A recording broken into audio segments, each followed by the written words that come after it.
And we didn't break the camera just looking at it. Hey, we're on. Ooh. There you go. Yeah, there you go. There you That go. ain't too bad.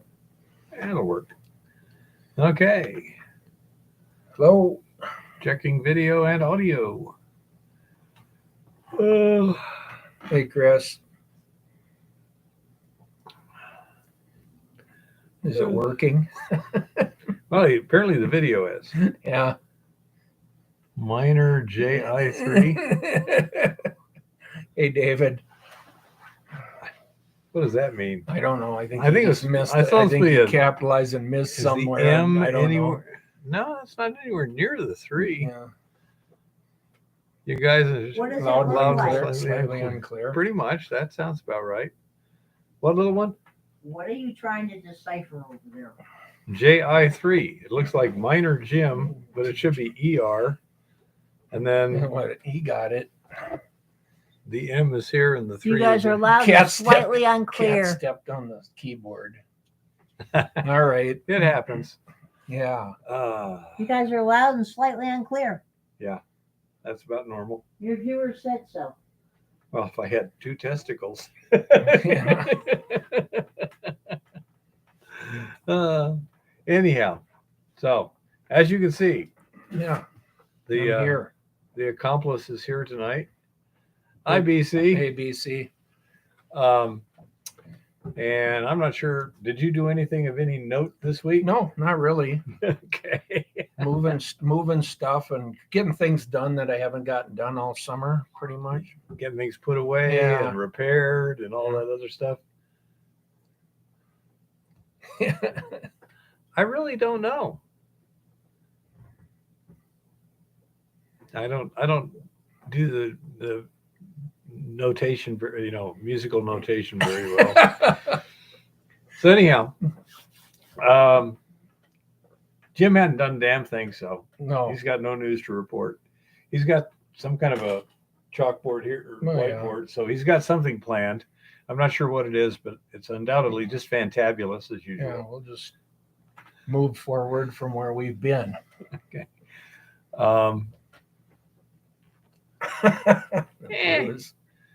No, that's okay. I can handle it, man. Some people need 2, some people only need 1, because they were both so powerful. Anyhow, let's see. Mainly working in the lab for obvious temperature reasons. Right. I think it got above freezing one day in the last week or today. something. No, it did. It was about Only 34. I was going to say only when it was in the sun. It's still pretty nice Surface- right now, but it's kind of snowing. Surface temperatures might have been above freezing, but I don't think the air temperature did very much. Anyhow, so I did lab work, and then Sunday I went out to Lauren's house at 7:00 in the morning. Do you know how early that is? Yeah. On the way out Cold there, and there started to dark. be a little teeny glow in the east. Yeah. So anyhow, Cold and dark. It's we got the fishing shack set up and drilled some holes in the ice and stuff. I wasn't very much help because I had no idea. what you were doing. Yeah, I'm all like, tell me what you want to You do. catch any fish? Yeah, I caught a rainbow, and I had something else on. Not sure what it was. It came off right at the ice there. Considering it bit on just the little maggots and a tiny jig, it was likely a decent size Perch or perch. something? Yeah, I was thinking crappie.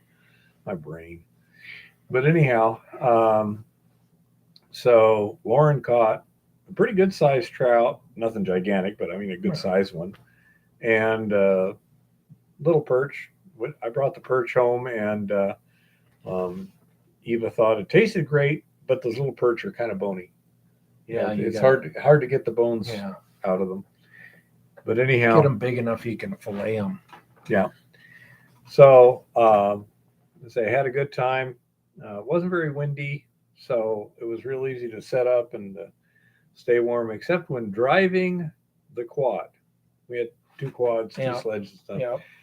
And when I took off, I wasn't wearing my balaclava. I was just wearing my big fuzzy hat.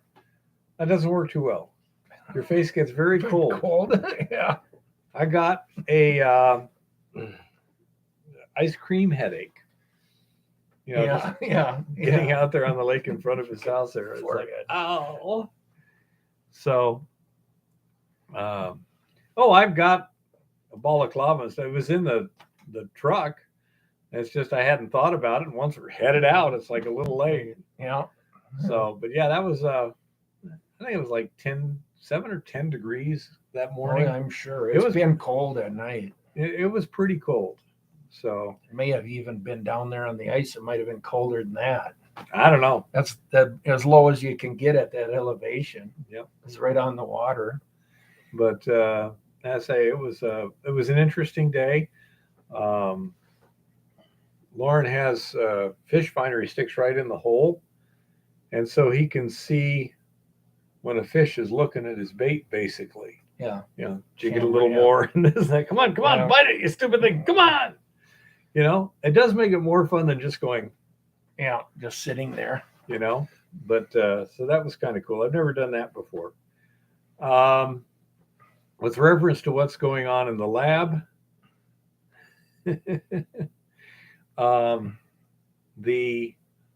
we seem to have found at least one method that prevents losses of gold during ashing. In other words, if you take a sample and split it into two equal sizes and you fire assay one, ash the other, and then fire assay the ashes, you get identical results. I mean, in some cases, they were actually identical, which is weird to the thousandth. But normally it's, about 1% different or whatever. Right. That's sample variation. Right. And so that is a breakthrough in terms of now we can theoretically scale up the smelting process because during the ashing, we reduce the weight of the resin by a factor of 10. Yep. And so we should be able to, with the same flux charge, do probably around 10 times as much resin by having it ashed first. And so therefore, it'll improve things by a factor of 10, excluding the actual roasting process. And that we're going to have to see what we can do to improve that, because apparently Eva's experiments were much worse when you were using a crucible as opposed to a scorification dish. Makes sense. The oxygen can't get to it nearly as easy. Right.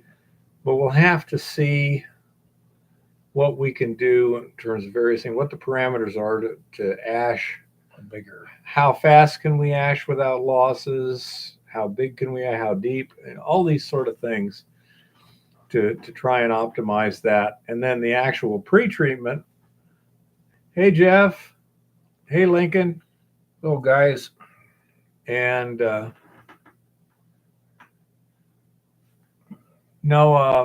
ashing the resin before smelting it so that you have a lot less to deal with, but the same amount of gold. And so we have a lot of experiments there. Eva is kind of limited by just having that little kiln. Right. And so she can only do one at a time, basically. Right.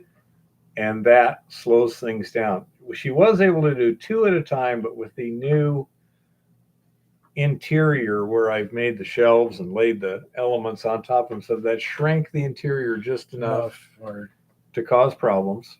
And also the elements aren't quite as recessed as they were, so it's easier to hit them with your metal tongs. If you get in there, yeah. Yeah. By the way, if you're reaching into an electric kiln with metal tongs and you touch the heating elements, if you don't react and jerk, if you can just turn it off, wait for it to cool, and then try and Get them clear it out, loose. that might work okay. But the natural human reaction is to go yank. and it just stretches that hot element out, and you're just screwed. You know, I've done it. Eva's done Yeah, well, you can tell yourself not to do that, but it. You know, I want you to just turn it off before you reach in and then turn it back on again. That'd be another That- way to do it. That's the Yeah, way then you you're do not it jumping it. safely. Yeah. But yeah, I say I did it first. Eva did it later. But yeah, that's turn off the damn element. If you Yeah. you know, if you're standing in Water on the sneakers floor. on concrete, you're pretty safe. But yeah, I say it's one of those things. Not much fun because then it's like, okay, first we got to let it cool for 2 hours, then Yep, then we could put in a new element. put a new element in it. You know, and but overall, the horizontal elements are working fine, and the method she's using right now, where basically she's cracking the door and turning things on and off manually to control because the relay isn't working right,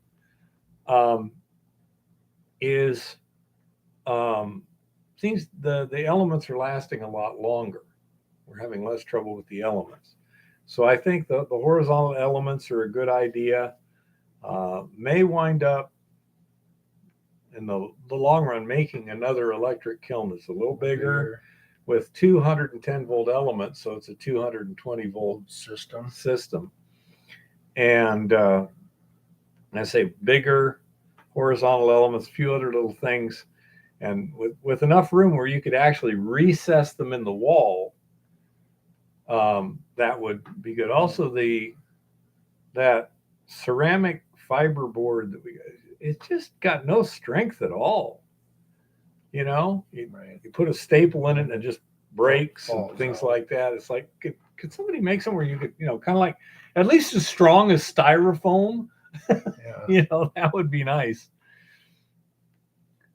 And so anyhow, it was things are working reasonably well there. And then while she's babysitting the kiln and those experiments, I've been working on trying to recover the silver, you know, the past parting silver, and get it all processed and into nice fresh silver for Eva to deal with. Get it out of the way. Yeah.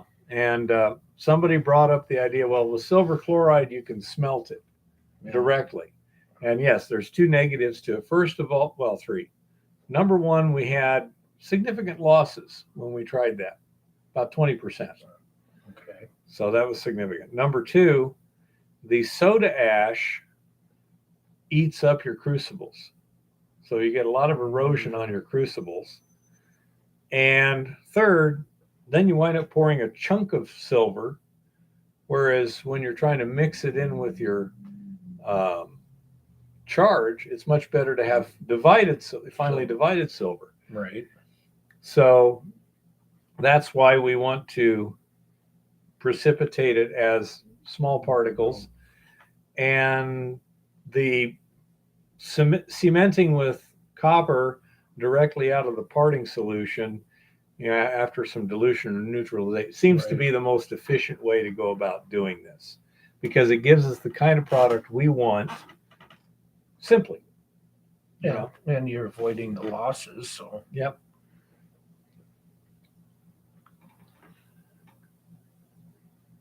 Okay. that's true, John. You got a good point there. What's the usual temperature on a pottery kiln that it goes up to? Any idea?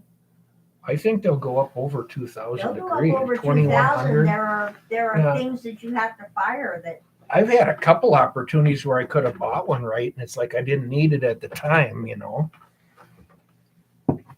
That'll get you. I know, but you can only pile up so much stuff so fast. Well, if you have a much bigger place to pile it, you can pile it more. Yeah. Bigger shed. Yeah. Oh, you know, Lauren has shelves. Yeah, I know. You know. And so anyhow, that's basically what we've been doing. So we've made a breakthrough in terms of being able to ash it and without losses. Now we're trying to refine that. And the other issue is the Pure Gold had essentially zero losses with no pretreatment. Really?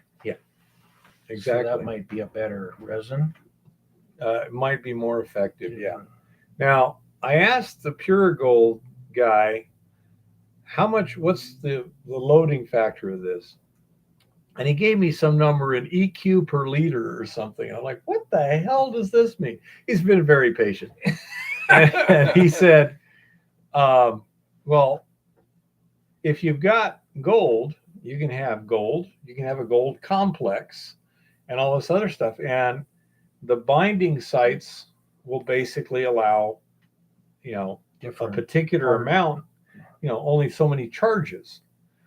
So basically, if we had everything in, say, gold chloride, but just gold, cation, and some other anion like chloride, and it was binding to the Pure Gold at a +1 valence, we could get 22% gold in the resin. Really? But if it was a +2 valence, then it would be 11%. If it was a +3 valence, it would be about 7%. Then if you've got other stuff attached to the gold, right, then it becomes the even more less. contaminants you have. And so that's what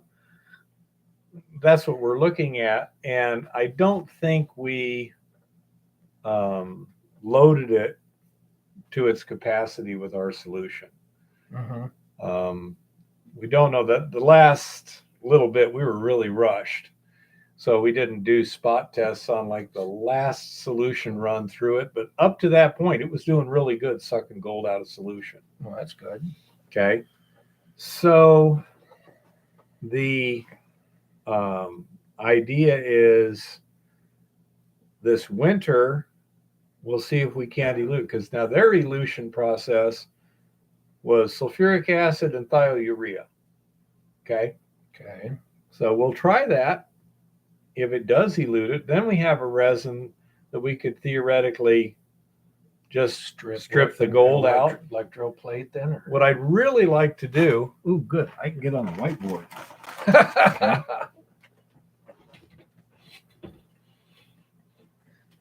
We have our housings like this in series that we use, and the cartridges are in these housings. What would be ideal is to be able to take the lead cartridge out, have another housing over here with a separate circuit, put it in there, and run stripping solution in here, get loaded solution out here, put it into an electrolytic cell, and then recycle the solution, because the handling would be real simple. Very nice and clean. Yeah, you just take the cartridge and move it to another spot, turn it on, and go. And possibly you can do multiple cartridges. We'll pull it up, John. Whoa. You okay? Oh, yeah. Okay. So theoretically, we might even do multiple cartridges before ever emptying the electrolytic cell. In a case like that, I see this is a classic case of your security, where this system here, we typically have a pre-filter and then 4 cartridges.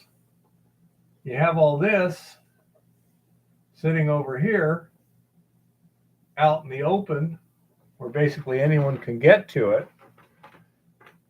And then this is done in a locked enclosure. Right.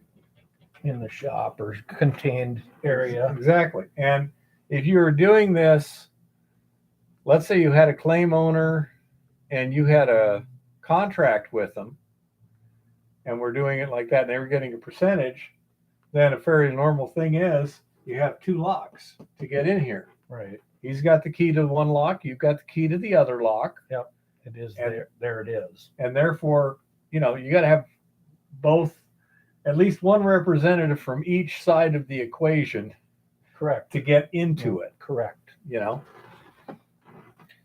So anyhow, that's the, that would be a nice system, and it would take very little That'd be labor. just so clean. Yeah. Just take that cartridge and put it over there. Yeah. Now it's possible that after the stripping, we might have to have a preconditioning someplace where you need to put special solution like salt or something just to get the cartridge, the resin Clean. ready To to use absorb it, more. right, to use again. Yeah.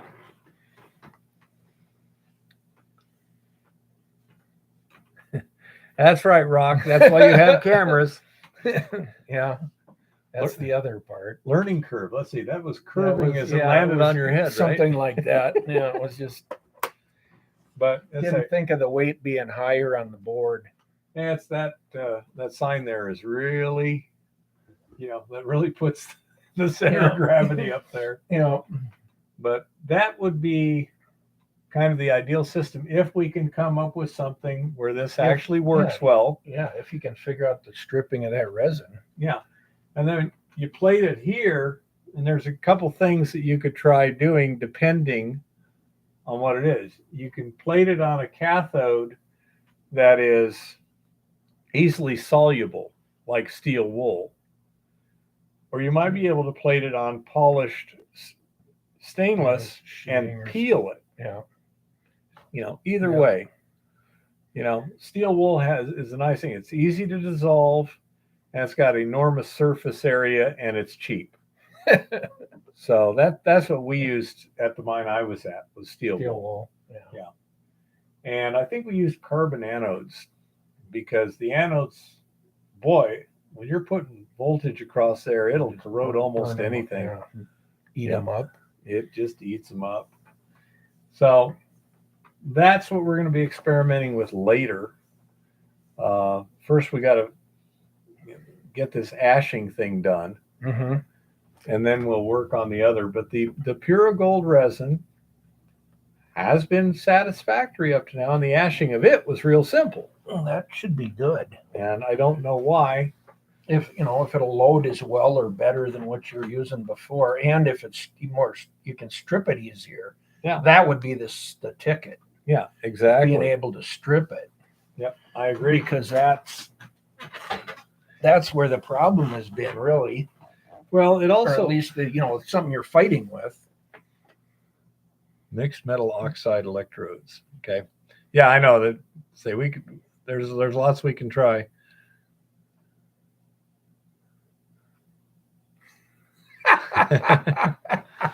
Well, I'm sorry. Yeah, John. Sure.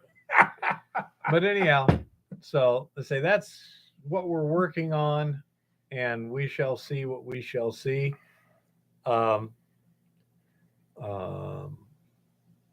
Things seem to be working out pretty well. The winter lab, as Eva likes to call it, is nice. Yeah, it's a nice setup he's got over there. It even has music at times. Yeah. The winter lab is amazing. Well, it's just It a, is it's like a nice, the man cave of all man caves. yeah, it's a nice setup he's got there. It was so funny because Eva was, I think she was on her phone, but she's kind of monitoring the thing and everything.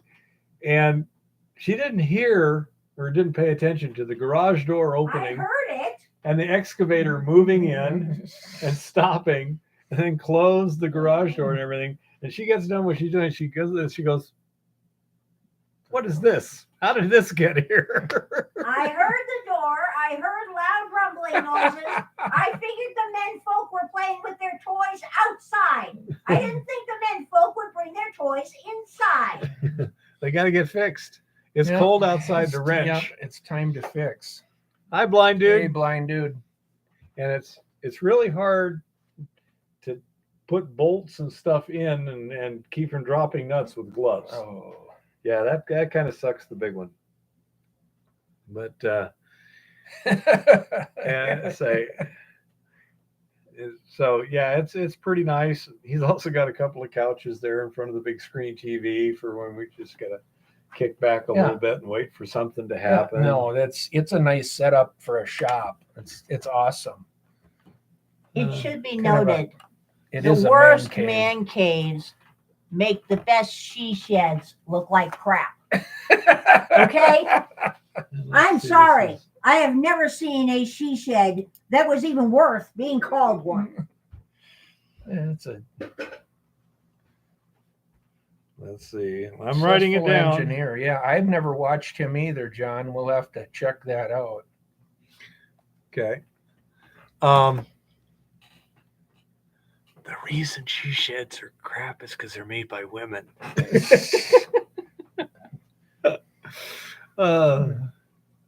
It's kind of like the difference between men's sports and women's sports.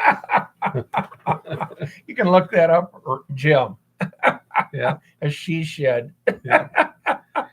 And the other thing is, I didn't realize it, but you can put your ice fishing shack on the ice and leave it there for 14 days. Yeah.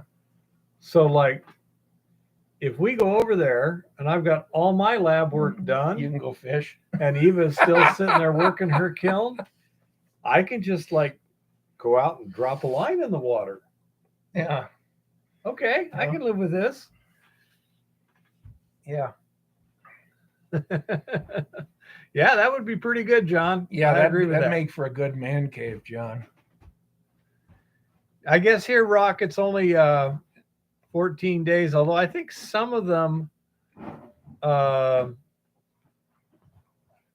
if it's a certain construction, I think you can leave it all winter or something. The I don't tents know. You have get to move every 14 see here days. with the reservoirs, you get fluctuation with water levels, so you know Crack your ice and well, stuff. right, the ice might drop or water comes up. Or in Minnesota, we could sit in the same spot all winter too. We could leave the house there till February something, February 28th or something. Lawrence said he was at some lake. I forget where it was.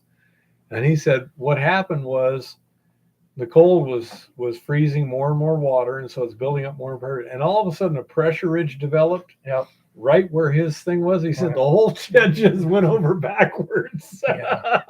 Oh yeah, that'll happen. I've seen it happen in New England. I've seen it Lake splash where the Winnipesaukee. water literally from the hole hit the ceiling when the ice dropped. And that'll wake you up. I mean, that's worse than an earthquake by far. Lake Well- Winnipesaukee, when you get those ice fractures, Yeah. all of a sudden you'll get this seam that goes, you'll hear this loud crunch and it rips like a seam and makes a little ridge right down for a half a mile. Oh yeah. Yeah. No, I've been on the ice when it pressure ridge cracked and the ice dropped, and I haven't yet. Well, then I guess you're not having to worry about ice, are you, John? it's warmer down there. Good for you. I've never tried that, Rock. Let's see. I'm trying to think. Well, I don't even know if either of the two tents he's got are big enough for a, Bunker, caught. yeah. you know.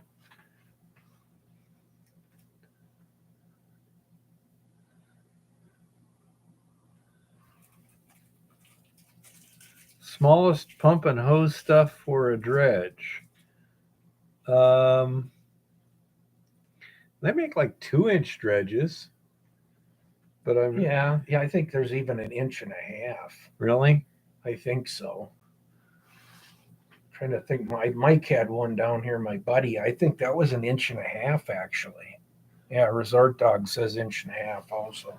Yeah, just It remember was an the- old Keen, but I think it was an inch and a half actually. It wasn't very big hose on it. The smaller the hose, the more the plugs. Oh God, yeah. Yeah, I'm sure you can, Chris, but Tornadoes. Where were there tornadoes? down south they had a shitload of them here a few days ago. Really? Yeah.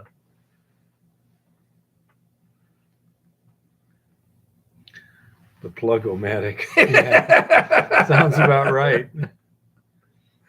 Remember the old, I was talking to Tom today. Remember Saturday Night Live, the Bassomatic? Yeah, yeah. Yeah, that was funny.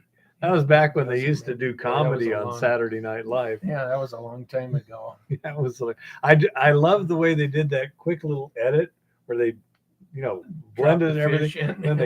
Then they edit, and then he comes back and picks up a little thing and drinks it. Yeah. That was hilarious. Yep. Alabama and Georgia state line, huh? Yeah. Oh, yeah. They had some bad weather down that way. Wow. Glad it wasn't here. I'm already having enough trouble with just the temperatures. I'm doing okay, but it really limits what you can do. Well, you lose some motivation too. When you get up and it's below 0 in the morning, it really makes you want to run right outside. Well, I say when I went over there to Lawrence, it was like 7 degrees or something, Yeah. and just hard dark when I left. It's like, wow.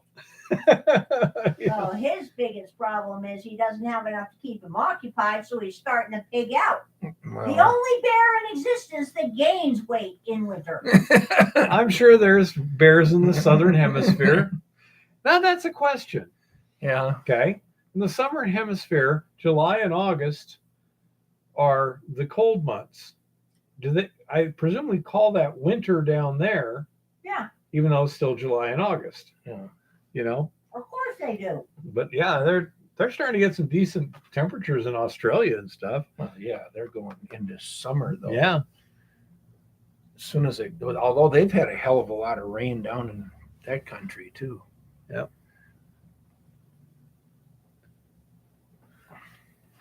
Yeah, they've been getting a lot in Australia there. Oh well. It never rains in Australia. Yes, it does. A Yeah. lot. Floating houses. When it does, it's a lot. It's a deluge. Yeah. Floating houses. Yeah. It's a nightmare. Yeah. It's different down in Yuma. The floods, you got at least a week's warning, usually keep 2. Goldstream, keep that crap up north up there. That 30 below stuff's way too cold.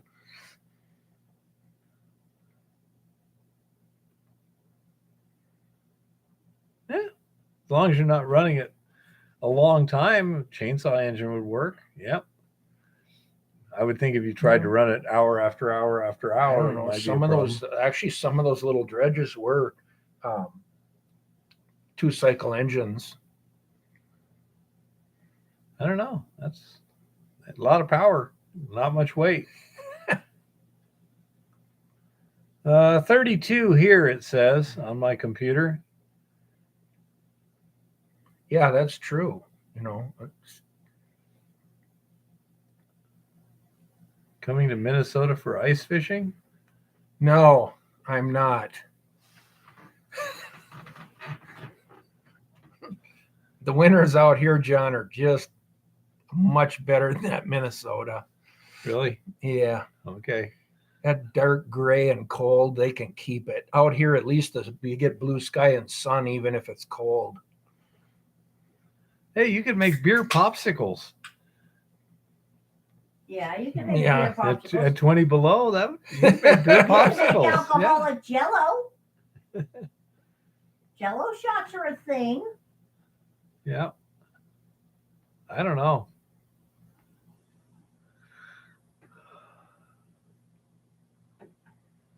You can use big hooks for the ice in the lake. Yeah. Yeah. I used to love to ice fish and that, but I don't know. The older I get, the more I just don't care for winter anymore. And I lived in an area where you did stuff all winter. If it's cold enough, there will be no liquid stuff at the bottom of the mold. I don't know. A lot of times the beer can will freeze, but it's all the water in it that freezes. You can pour the alcohol out. Well, see, if you had like a popsicle mold and you chilled it from the outside, it's going to have ice going into the That alcohol sounds like center. alcohol. So it'd be kind of like a Tootsie Pop Yeah. with the good stuff in the middle. You fill a big wooden barrel with hard apple cider And as it starts to freeze, the stuff in the middle gets more and more and more alcoholic. Yeah. And then you stick an auger down there, you tap it, and you pull it out. See, now that's where it becomes oxymoronic because the stuff that's hard is the ice part. Yeah. I'm so confused. Linguistics is complicated things.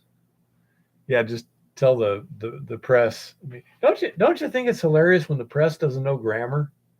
Yeah. You know, it's like, didn't you take an English class to become a journalist? You know, just Dude, thinking. Evidently language is not. fluid. Language is living. Grammar is a social construct, and you're a racist if you think otherwise. I'll show them something that's fluid. But, yeah. I don't know if you're capable anymore. You've only got one testicle left. No, that is more lemonade than cream. Yeah. But anyhow, how much does the backpack of gear in the city weigh? That's another good question too. Is how much? I would think anything over about 40 pounds would simply be untenable.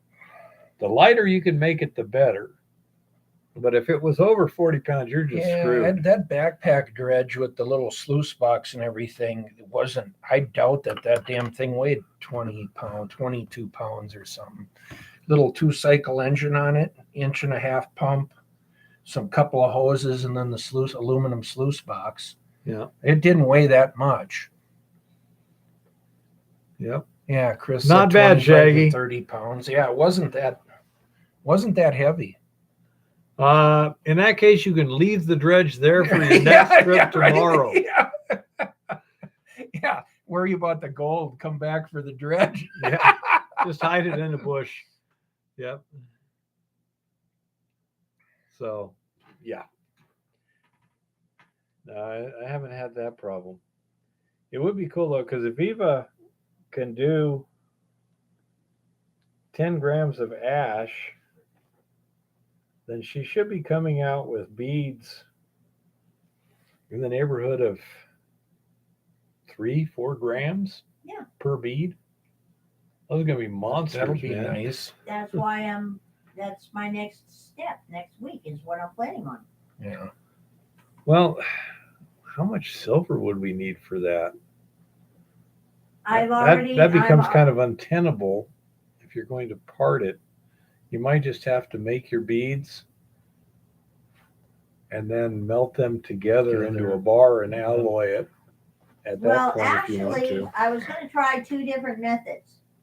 Method number 1, I was going to try to do a standard silver bead, which will be a truly monstrous bead, and I want a picture of one anyway. Method number 2, I was just going to put the ash in with a collector metal, my lead, and do a nice long smelt on it the way you would if it were ore, and let the lead gather up all the gold and stuff, and then compel that button. Yeah, the thing is say it's going to be relatively impure. But yeah, I agree with Chris. For that kind of size, you probably want to electro refine if you were going to do anything. Yeah. So I have a few things to test. yeah, I'd say that's a nice problem to have. Darn it, we just got too much gold. Yeah, right. Yeah. Well, I still want to try several different methods. Yeah. So we shall see what we shall see. Electrons solve a lot of problems. Yeah, but they can cause problems too. Yeah. Yeah. Yeah, that gets kind of annoying.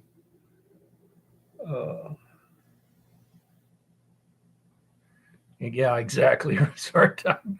Beat you to it, Chris. For once, I was faster than Chris.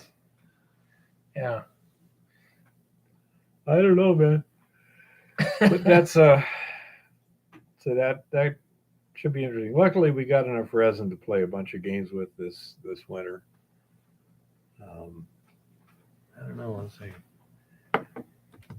What do we have? Little one, about 10 cartridges? Yeah, I believe so. I didn't count all the full cartridges we still have. About 7 pounds of resin or more. It'll take a little while. Yep.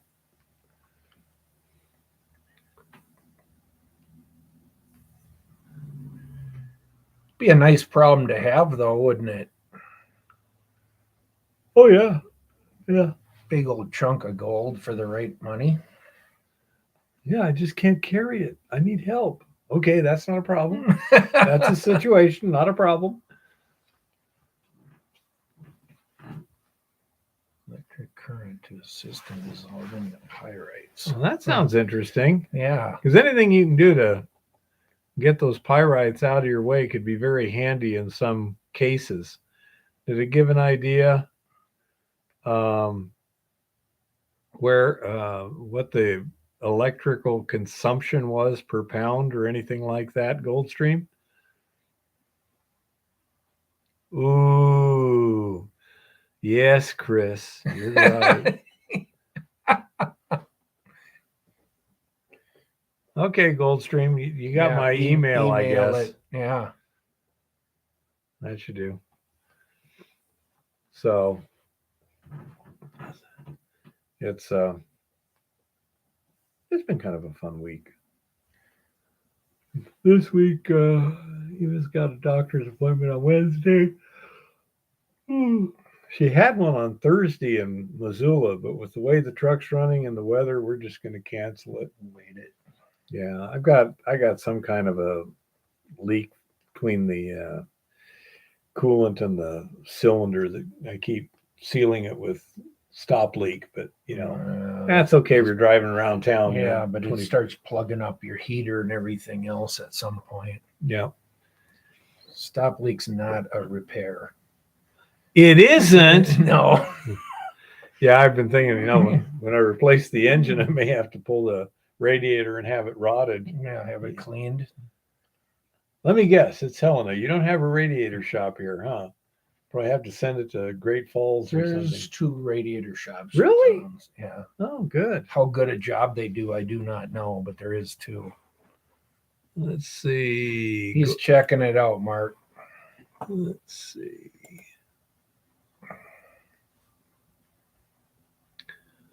One from Chris. That was the one a little while back. I don't see anything else at this point. Let's give it a couple minutes.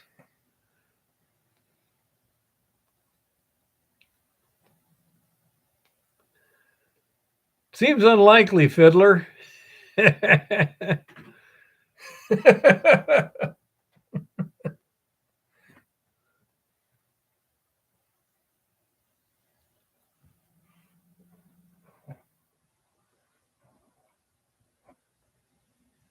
I don't know. Well, mine probably not Goldstream because I've got a 4-core copper brass radiator. That's a $500 radiator. I don't know if what do they call that? Like when you fire a bullet and there's a little drift because of the rotation of the earth. There's a name for that.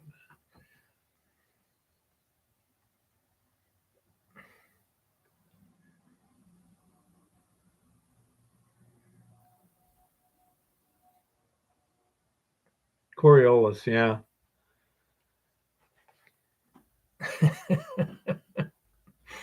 I'm glad you could figure it out. Yeah, see, we got smart people. Yeah, that's why we have smart people. Yeah. Then there's us. Yeah. Quite the subject matter.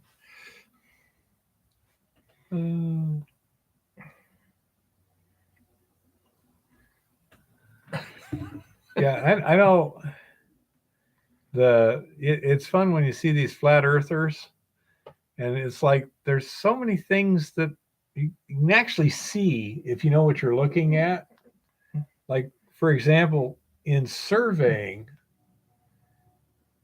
even just getting from one side of Tucson to the other, horizontal is about 5 feet different than a straight line. If you Right. shoot horizontally from one side and then you go on the other and you shoot horizontally, the 2 lines don't end up on the same things, Lane. Oh man, What? we have an acronym in the Urban Dictionary now. You have what? An acronym in the Urban Dictionary now. Really? Who's we? Me and my fellow apes at Wall Street Silver on Reddit. TIFT, take it from them. Okay. No, I say there's so many things that just don't work. If you're not using spherical geometry Yeah. in navigation and stuff. Yeah.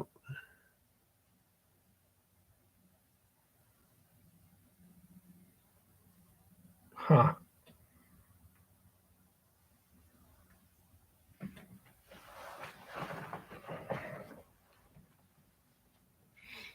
But you can actually see it visually if you just go to the ocean and get just a little bit above the water on a little cliff or something. Just watch like a sailing boat or a big Oh, yeah. ship No, head you get- out. It sinks into the water instead of gets smaller and smaller. The hull disappears first, and then the top of the mast last. Yeah. And it's like, okay, as a matter of fact, who was it? Who Well, was that? That was an Egyptian Ptolemy. Ptolemy, yeah. He actually figured out the curvature of the Earth in like, what was it, 200 BC? Based on that Well, what Oh, it was, yeah. theory. Yeah. No. Longer than that, longer before that. It was Ptolemy Grossbelly, if you want to get exact, I believe. no, what There it were was, several there, there was a place in Egypt where in midsummer day, the light was the sun was perfectly overhead. There was a well that, would see all the Shoot way down down. to the bottom. So the sun was perfectly overhead. Whereas at like Alexandria, midsummer day, it was 2 degrees off of vertical. And then there's so many miles between the two. Yeah. So if that's 2 degrees, then you multiply by 180, and they actually came up with a pretty good number. Yeah. Oh, the ancients knew that the world was round. Yep. When in fact, anybody with any sense knew the world was round.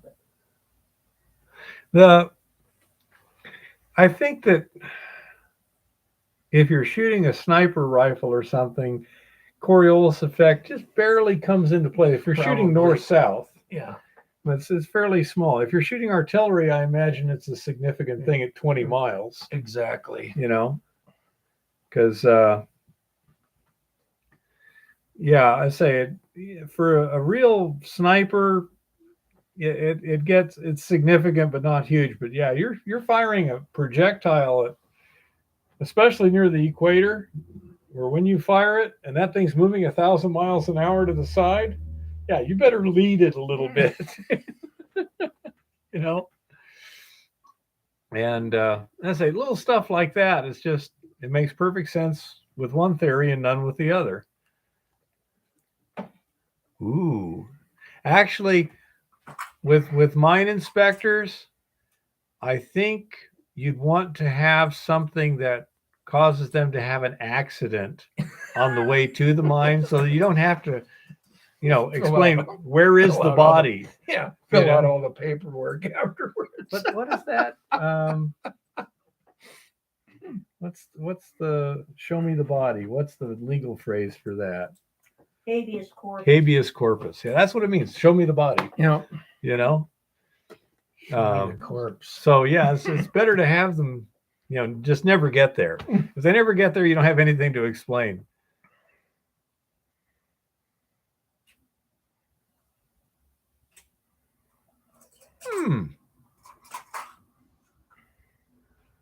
That would be interesting. Drop it down a thing. Does a flight east take less time than a flight west? When it comes to the sun, you can definitely see the difference. You can actually, when you're going west in an airliner at certain latitudes, you will actually catch up with the sun. Absolutely. Yep. Hey, Muckraker, I don't think I've seen you before. Welcome. Yeah. Welcome. Yeah, Goldstream.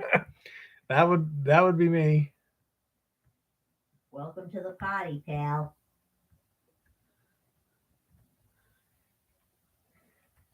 Five-shot groups at what range and what direction were you shooting, John? That's the key. And also a group is going to be the same even if it's off center. Question is, if you're shooting north-south, 0, basically, and then you shoot east-west at an extended range, like 800 to 1,000 yards, you'll see the different points of impact compared to your point of aim, you know?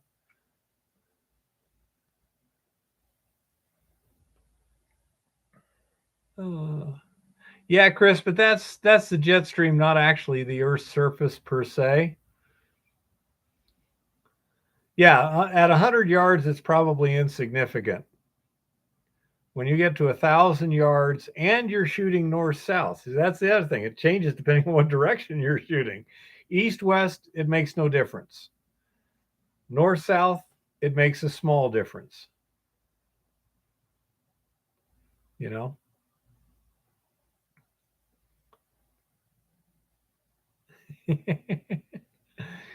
But anyhow, as I say, it gets, like anything else. It depends on how precise you are. With me, it wouldn't matter because I'm not that good a shot. I should have the email. Okay, let's check it out. Isn't there something about mining going on here? Yeah, that's where we got to get back to. Well, let's see. Let me refresh here. I see Chris.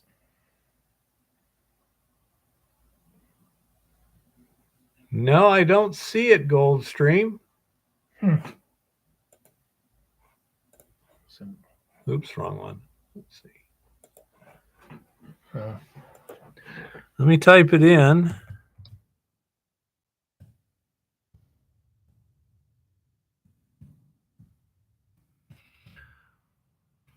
Okay, that's the email address.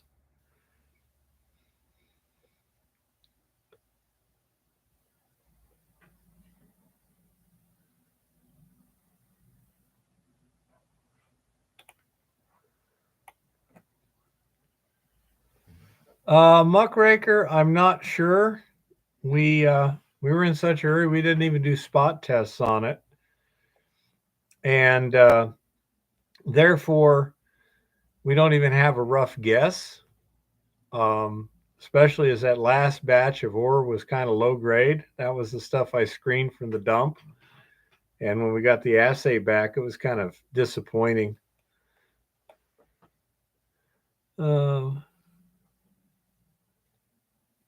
I think the jet streams blow the same direction in both hemispheres, but I'm not sure. I don't know. I'm shooting. That's mining. I fix your deep drilling because your drill shack on surface is traveling faster than the bit in a 1,500 meter downhole. Yeah, that's very good distance. That's an interesting statistic. I've never heard of that. Yeah. You have arrived. You can go now. Hey, Tom, thanks for taking care of that stuff this week. I appreciate it. Little one, you got to call Hermitage too. Yep. And see what's going on. Oh, dearie. What's the temperature down there in Tucson, Tom? Balmy 70 degrees or so. It's probably about 60 or something. Yeah. Let's see, what is it? 1st of January. Yeah. 1st of December. Yeah, 1st of December. To say it's typical daytime temperatures be about 60. Sometimes it'll get up in the 70s. Yep. Anyhow. 70. Yeah, there you go. Yeah. He's got some stuff. Are you guys ready? You ready for Jim to take over? Well, Rock has been working with me a little bit on some things that we were talking about today, and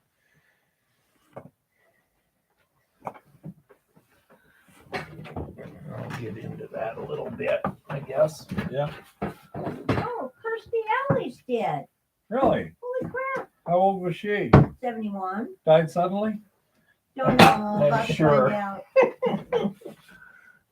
A short battle with cancer. I am sure, probably. Yeah. A short battle with cancer. Yeah. Oh, aggressive cancer, huh? Not a problem. Yep.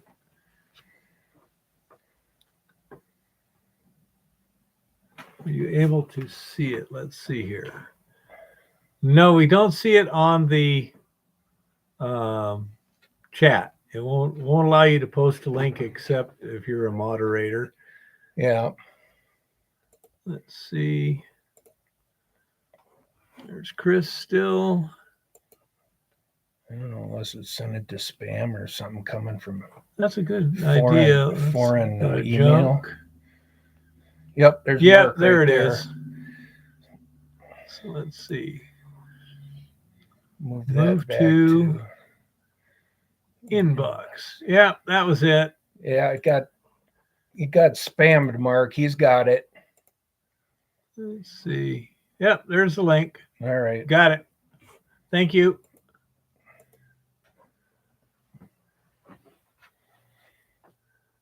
You volunteering, Rock?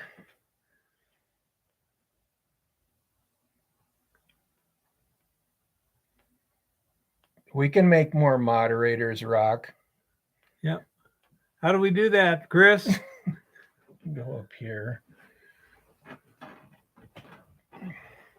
Let's see. Let's see. Team, try Right this. there. Add moderator. There you go, Rock. You're in. Is he in? Yep. It's not showing him as. Go ahead and make a comment, Rock. See if it.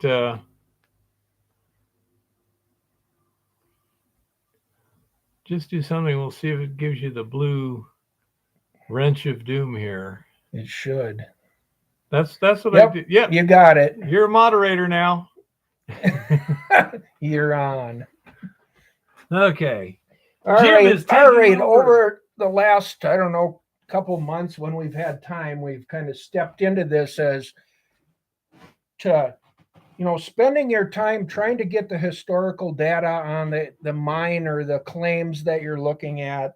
Try to get all the information that you can with maps and if any magnetics or anything were done by the USGS or any governments. And once you've got that mine basically picked out that you're starting to work on, everybody's quick thing is to run in and pull some assays and things. But another thing to look at and another tool in the toolbox really is doing some soil sampling in that area. It may very well pull out in the existence or an extent of mineralization that's a lot larger than what the original guys that created a mine there saw. I mean, you always want to try to understand why did they try to mine right there? What did they dig in right there for? Why? But it also pays to pay attention to all the ground around it, below it, above it, behind it. And soil sampling can be definitely a cheaper way to cover quite a bit of ground before you start doing trenching or excavations of some kind or trying to permit that stuff. It's easy enough to do chip sampling and small assays, as well as start some kind of a soil sampling program across the extent of what you think may possibly have some targetable value, because that will pull a target out that you can start to put a drilling program together based on things about the area. Okay. That sounds like it might be very applicable to our top of the hill claim, where we're expecting a fairly large, in terms of width, Correct. breccia zone. So if we were to basically do a sampling series, like it's supposed to be 40 feet wide at depth. So like every 10 feet, you could keep it that sieve tight, some but and do a quick if pan. if you wanted to do a bigger area, you could do, Jim and I, or Rock Butcher and I were talking about earlier today, where, a lot of the times when they'd do a soil sampling, they'd go every, 400 meters or so, take a soil sample, GPS coordinate, go 400 meters, and, on a grid pattern. Mm-hmm. And then once you've got some anomalies that show up in that soil sampling, a high in your gold or silver or copper or lead or zinc or whatever, then you can start to grid that, take a smaller pattern. Well, I was thinking Because of then just panning. Well, you could do it by panning. You could do sampling by, do a grid pattern though, so you know, you could do a wooden stake everywhere you take that sample from with a number on it, or aluminum tags I've seen where they tagged every place they took a soil sample. They used a little small 2x2 block in a tag. And that way you can always reference back to that spot.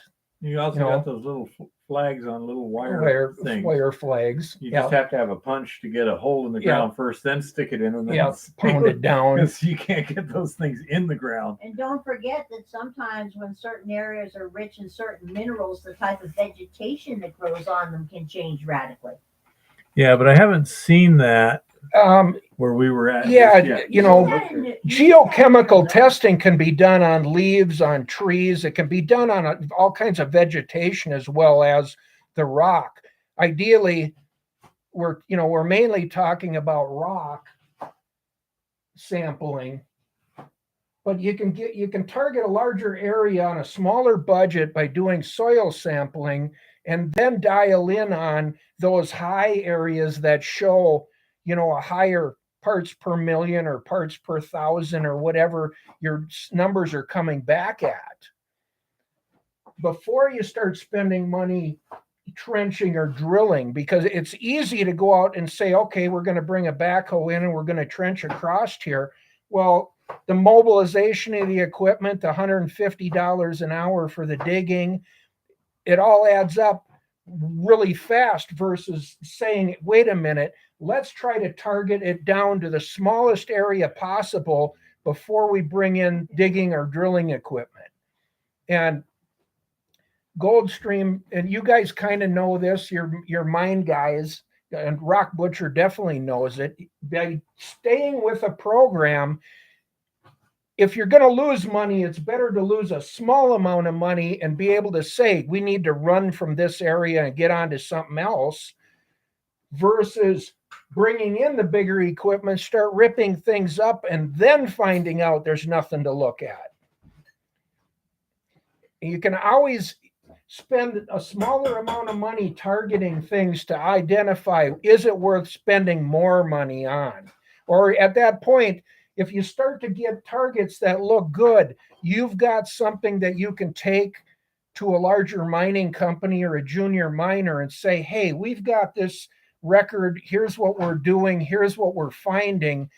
We need, some involvement. Would you come in on a, percentage deal or buy us out or something like that? So you can take a small target in some cases, maybe one or two possible mining claims, and maybe it turns into something far bigger than you ever dreamed about. I could dream big. Yeah, well, some guys do and some don't. If you're just dreaming a weekend gold or whatever, that's fine. But there's always that chance that you may be able to find something far bigger right where you're already at.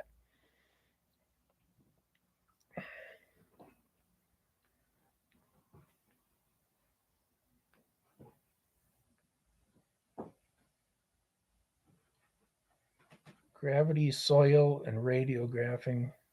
Had them stick a hole right into my hill. Then they went to a richer place.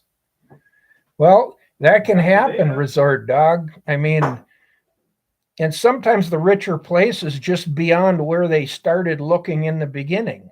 I mean, the old timers like Rock Butcher and I were talking about today, the old timers weren't fools.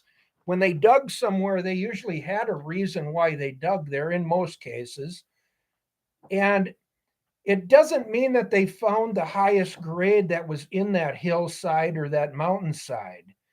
So you always want to pay attention to the things around it and what else fits into that same, set of puzzle pieces.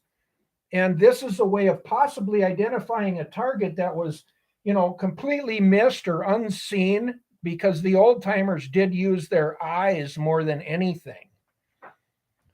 And if they couldn't see it, or the ground cover or whatever was too much, it may have gone completely unnoticed.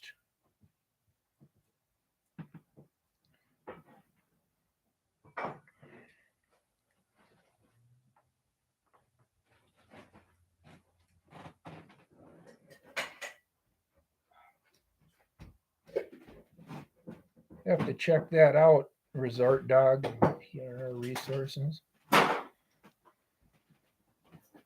Making you dinner, little one. Well, not necessarily Goldstream. I mean, if you can find a free milling small mine that's 3/4 to 1 ounce per ton and it's not too hard to work, it could be very profitable for a 2-man crew. That's something that we do have in this area where we're at. The opportunity to find free milling gold in a number that works still exists here.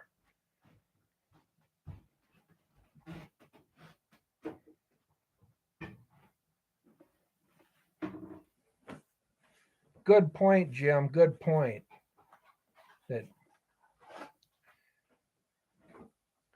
Yeah, but what was considered low grade at one time, Goldstream, especially when you back up 100 years, 1 ounce per ton to those guys didn't mean a hell of a lot. Nowadays, 1 ounce per ton is a pretty damn high grade small gold mine based on the financial change.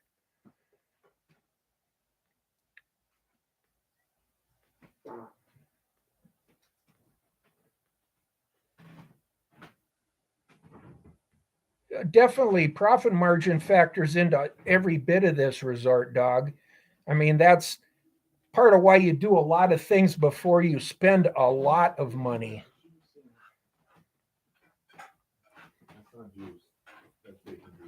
Yeah, try not to get too much baking grease in it. Yeah, exactly, John. There's big differences in the financial makeup of what happened, 100, 120, 140 years ago to now.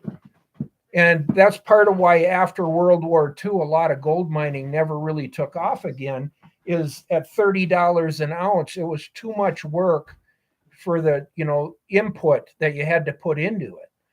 Nowadays, that could be completely different based on what you can find for values.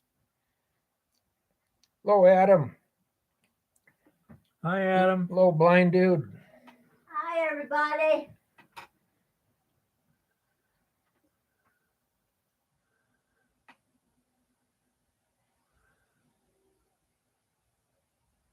Another good point, Rock Butcher. It isn't always what it's about what you're finding and who might be interested in it as much as you not being interested in it.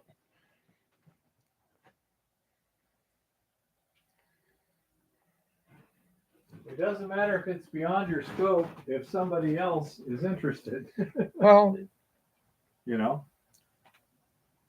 I can't invest $1 billion, but if some big company thinks it's worth it. And that's a point that I took some of my stuff to, is that Yeah. I couldn't afford to spend the kind of money it was going to take to go to the next level. Yeah. So you start making phone calls and you get guys to look at what you've done, what you've put together, what else you should maybe put together, and work into a position where it was one of the better things that I ever personally did.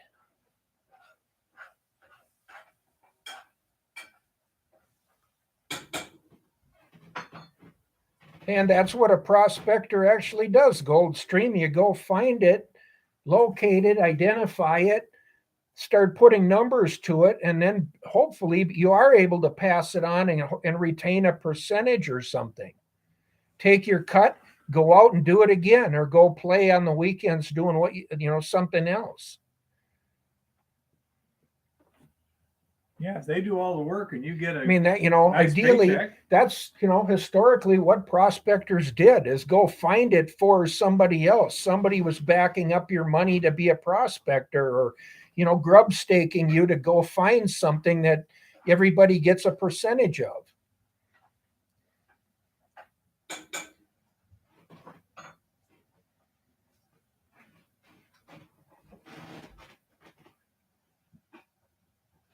All right, Adam Anderson's got a pretty good question. Okay, what is it? I've thought about, with the advent of technology, how does gold react to other precious metal price fluctuations? That's probably a little bit better to Eva, especially when it comes to silver, because it depends on what you need it for. I know, for example, what is it? Is it palladium or rhodium? One of them is just ridiculously expensive now. Well, even Rhodium. rhodium. The gold to yeah. platinum ratio tends to be a better correlation on the industrial side. The gold to silver ratio, you might as well forget it because all the numbers are total and complete lies. But yeah, we can get into that after I discuss everything else concerning gold during the tinfoil hat report. Yeah, I mean, it used to be rhodium was, about like platinum. Yeah, it was high, but not high. Real intense. There must be some industrial demand for it, where it's really probably important. somewhere within these new battery systems and stuff. Well, that's pretty unfortunate, Resort Dog. Is there? I mean, isn't that where the county recorder comes in?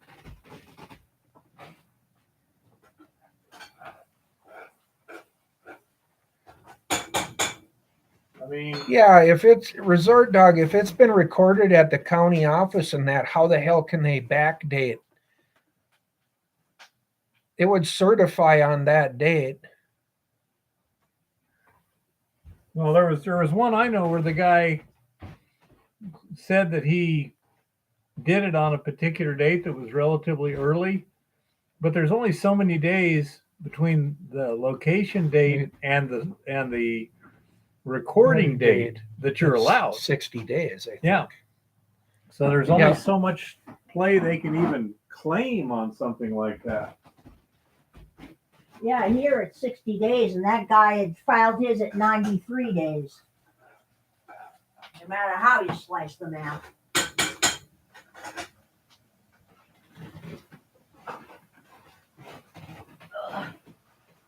Well, that's always a good question, Resort Dog. You have 90 days for the total paperwork, but I think with the getting it recorded,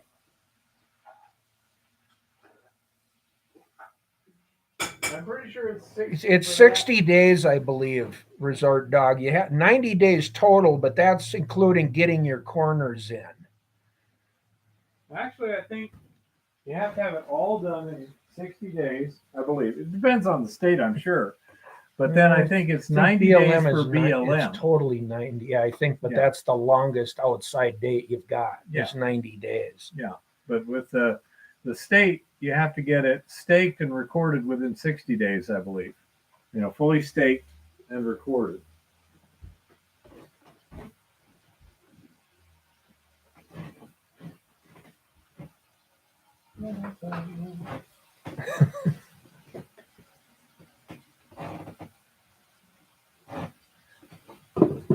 Well, there you go, Goldstream. Maybe Rock Butcher there can help you a little bit with that, because that looks like quite a silver mine if it's some of the stuff you had on video.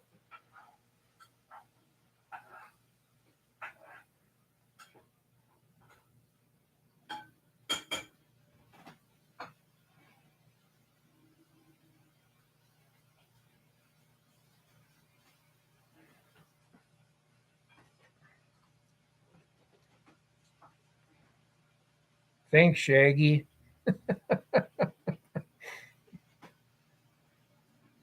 Yeah, that looks like quite a mine up there that you got. So definitely, I'd have to believe somebody would be interested in re-looking at that.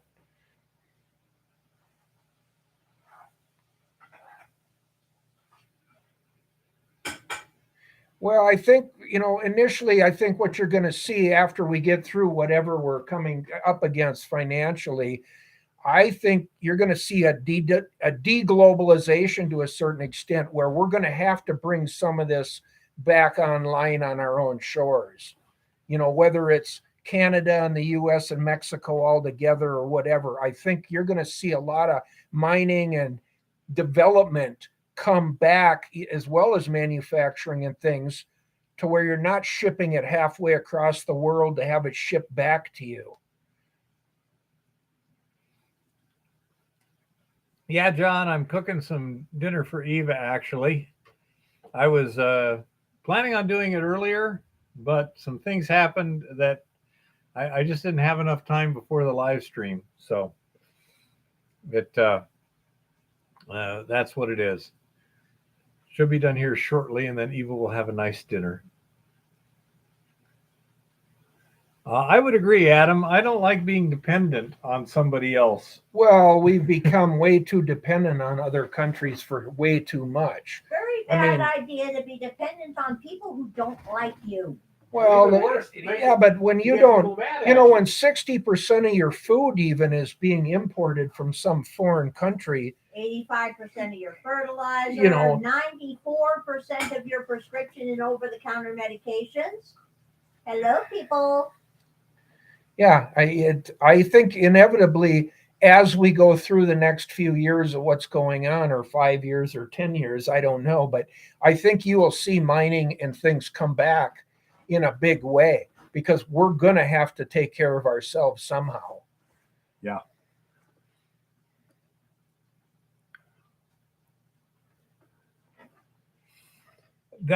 Extractive metallurgy can be kind of complicated, Shaggy. Absolutely. Tell me about it. That sounds good, Chris. Way too high a carb for Eva, though.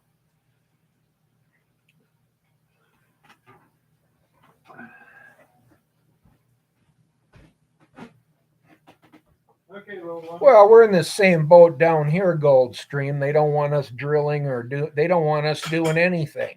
Well, at some point, that's Okay, going to I'll have get to there. change. I mean, maybe it has to completely collapse first, but it's going to have to change. Yeah.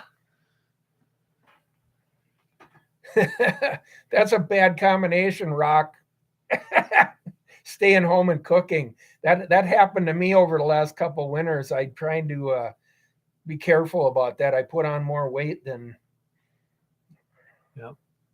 Yeah, Adam, I don't know anything now, but I know it used to be a pretty good school a couple decades It was ago. definitely a good school. You know, And one thing about it, Adam, it's got a lot of very, very good records if you want to look up stuff, and even for Montana or wherever. Why it's all down at the Colorado School of Mines, I do not know, but it is there. because somebody got the copies. Yeah. Yeah, a lot of the stuff that was done here in Montana, that's where it's actually vaulted.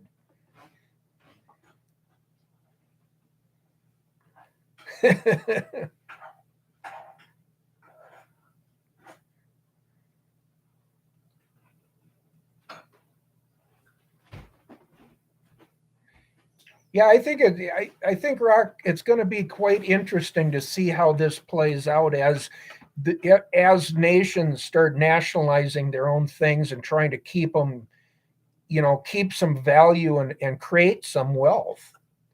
I think it has to come back here.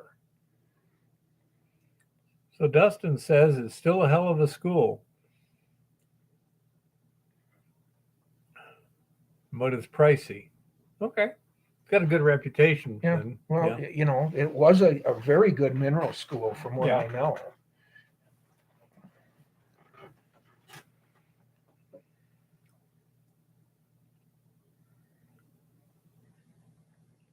You'll just have to check it out. Is it you got a bachelor's in mining engineering or geology or something, Adam? Chemical sciences. Yeah. Rock Butcher will probably have a pretty good idea as he's active in the exploration business right now. I mean, the professional exploration Well, business.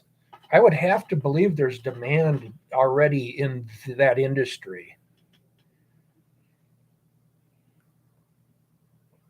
New Mexico Tech, huh?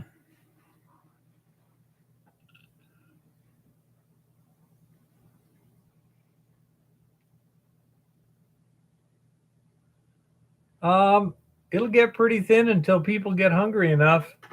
Yeah, some of those could always change too, Horton. It's not over yet. Yeah, it's like those.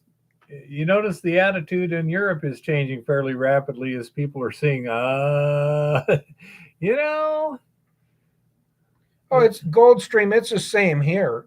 Anything that's being done here is being shipped to China or somewhere, India, for processing. It's not happening here. I mean, we Yep. can't even make a lead car battery in the United States anymore. That's either Mexico or somewhere else.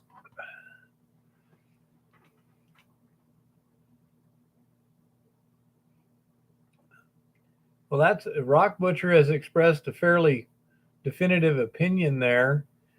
I don't have much to argue with that. Although I suppose if you were trying to become a professor, then you'd probably need that, additional stuff. But to be an actual professional, I suppose the basics and a good brain and a good attitude will get you. Well, yeah, if along the you've way. got the want to work, Adam, and that's what the field you want to go into, go out and get a job in that field. Go find somebody who will hire you and start. And yeah, you may start out with the broom in your hand, but if that's really what you're interested in, you will get to where you want to go with that. And you don't have to have a master's degree to do it. As a matter of fact, you might end up to be smarter not having it. I know Eva's son. He doesn't have. Does he even have an associate's degree, little one? Nope. No. But what he did when he's in public transportation, and he found out what he really wanted to do was be a safety guy. Yeah. Accident inspector and stuff. Yeah. And he went out on his own dime and got certain certifications.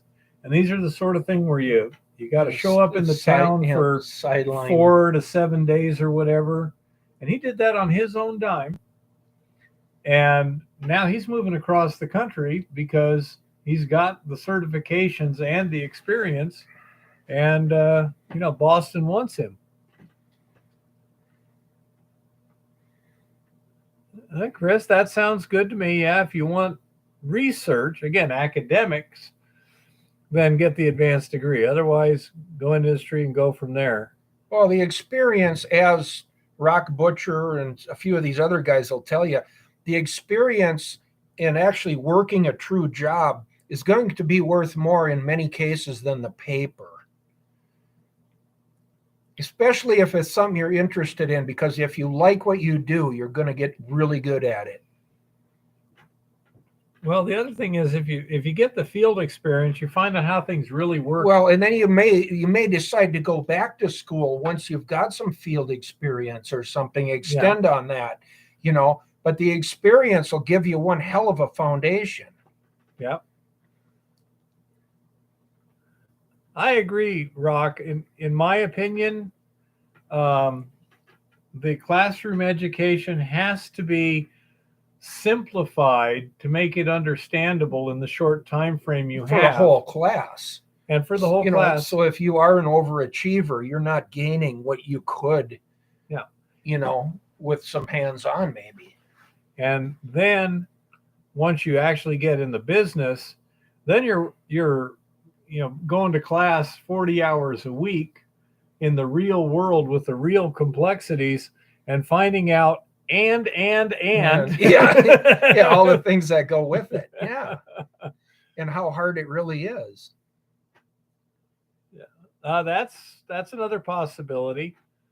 My nephew. Well, not everybody's cut out to be the CEO either, Rock. As much as, some of us that are self-driven, that's always your thing. You want to be the leader, but that isn't for everybody either. Sounds like a lot of paperwork to me. Well, yeah, but in some cases there's, I've met some great mappers or geologists that's what they're good at. Mm-hmm. They love what they do, and that's what they're good at. They probably wouldn't make a good CEO. Well, because that's not what they want to do. Eva's son Ryan, he could have moved up in the organization he was at to a more administrative position, but then he'd get out of the field and he'd be pushing papers all day, and he just really didn't want to do that. Exactly. And I in a way am the same way.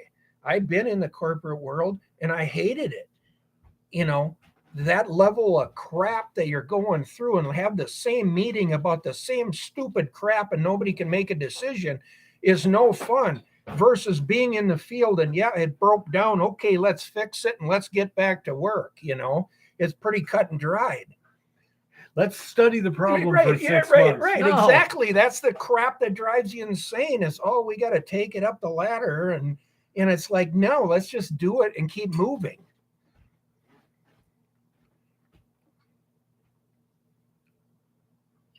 I agree, Dustin. I say some people. When I left Chem Gold, they had a guy with, I think he had a master's or whatever. You know what his philosophy was? Never work at the same place more than a year and a half, because that way your mistakes don't have a chance to catch up with you. Yeah, or they don't. Or it takes them a year and a half to figure out you didn't do anything. Yeah, right. Yeah, the nice thing about micro scale mining is that you can choose the people you work with. For example, I got you and Lauren right. and stuff. Right. I can deal with you Right. guys. You get a big organization. It's just like a party. As soon as the party gets over about a half a dozen to a dozen people, there's always at least one asshole there. Oh yeah. Same with company. Anytime you get a committee, you got a problem. Yeah. From what I've learned, once there's a committee, everything just stops. Yeah, a couple of guys who know what they're doing and just do it. Yeah.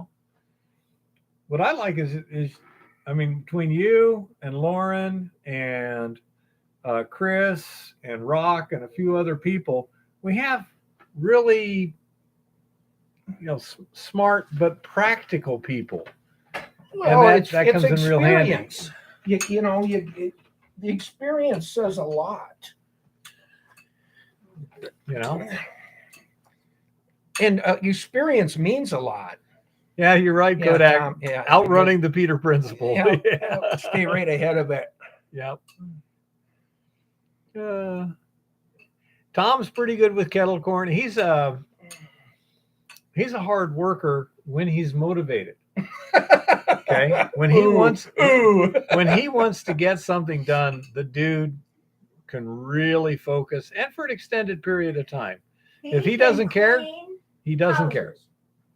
That dude can clean houses like nobody's business. Okay. He's good at it. What's that guy in Pocatello? What's that guy's name? Museum of Clean? Don Aslett. Don Aslett. That's it, Tom. You need to read some Don Aslett books and see if you can write. Yeah. Because that's that's where he went. He started cleaning, made a business, and then started teaching how to clean to big companies, like Hyatt hotels and stuff like this. And then he started writing. And started making good money there. But the nice thing is when you get in a position where you're making as much money as you want, doing what you like to do. Well, ideally, it is finding what you do like to do, but sometimes that's a long process too. Tom says, "I clean what I must. I hate writing." Yeah. Now he knows totally well that he is understating his cleaning at this point. U of T, is that University of Toronto? I think so. Yeah. Environmental. That's the problem, Rock. A lot of these colleges are it's an environmental science program instead of actual mineralization and mining.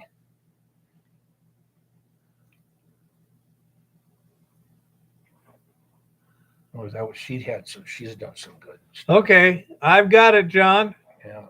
I'll show it to Eva. It's a video he wants you to see. It looks like it's something you'd be interested in, little Whitney one. Webb, you should listen to her. She's Okay. good. Keith, she is good. I saw her was on, I think, Viva Fry one time recently, but I didn't Listen to her. Well, I've got so little time.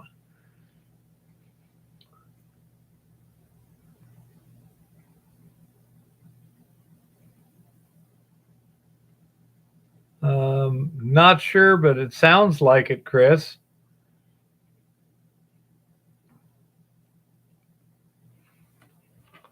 Okay, John, I've got it sitting there. We'll check it out as soon as we can. A little busy right now.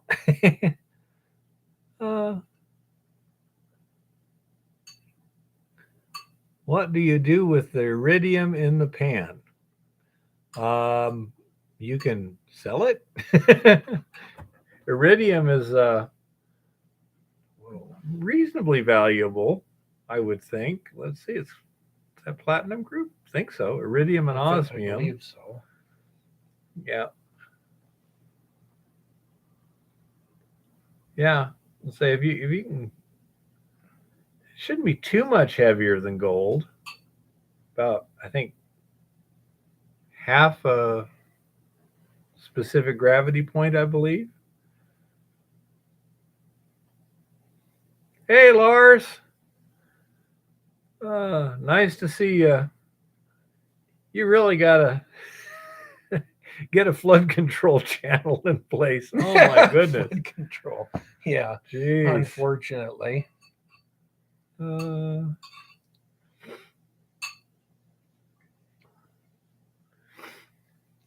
Okay, Horton. Did you see Rock wants to talk with you on the QT. He's got some ideas. Yep. So if 4%, 4% of the concentrates or 4% of the rock. If you're getting 4% of the rock, that would be some amazing stuff. No shit. Yeah. So, yeah, Horton, if you want to get a hold of Rock Butcher, you can send me an email and I will send your address to him. He also has a channel, YouTube channel, Rock Butcher. You can go directly to his channel, subscribe, and contact him.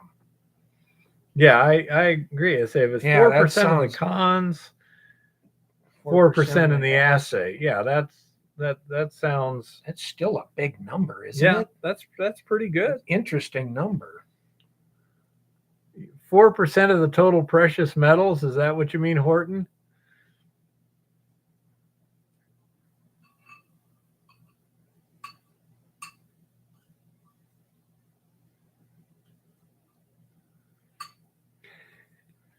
Wow. Yeah. Interesting. That's not something you run across every day. No. Not when you're in platinum group metals. I mean, it's hard to find anything in that range most of the time anyway.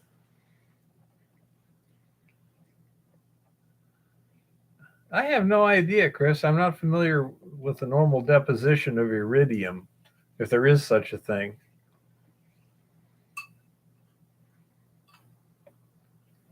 I think he's talking about 4% of the precious metal, or it might be 4% of the concentrates. Yeah, I don't think it's 4% of the raw rock. That would be incredible. Yeah. Yeah, that'd be. As you see, people are not credible. I've never seen. Specific gravity is like 22. You sure it's iridium and not tungsten? I don't think even iridium is a 22. Let's see. Osmium is the heaviest thing around. Yes, I know. Iridium's real close, though. Let's see, what's the specific gravity? Yeah, 22.56. Yeah. Okay. Platinum group, white, resembling. Yeah. Well, that'd be the next question, John. Yeah, for a while there, they were trying to figure out which was the densest, iridium or osmium.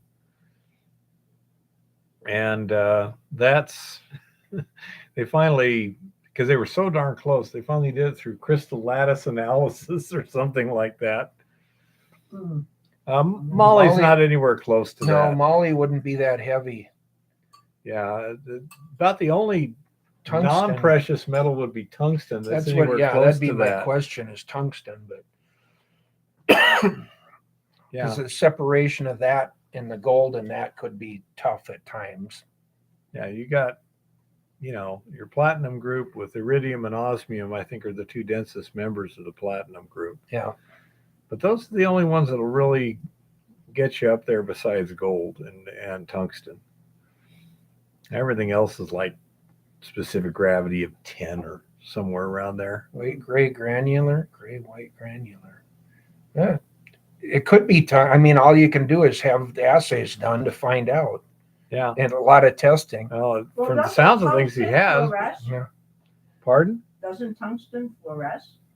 Not to my knowledge. Yeah, it can fluoresce. The metal? No, scheelite wood. What Yeah, is the metal black I measure sand by. good for? Okay, that's for you. What is black sand good for? Yeah. Well, it depends on, Shaggy, what's in the black sand. If it's got a concentration of some other mineral within it, I mean, ideally, what we were doing with our extra black sand is keeping it for sandblasting later because it's already nice and clean after you've washed it and rewashed it. But Goldstream said they use it for cleaning coal. Well, Goldstream, yeah. I don't know.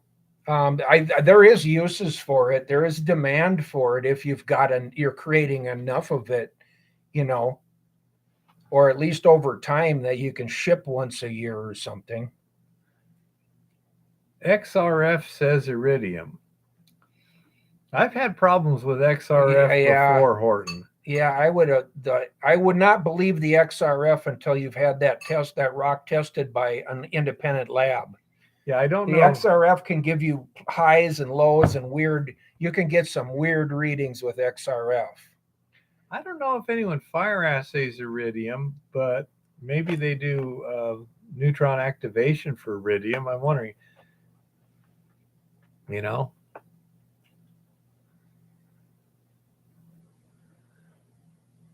Okay. Hey, Rock, by the way, do you still have access to that XRF? Or if you do get any again, let me know. And because I want to see what this Pura Gold has in it too. That could be kind of interesting. Chris thinks you can get ICP or AA for iridium. Rock says you can do neutron activation for iridium. Well, you can get my emails on at the beginning of any of my other things. But here it is again.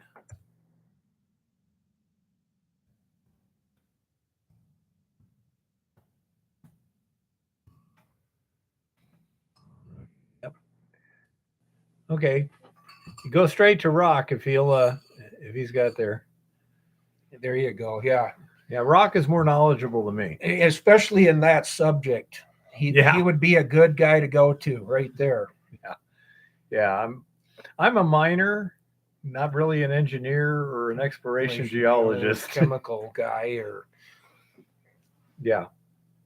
Digestion requires special handling. I wouldn't be surprised when you're talking platinum group, Chris. That could get kind of interesting to see because they usually use platinum electrodes. Absolutely, Horton. Thanks for being here with us.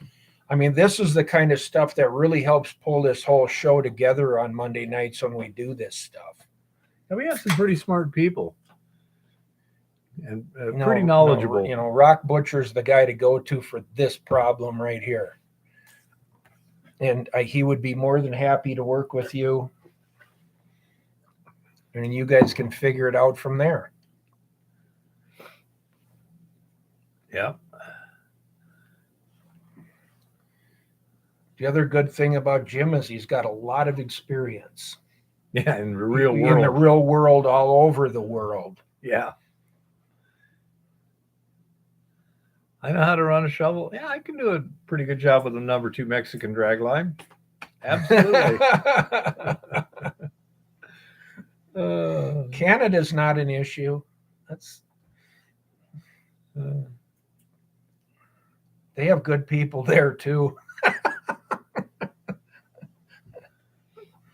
I didn't have any trouble sending it to him, really. I Took some did special send stuff a little bit. Goldstream a book a while back that took about 2 weeks. I don't know if it had to go to China to get to Canada or what happened there, but it did take a while to get Well, there. Trudeau probably routes everything through China. Well, yeah, they probably had to go through customs 14 times or something. I don't know. Yeah, hard to tell.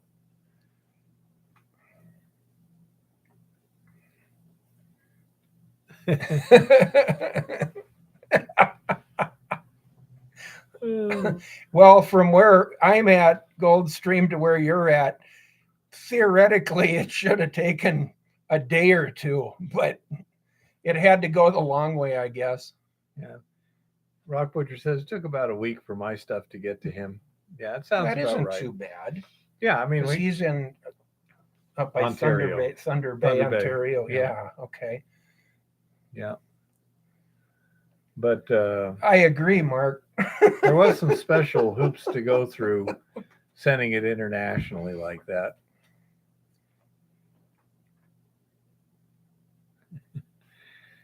I'm pretty much scheduled when it comes to shovel work. Not really available too much in the foreseeable future. the Mexican backhoe. Can I Yeah. say that? Hey Tom, can you use the phrase Yes. Mexican backhoe?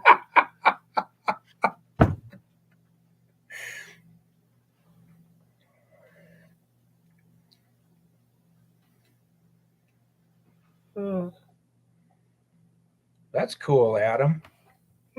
Exploration for what?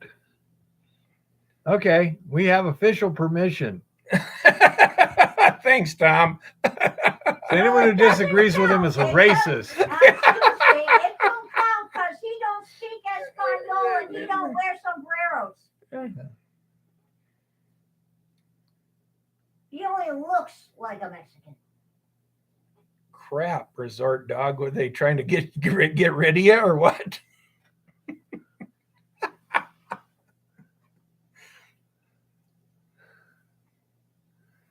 Man, electrons, hate them. Yeah.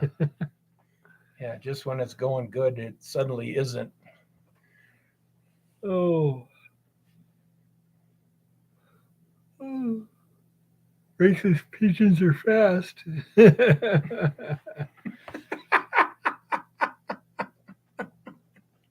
I don't know. Interesting world we live in right now. Boy, it's getting stranger by the day. What I just love is when they one side can't even agree on definitions of things, and it's supposedly their own stuff. Yeah. Look at J.K. Rowling's not even invited to the 20th anniversary of her own invention. 25th, 25th? Harry Potter. She wrote all the Harry Potter books. She wasn't allowed at the Yeah. reunion. Oh, yeah. Yeah, she said I something do that think it's pissed funny him that off. the one cast member who stood up for her was Lord Voldemort. You know, there is a certain irony involved here.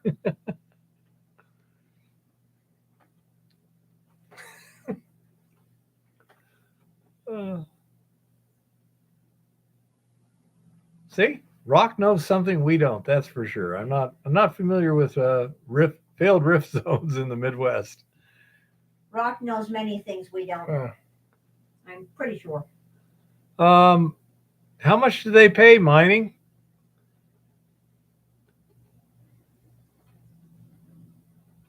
See, we have the right guy for the right question again.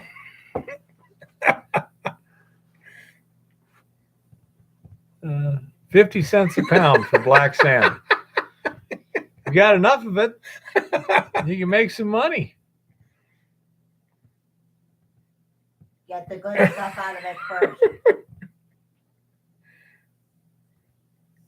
The gold is in Minnesota. It's over there, plus or minus. Yep.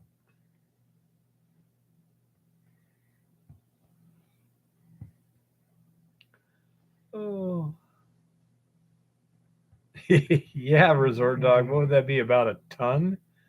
Something like that? It may be a lot more. I don't know. Let's see, 55 gallon. I mean, you're looking at a specific gravity of what, about 8.5 or something? A 55-gallon drum of black sand, it'd have to weigh one hell of a lot. Because a 5-gallon pail you cannot pick up with if it's full. Okay, so a 55-gallon drum of water would be about 473 pounds times, call it 9. So 2.25 tons roughly. It'd have to be somewhere in that neighborhood. It'd have to be incredibly heavy.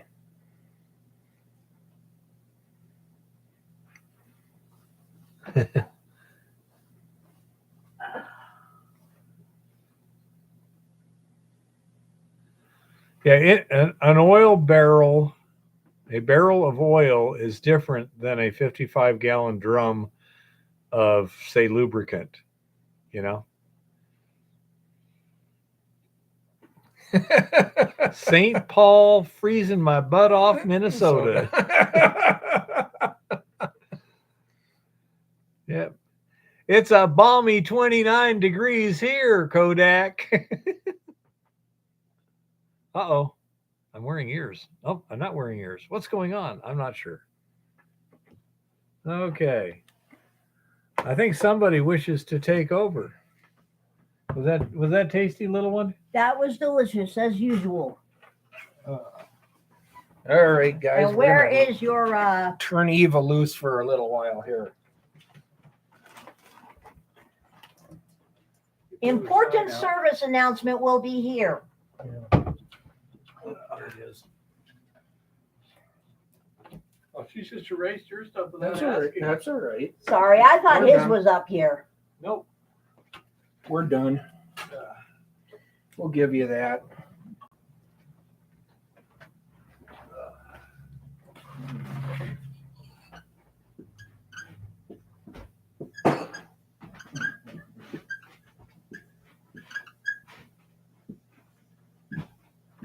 No, might be better to go to Rumble at this point. Well, they can check there first.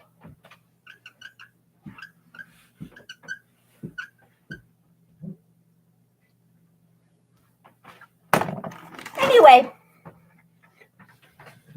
Hello. Exactly. LGBFJB. Got it. Hi, Wolfman. Hi, Kodak. Hi, everybody.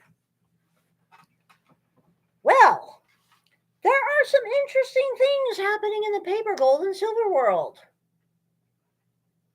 The goddess, of course, usually does not pay that much attention to the paper, gold, and silver world because we all know that it's a bunch of crock, just like all our government numbers.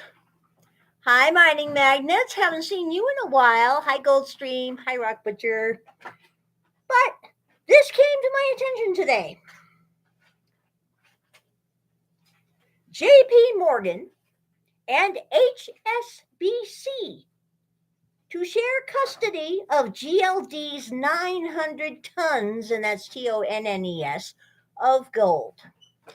Well, let's see here. We have HSBC, the money laundering bank of the entire world, find multiple millions of billions of dollars in many, many places. The preferred bank of Mexican drug cartels and other asshats everywhere, just everywhere. I mean, if you are a criminal, then this is your bank, okay? And JP Morgan. Now, we're all very familiar with JP Morgan due to the multiple court hearings and the multiple felony charges that have resulted in multiple millions and millions of dollars in fines on many occasions for manipulating precious metal prices. My. All of these people are just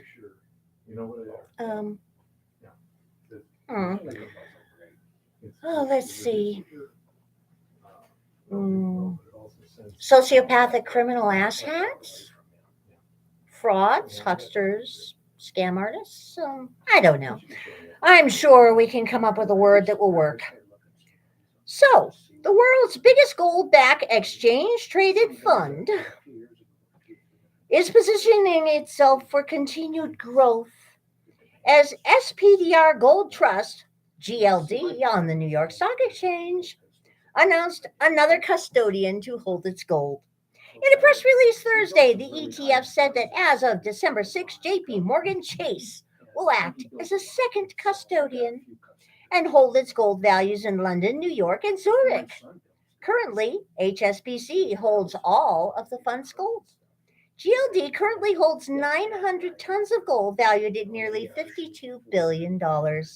According to reports, the addition of JPM as another gold custodian comes as no surprise, as the two institutions are the world's biggest bullion banks.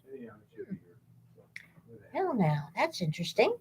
The addition of JPM will change the current single custodian and vault operating model to accommodate the activity of the fund in anticipation of future growth, the ETF said in a statement. The addition of JPM as a custodian alongside HSBC demonstrates our ambition for further growth of the fund, and we are confident this change will be welcomed by investors. Well, let's see. The investors are already putting their faith and trust in an international bank that deals largely with criminals and is largely criminal itself. So I'm sure the addition of JP Morgan, more criminals joining the party is not going to bother them in the least. Just saying. Added Joe Cavatoni of World Gold Trust Service, a subsidiary of the World Gold Council. Someday we'll have a long talk about the World Gold Council. Trust me.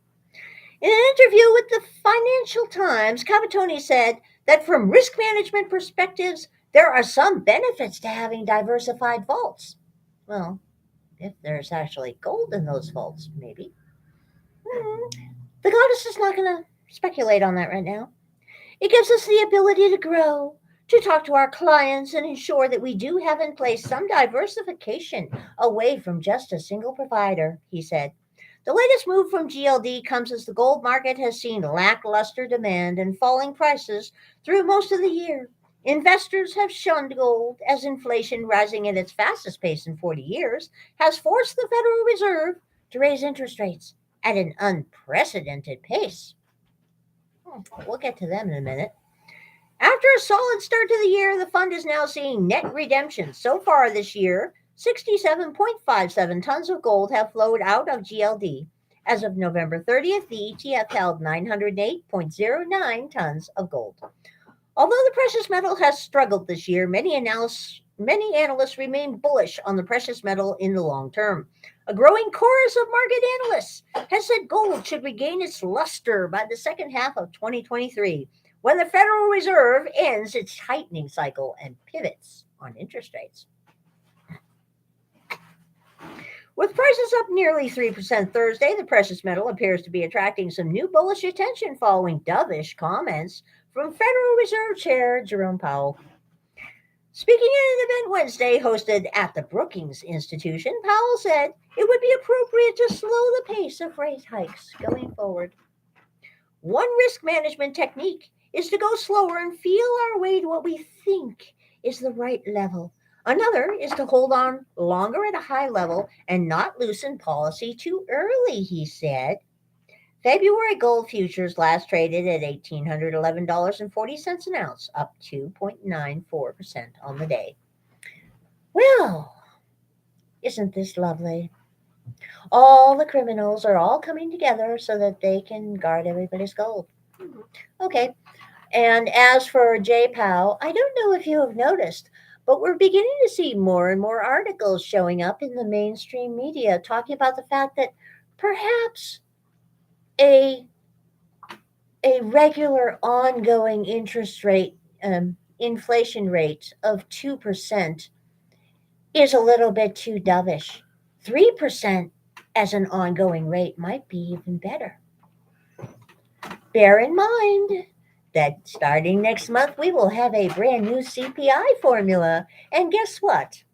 The goddess has seen what they're calling the brand new CPI formula, and I can pretty much guarantee that as of next month, are already lower than what it actually is. Inflation numbers coming from the Fed are probably going to be cut at least in half. So, congratulations. Everything's going to be better in January. Isn't that cool?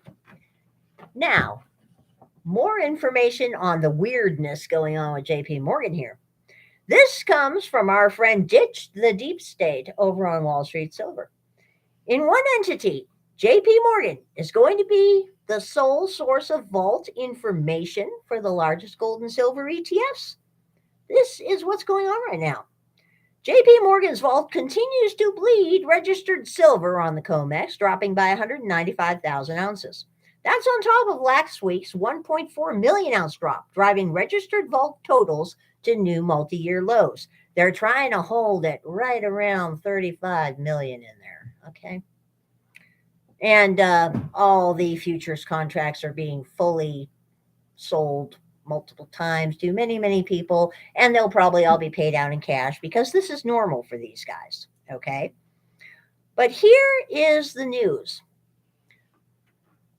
JP Morgan is also involved with a silver ETF, SLV.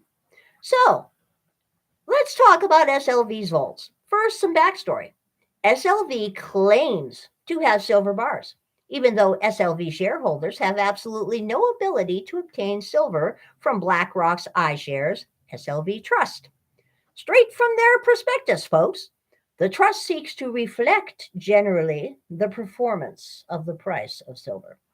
Although the shares are not the exact equivalent of an investment in silver, they provide investors with an alternative that allows a level of participation in the silver market through the securities market.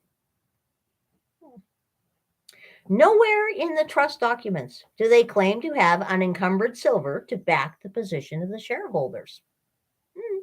I checked myself. SLV shareholders have zero claim on silver, any silver, so they effectively have a paper long position. The ETF is the short. Have we heard this before? The trust could be purely paper and need not be backed by any metal. There's nothing stated in the prospectus that there is any metal backing. Double check that too. The 5,000-page bar list, published daily, is nothing but a pacifier for SLV suckers to suck on.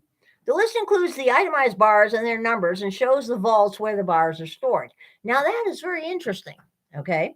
A year ago, there were allegedly 5 vaults, with 4 in London and 1 in New York City, a JP Morgan vault. There we are again with JP Morgan. These guys are popular. As a reminder, that New York City vault has 103 million ounces allegedly owned by somebody associated with SLV. That 103 million ounces is also posted on JP Morgan's COMEX vault total as eligible silver. So, yeah. Define eligible. You've got registered and you've got eligible. Registered is stuff that people can take delivery on, but nobody's ever been able to take delivery on. And eligible means that COMEX is holding it supposedly so that somebody else might take delivery on it later if you list it as registered. Okay? So It's a mess. BS. Yes. Okay. A year ago, JP Morgan allegedly opened another vault in London. Soon thereafter, allegedly, a total of 242 million ounces of silver transferred from a Brinks Premier Vault Park and Malka Amit's London vaults to the new JP Morgan vault. Those 2 vaults are allegedly now void of any silver that is related to SLV. This is according to SLV's numbers, LBMA's numbers, and our friend JP Morgan. So there's probably at least 3 liars in this triangle here. About a month ago, a third vault, the Brinks London C vault, allegedly started moving metal to the new JP Morgan vault, and about 20 million ounces have now been transferred to date. If the remaining 68 million ounces at that last Brinks vault transfers out, then the 3 JP Morgan vaults would have all the silver that SLV supposedly owns. Well, what do you think of that? Won't take much of a conspiracy to conceal some bar accounting, now would it? they'll probably never have to issue a statement that they may run out of silver for the ETF to buy. Not when one guy can make a minor change on his spreadsheet. So, are we headed to a situation where one entity will be assuring the shareholders in the two largest ETFs out there that their gold and silver is secure? It certainly seems so at this point. And again, the goddess finds it fascinating that the people that are now allegedly holding all of this gold and silver for these ETFs have faced multiple criminal cases in the past, have been found guilty of many financial very bad things that are kind of like illegal and paid fines in the past. And yet, for some bizarre and unaccountable reason, they're still allowed to do business in banking. More than that, they are still allowed to be the people that are pretty much on the board and running what is going on over there at ye old Comex. Fascinating how that works. And it reminds me of some other guy that we heard about lately, that Sam Bankman-Fried character. The one whom Maxine Waters praised for his transparency and the responsible way he's trying to keep his victims, though she didn't call them victims, of course, informed as to what's going on, and politely asked if he'd be nice enough to appear at a Senate hearing on the 13th. It would just be lovely if he would appear in front of Maxine Waters' little committee. And Sam Bankman-Fried replied to her and said, well, he's still trying to figure out what's going on, because I don't know if you heard the news. The poor dear boy had no idea how any of this happened. None whatsoever. He is still trying to get to the bottom of exactly what happened here. It's obviously not his fault. I mean, he's just a sweet, naive philanthropist who donated, yes, Okay. who donated a very, very large amount of money to a whole lot of politicians, including Maxine Waters. So Sam Bankman-Fried wrote back to Maxine on Twitter and said, of course, he'd be totally thrilled and pleased to come and speak before her in the committee and testify as soon as he actually knows what's going on. Because, after all, this is all in the name of transparency. And it should be noted that the last time he and Maxine were in the same room, she blew him a kiss. It should also be noted that he was a major donor to her campaigns, and she is in charge of the committee that is investigating FTX. I'm sure this will work out very well. Just as well as it works out when former employees of JP Morgan go to court, get hit with long jail sentences, and JP Morgan gets hit with another fine that, if you translated it into values we understand, would amount to about $120 out of the $10,000 in the bank account. I'm sure it will all work out perfectly well. Just swimmingly. Really. I'm sure. That is the way that is going today. So yeah, if you still have not woken up and gotten the clue, this would be a really good time to remember that if you don't hold it, you don't own it. And in other random news from the world today, somebody did the math and discovered that the little stock market kerfluffle at the end of the day wiped out about another $650 billion worth of valuation. And on a related note, we had a very rare pronouncement come out of the BIS. The BIS, by the way, for those who may have missed this, is the Bank for International Settlements. In other words, they're the central bank for central banks. It's kind of like the big boss in the middle of the video game. Okay, just so you know. The Bank for International Settlements has warned that pension funds and other non-bank financial firms now have more than 80 trillion, that's with a T, of hidden off-balance sheet dollar debt in the form of foreign exchange swaps. Dubbed the central bank to the world's central banks, the BIS raised concerns in its latest quarterly report. Concerns. In which it also said this year's market upheaval had, by and large, been navigated without any major issues. Okay, so let's see here. We have worldwide inflation. We have food riots in 50 countries. We have energy riots in 60 countries. We have Credit Suisse about $8 billion in the hole and their stock down by 90%. We have several crypto scams and Ponzi's of various types blowing up and the ripple effect taking out the few credible players in that sphere there. Oh, yeah. I'd say that this whole mess has been navigated without any major issues. And you get the purely picayune stuff over there. Having repeatedly urged central banks to act forcefully to dampen inflation, it struck a more measured tone this time around and also picked over the ongoing crypto market problems and September's UK government bond market turmoil.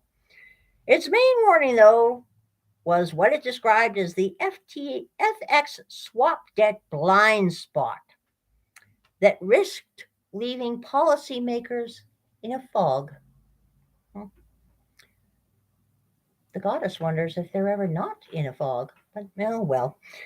FX swap markets, where, for example, a Dutch pension fund or Japanese insurer borrows dollars and lends euro or yen in the spot leg before later repaying them, have a history of problems. They saw funding squeezes during both the global financial crisis and again in March 2020 when the COVID-19 pandemic wrought havoc that required top central banks like the U.S. Federal Reserve to intervene with dollar swap lines. The 80 trillion plus hidden debt estimate exceeds the stocks of dollar treasury bills, repo, and commercial paper combined, the BIS said. While the churn of deals was almost $5 trillion per day in April, 2/3 of daily global FX turnover. For both non-U.S. banks and non-U.S. non-banks, such as pension funds, dollar obligations from FX swaps are now double their on-balance dollar debt, it estimated. The missing dollar debt from FX swaps, forwards, and currency swaps is huge, the Swiss-based institution said, describing the lack of direct information about the scale and location of the problem as the key issue.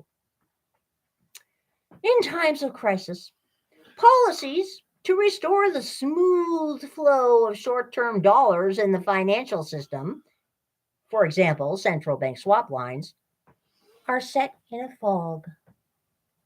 Really.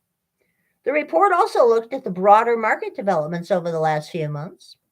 BIS officials have been loudly calling for forceful interest rate hikes from central banks as this year's inflation spike has taken hold, but this time it struck a more measured tone. Asked whether the end of the tightening cycle may be looming next year, the head of the BIS's Monetary and Economic Department, Claudio Borio, said it would depend on how circumstances evolve. Noting also the complexity of high debt levels and uncertainty about how sensitive borrowers now are to rising rates. The simple answer is closer than one was at the beginning, but we don't know how far central banks will have to go. The enemy is an old enemy and is known, Borio said, referring to inflation. But it's a long time since we have been fighting this battle. No, the goddess will not interject right now. I must. Other sections of the report focused on findings from its recent global FX market survey. It estimated that 2.2 trillion, with a T, worth of currency trades are at risk of failing to settle on any given day due to issues between counterparties, potentially undermining financial stability. The amount at risk represents about 1/3 of total deliverable FX turnover and is up from 1.9 trillion from 3 years earlier when the last FX survey was carried out. FX trading also continues to shift away from multilateral trading platforms toward less visible venues, hindering policymakers from appropriately monitoring FX markets. The bank's head of research and economic advisor, Hyun Song-shin, meanwhile, described the recent crypto market problems, such as the collapse of the FTX exchange and stablecoins Terra USD and Luna, as having similar characteristics to most banking crashes. He described many of the crypto coins sold as Dino, decentralized in name only. The goddess likes that one. And that most of their related activities took place through traditional intermediaries. One hopes that the crypto bros are aware of this. This is people taking deposits essentially in unregulated banks. Finally, someone comes out with a Captain Obvious moment. Yes, Shin added. It was largely about unraveling of large leverage and maturity mismatches, just like during the financial crash over a decade ago. What the episode has shown is although crypto operates under the banner of decentralized, it is quite centralized in many respects. Well, no shit, Sherlock.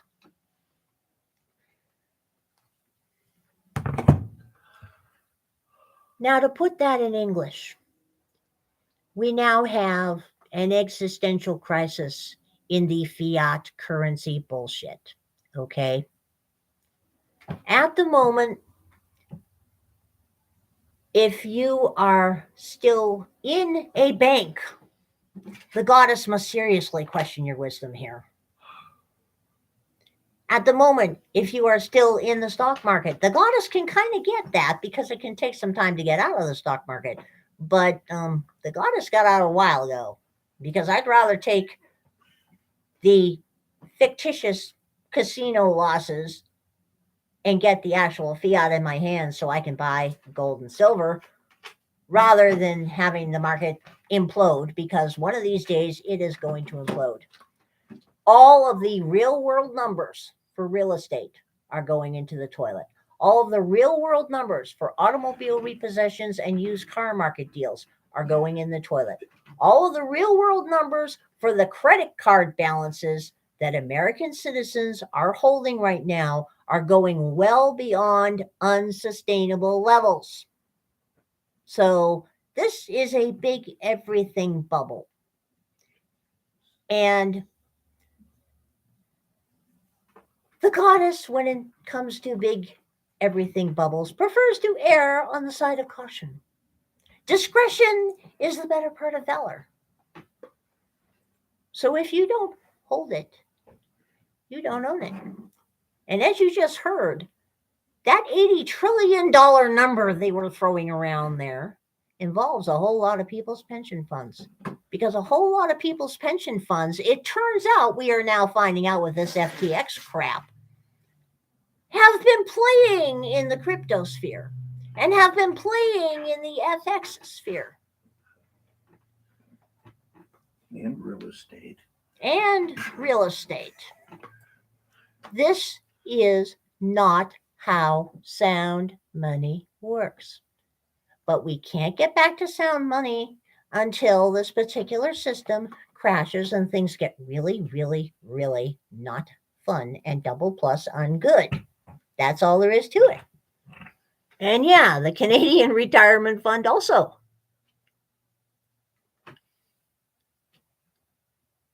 I mean, that's the thing, is that the dollar is a zombie, okay? Getting anybody to understand this can be very difficult. But if you know some people that might want to understand it, there's a YouTube series out there called The Secrets of Money that is actually worth watching. In the meantime, the goddess is just going to say that anybody who is in an ETF for gold and silver, you're probably never going to see the real thing. I mean, seriously, people. These people are all criminals. Why it is that criminals are still allowed to be in the banking world, I don't know. But oh well, that's the way it is. And also, They're regulated by criminals. off the top of my head, I don't remember the name of the documentary, but on YouTube, you will also find a very interesting expose on HSBC and what they've been up to. Very, very cool stuff. Just something that you might want to consider watching. Like,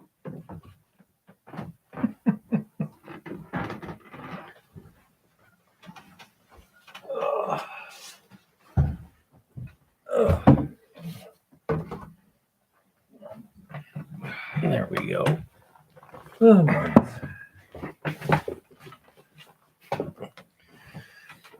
Ah. That makes our season even more cheerful, huh? Yeah, it really is. Okay, we need some humor, guys. The current events are getting kind of ugly every day.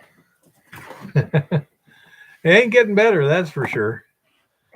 I've got this right here where they're talking about the Arizona election right now. When I get back to that, see what's going on. I just love it. Where both in Brazil and in Arizona, questioning the election gets you fined. Literally. Yeah. Oh, it's gotten insane. We just made mention. We can't say anything Yeah, about she just made mention of it, blind dude. That's the extent of that. Let's see if it's even on YouTube anymore. I don't know what's on there. There's plenty of things to find out about it. well, Dr. Drew's channel is really good anyway.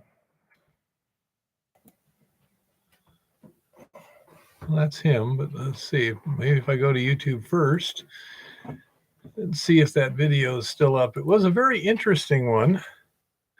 Seemed like the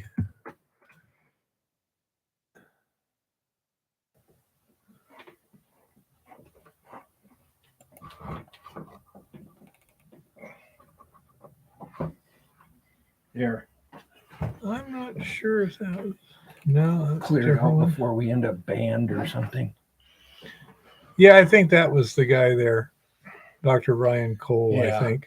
Yeah. I think you're right. I love this one quote here. All scientists agree when you censor the ones who don't. I remember that from the thing there. But yeah, Dr. Ryan Cole would be the thing I would look up. I found it quite interesting. Yeah, scary. Yep. Some really weird shit going on right now. It would be nice if there was somebody we could trust to just tell us the truth.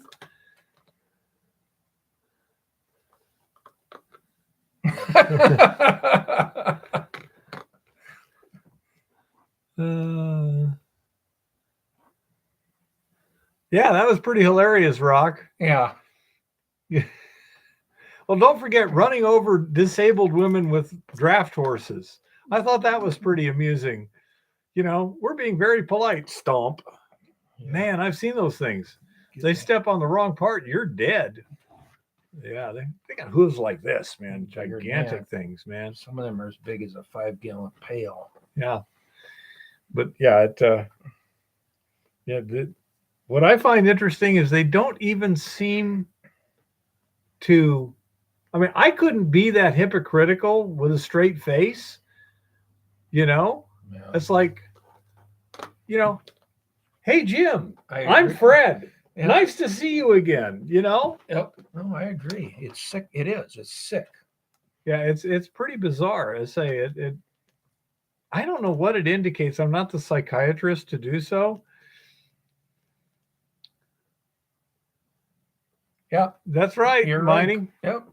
Exactly. The Chinese have the right to protest lockdowns, but Canadians don't. Or us.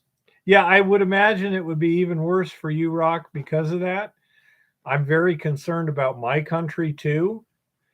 I think we're about neck and neck on this one here. Yeah. I don't know who's ahead of who. I think you guys are a little bit more ahead openly, but behind the scenes, I'm not sure who's in charge. I mean, who's in the head here,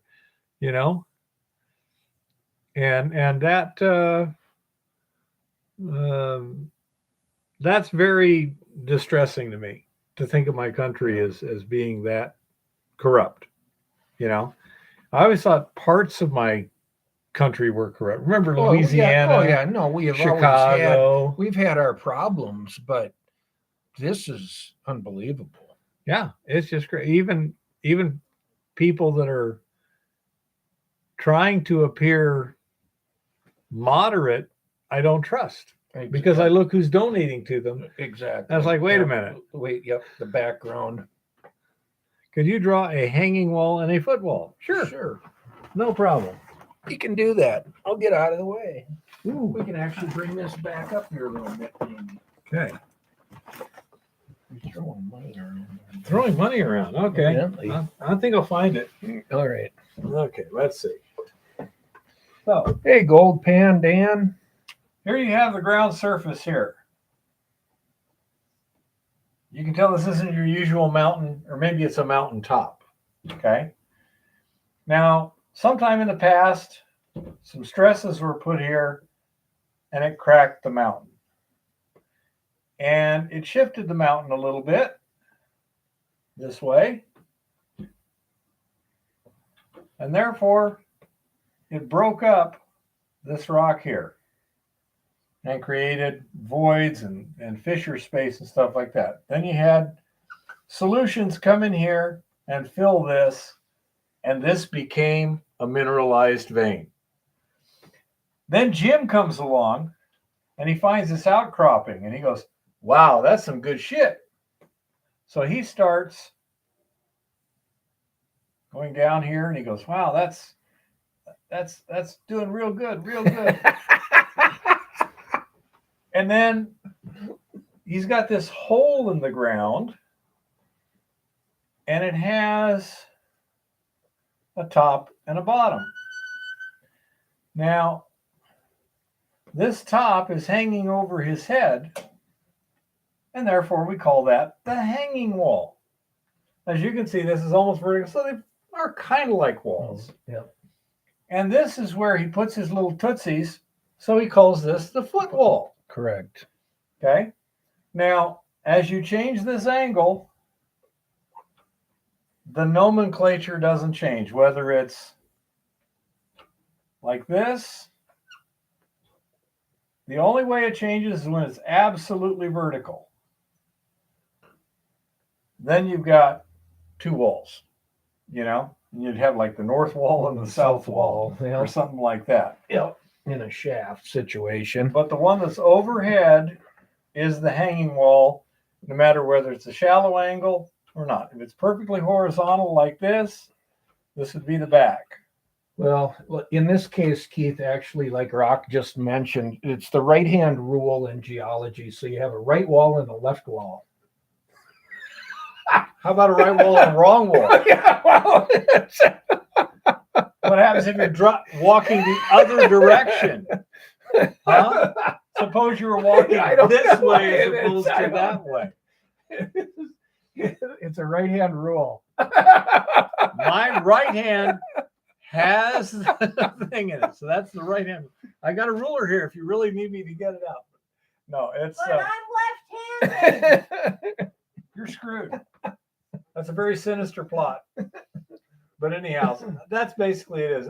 Very few vein-like formations or anything fairly uniform doesn't have something that's predominantly overhead. Right. You do have some that are pretty vertical, and then you just normally north and south wall or something like that.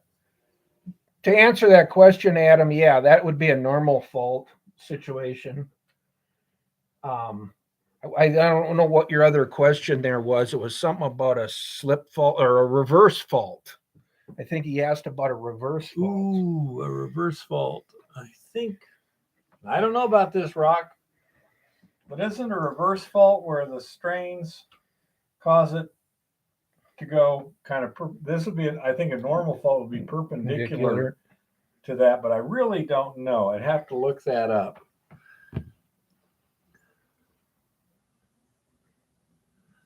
Right hand rule is where the thumb of your right hand points north, then you measure the dip. Yeah. I've never seen one One block rides upward. So this would be a reverse fault because I showed you that this one moved up compared to that one. Although it went, actually in this case it went under. So I think what he's saying is if this one moved up and the other one was here, I think that's what he means by a reverse fault. Am I correct, Rock?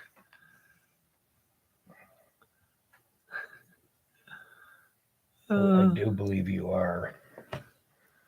Yep. Now you are. Okay.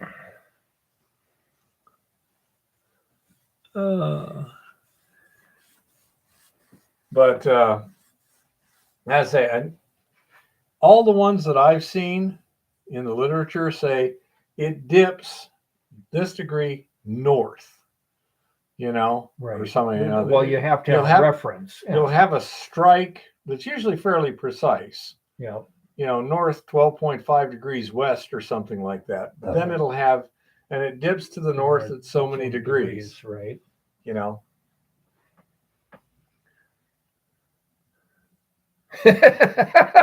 Latitude is for sailors.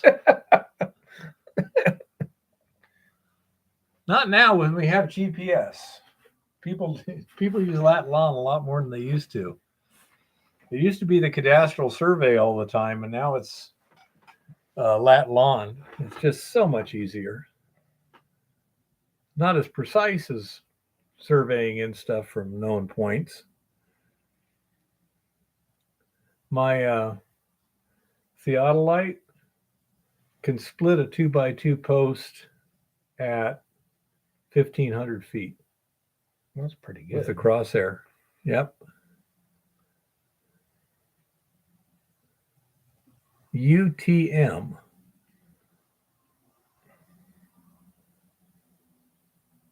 Would that be the GPS grid? I think they've got an actual grid there like that too. I'm on my GPS. I'm running UTM. Okay. I'm just using Latlon. What's the advantage of UTM? I couldn't tell you. Chris is saying UTM is metric. Okay, I don't want it anymore.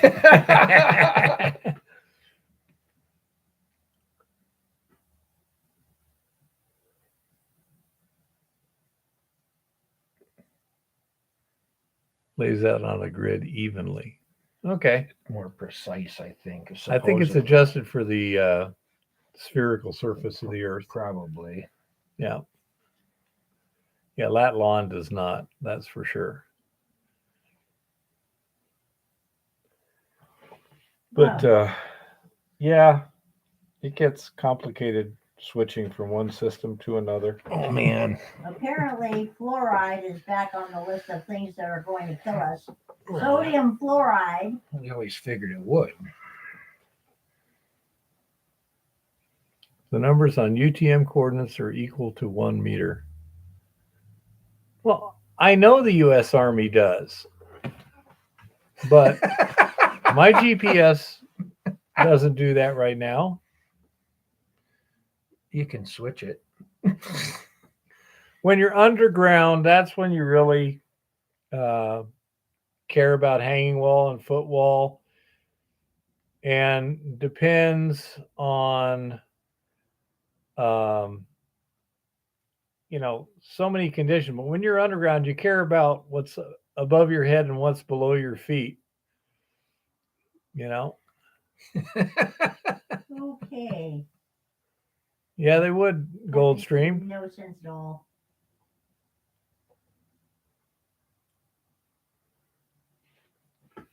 But again, this is where it gets complicated. Is over the years they've continually changed all these things. Update. Yeah.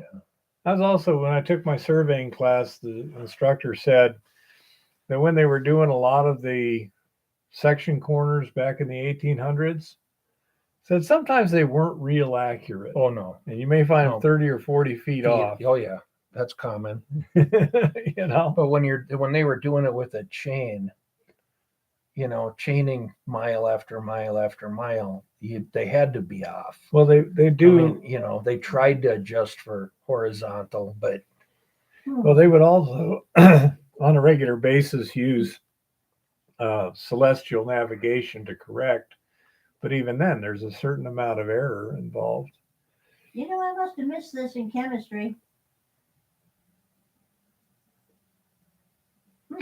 Terminal error controller.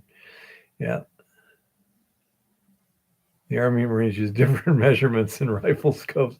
Well, that makes about as much sense as a lot of other stuff in the government does. Okay, I have a question for all you geniuses over here. I must have missed this one in chemistry.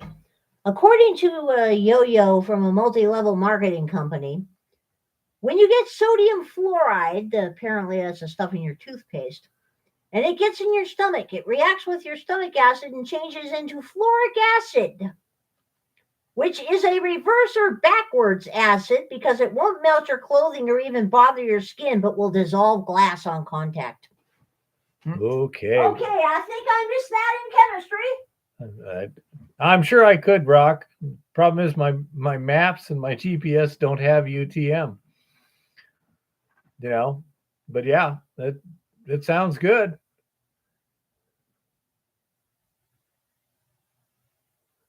What is quicker to understand user just turning it? Probably whatever they're done in. I mean, what are your maps done with?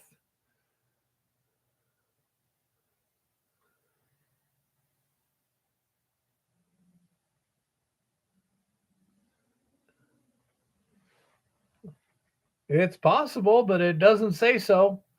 If I get into the setup.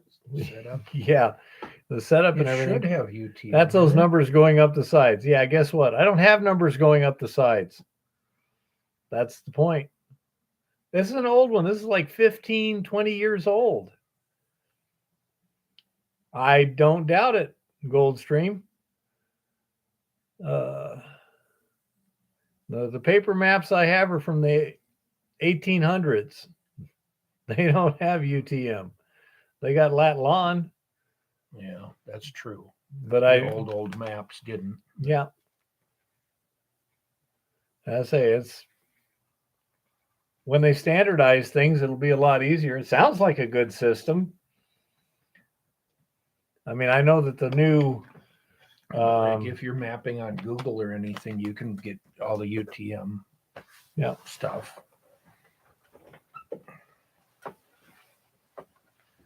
Oh, probably, Chris. I'm probably wrong, but no, Dan. If that was the map that was made at the time, 100 years ago, that's what you roll with. Yeah, I mean that's it. It's whatever's on the map, so to speak. Yeah. I'm thinking of getting a new GPS because they should be more accurate now than one 15 years old. But I say that would be nice. Yeah, you could lay out a grid, for example, like say at our top of the hill prospect. Once we get the actual corners, I don't know how many of the patented claim corners are still marked, but if they are, it would be nice to get a nice grid out there. Yeah, if you got corner rocks marked or something, it'd be nice to find them. Yeah, because that was the original survey. Well, there's one out there. I'm pretty sure it's the corner because it's like a T-post with a sign on it that says "Survey Monument, do not move" or "Do not disturb" or something. There, and it's like, okay, and according to my calculations and the maps I'm looking at, that should be within about 50 feet of a claim corner. That's like, I bet you that is the claim corner,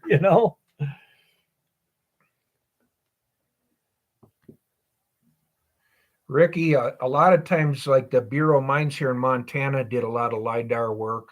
Not all counties are covered, but a good part of them are. I don't know where else you'd go for LIDAR, actually. Yeah, Rock, and I say, if it's mapped, it's mapped. If it's done well, it's done well. If it's not, it's not. That's where the Arbuckle is, huh? USGS could have LiDAR work.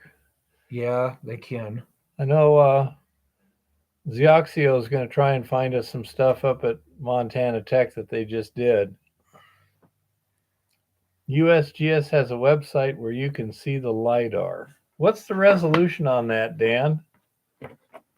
Ugh. National Map Viewer. USGS LiDAR?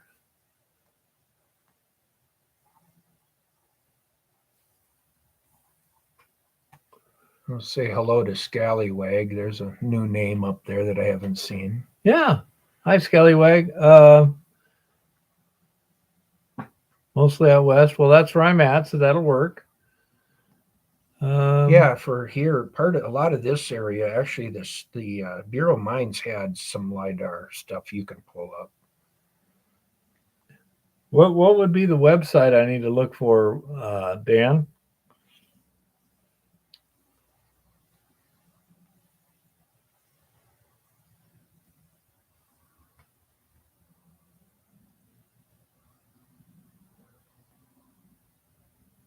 Okay, a good alternative to cell phone with something like, yeah, these modern smartphones are pretty good. We didn't try Eva's where we were at the last time at the top of the hill, but it should have enough signal to work, I would think. I've got a flip phone. I had decent reception. There's a fire watchtower nearby. I have a feeling they've got cell signal there just off of it, for communications.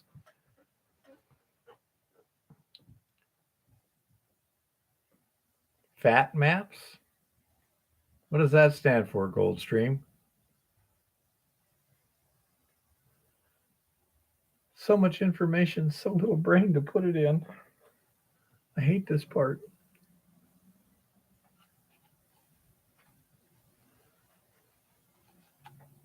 They update the LiDAR in that area. That would make sense. That'd be a good time to do it. It's just their name.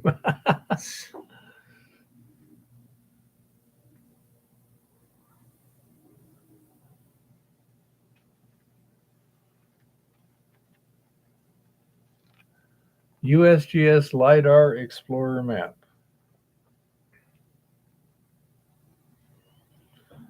I presume Google can figure it out from there. Onyx has actually gotten pretty good.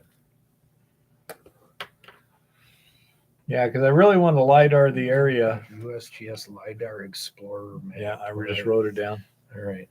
Because I really want to do LiDAR where I'm definitely that top of the hill thing. Definitely, because you can see stuff that you can't see wandering around up there unless you happen to bumble into a hole somewhere. I could see stuff that's out there in the meadow area.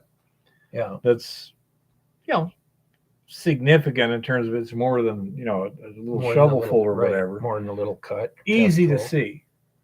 But a bigger disturbance in all those trees there was essentially indetectable unless you knew that it was there. Yep. If you got a lot of down timber, it's getting harder and harder to see some of that in this dead, killed timber. It looked to me up there that the stuff laying on the ground was mainly from wind. Probably. Because it's right there at the top of the ridge. Yeah. And it was around the edge of the tree area. Once you got into the tree area a little bit. Wasn't too bad. Yeah. Going downhill just a little bit. All of a sudden, you don't have a whole lot of down timber anymore. Well, some areas here, Goldstream, don't have very good LiDAR either. You have to do your own. Well, but they can do LiDAR now with just a drone even. You can actually buy a drone to do LiDAR yourself.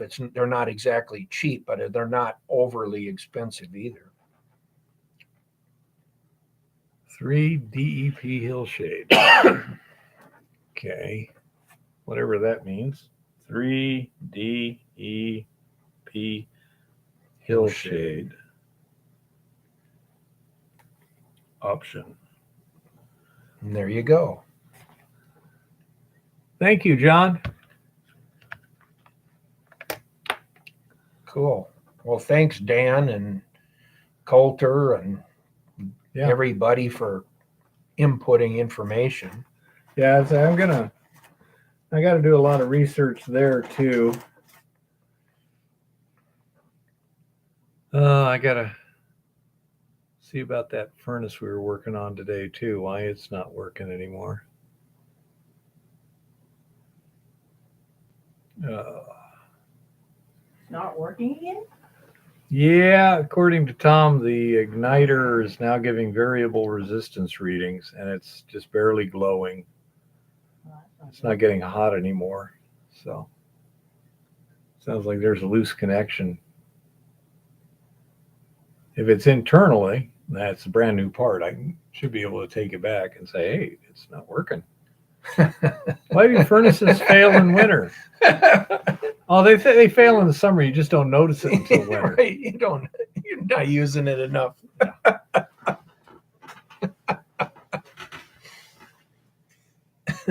Yeah. Exactly. Oh. Oh. Goodness. Well, hell, we've had a pretty good evening so far. Come on, guys. Yeah, we only What's got the another next hour and a subject? half to come up with to fill up. Come on, We've had folks. some really good stuff though tonight. Yeah. Thank you, Dan. I appreciate it. Yeah. It's so annoying.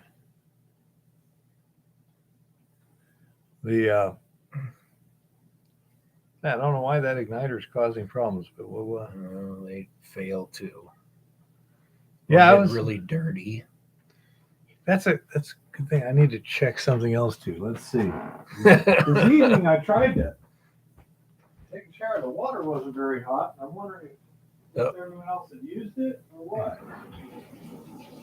So let me see. If there's an issue. If not, I'll go down there and work on the heaters too.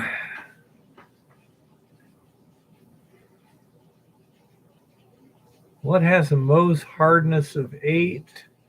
Topaz, I think.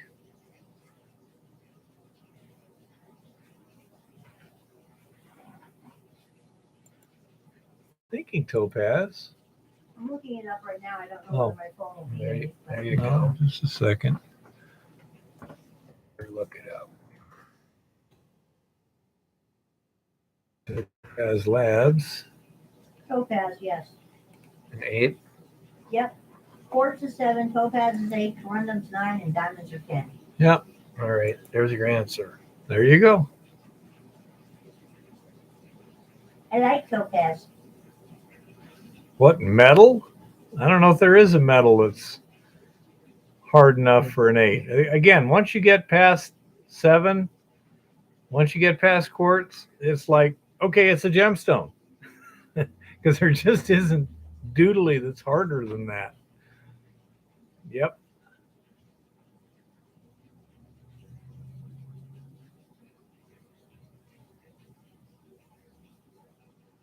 That's what I'm thinking, Rock. Yeah.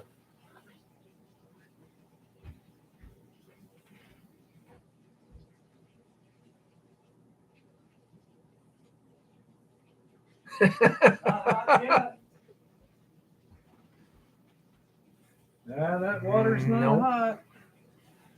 I may have to add something to my list here. Uh-oh. Spinels are an 8 too. Spinel, I believe Spinel is topaz. Yep. Let's see.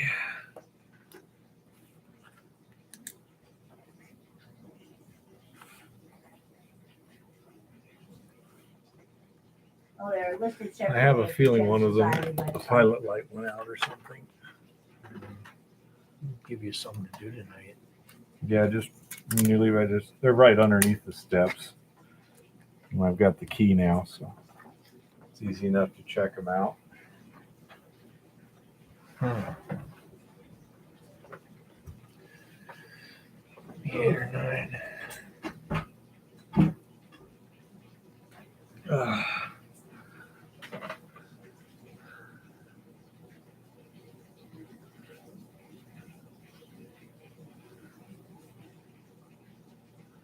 Yep, Goldstream, you're correct.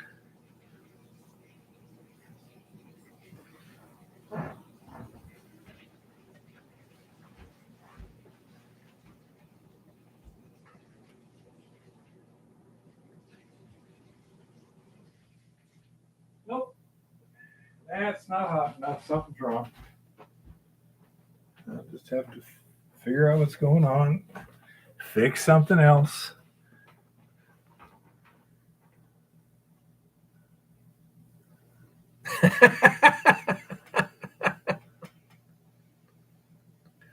Yeah, there is no trouble code. It has a light and it's steady. Yep. And say that's the we pulled the igniter. It showing infinite resistance because all the pieces had fallen from the middle of it, and so got a new one, $85. Yeah. Put it in. It worked initially, then it stopped working, and I'm not sure. And we shall see.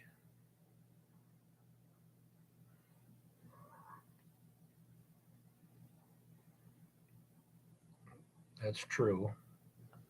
Okay, interesting, Chris. Yeah, I know. That's the thing. Everything is testing out fine, except the igniter was bad. It was clearly failed. So we pulled it, replaced it.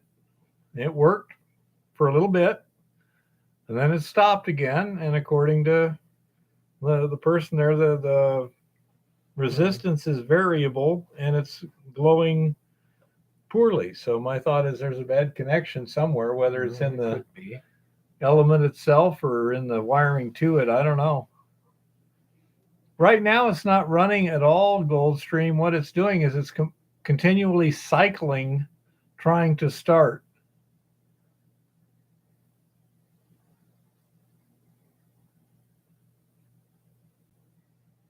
Yep.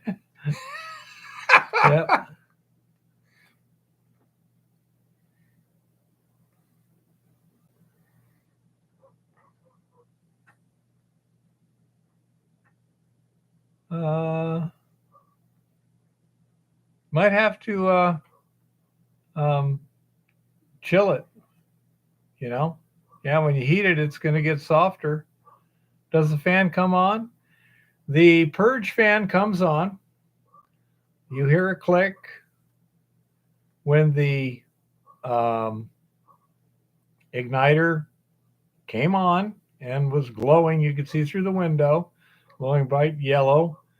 Then the gas came on, the burner lit up, and then the main fan came on. And then I left and it stopped working.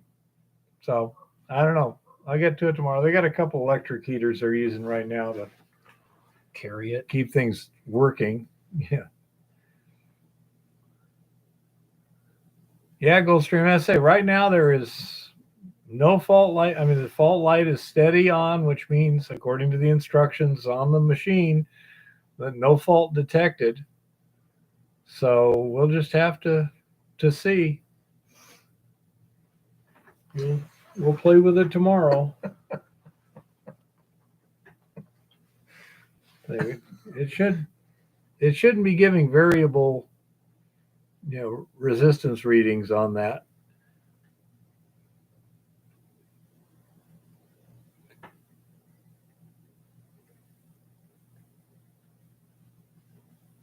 They listen. Yeah, exactly.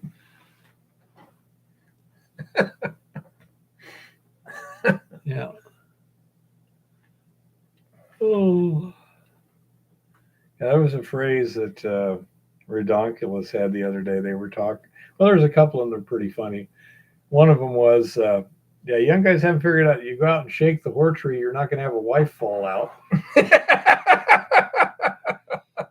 And another one, there were a couple of soldiers. One was a sailor. He said, Oh, the crazy stuff we did on the igniter Kodak. And he said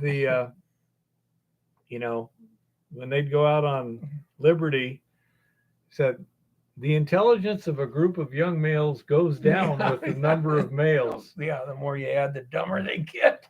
Sometimes once you get to 10 or 12, this can be so extreme you wind up with negative intelligence. Yeah. Yeah.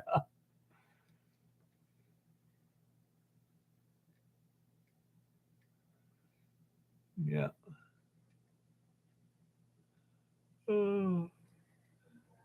But yeah, I just, there's so many different things on it that I'm not sure, but I know the igniter is supposed to have low resistance and it's supposed to get hot when it gets power. So that's where I'll start. Especially as when we replaced the igniter, it went from not functioning at all, except it was cycling, continual cycling. One more problem yet. Put that in, all of a sudden it started working. It's the next weakest link. That's the problem with repairing parts, even on vehicles. Sometimes you fix the failed part, now that's strong, so then the next failure is behind it. In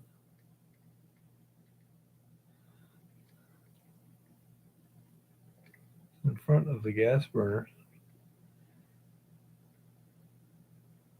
that sits in front of the gas burner, I think sometimes it gets corroded and doesn't register, so the gas I don't think that's the problem there.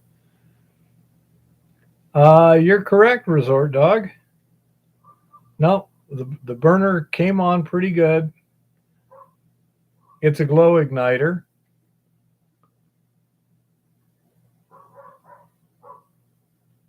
It was pretty clean mining. I could try that, but I mean, there was no soot on it or anything like that. It was quite clean. Okay.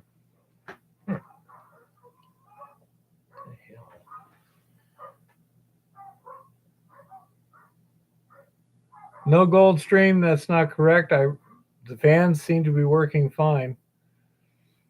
There's a purge fan that starts up when it tries to start, that's making sure there's a airflow through it so it doesn't build up gas. And then the main duct fan, you might call it, comes on after it lights up. We'll see you later, Rock Butcher. Thanks for being here. Take care, Rock. Yeah. Doesn't seem like it. As I say, the burner worked fine before I left.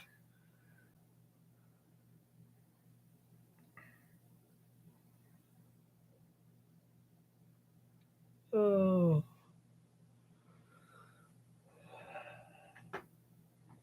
What are your plans this summer coming up? You got anything lined up? Not totally. We want to do some test holes yet. Look at some ground. And ideally, I want to spend some time looking for a hard rock gold mine. Mm-hmm. Get out in the field more, because this summer I didn't get in the field near as much as I wanted to. Just the way it all building there? Yeah, just the way it all worked out, Yeah. And I've got a couple possibles that, things I've got picked out on maps and that I've studied, but Thank you, John. That's kind of what I'm thinking too. It was brand new, put it in, it worked, and then real quickly it failed. To me, that sounds like maybe a manufacturing flaw or something damaged the transistor that failed once it started actually working, and that would give you variable resistance and stuff. Well, that's another possible. Yeah, not this. Shouldn't be a mismatched part. It was a computer match to the model and serial number, and it looked identical. Power test at connection. Couldn't hurt. Yep.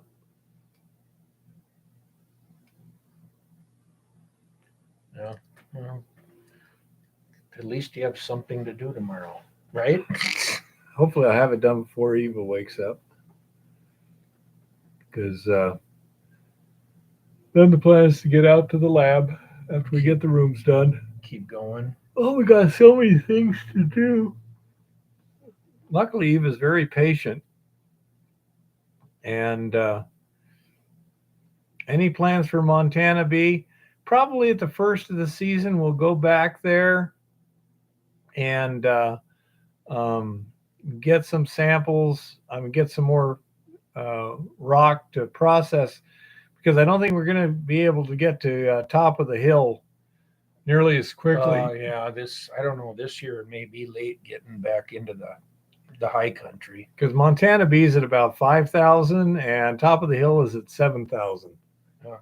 You know, so it'll be end of May, 1st of June. Yeah.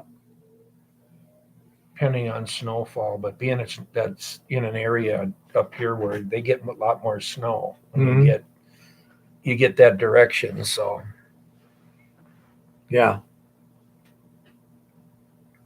So I say my thought is we'll probably be working Montana Bee and the mill first. Do some testing on the resin, try and get down to the 40-foot level. We're only about 10 feet above it. mhm. So by taking a thin slice, which seems more efficient ore-wise right now too, and then once the snow melts up on top of the hill, heading up there and doing some exploration.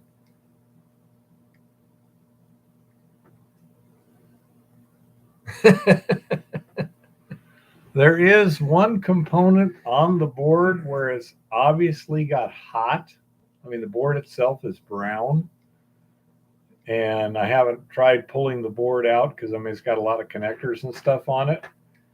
But yeah, that could also be a problem. But I'll check that igniter first because, again, the board itself is saying no faults detected. And when I initially replaced the igniter, it worked. So I'm thinking that the new igniter just failed. I mean, manufacturing defect or something. Well, and it's not just an alternative to the $130 tester. It's something you can hang around your neck, and it also does streaks, and it also does magnetics. Have it in the field right with you. Yeah. That's my thought, John, because it certainly wasn't giving a code for that igniter, and it was dead. I mean, it has a weird shape. You got the ceramic block here with the wires. Then it's got a stepped electrode this way, and a stepped electrode this way. And then this one broke off the old one. And then it goes out and back and out and back. It's very complex shape here. And the way it was packed in that box, it was all stuffed inside thick foam. So I presume this is somewhat fragile. Yeah. I'm not sure what the heck material that is, but it's got to take glowing temperatures for years. Right, again and again and again. And they packed it very carefully to keep it from breaking. So my guess is there may be a crack in one of those things there. And that'll give you a thing.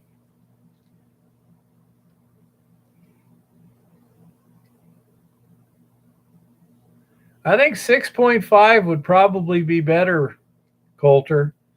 Because again, 8, it's like, as I said, anything above 8 is a gemstone, period. End of story. Don't worry about it. 6.5, on the other hand, will tell you the difference between feldspar and quartz. Very common minerals. Right. Yeah. So, and I say, you can scratch quartz that way, but scratching it doesn't tell you whether it's quartz or feldspar because both of them will scratch with an 8. But a 6.5, only one of them will scratch. That'll tell you. But I go 6.5 instead of the 8, Coulter.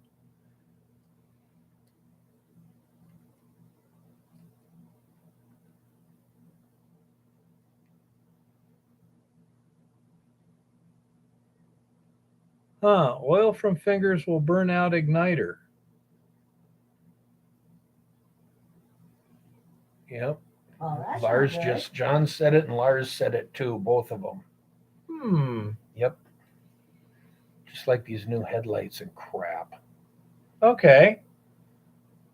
That's, I certainly wasn't careful not to. So that could easily explain it. That would be a bummer. Yeah, well, it might be the issue. I guess that'd be worth looking at real carefully. Handle with a clean paper towel. How about rubber gloves? Would those work too? When is they're clean? Because I mean, I can easily handle it by the base. You know, greasy key. I hope he's talking about the gloves and not me.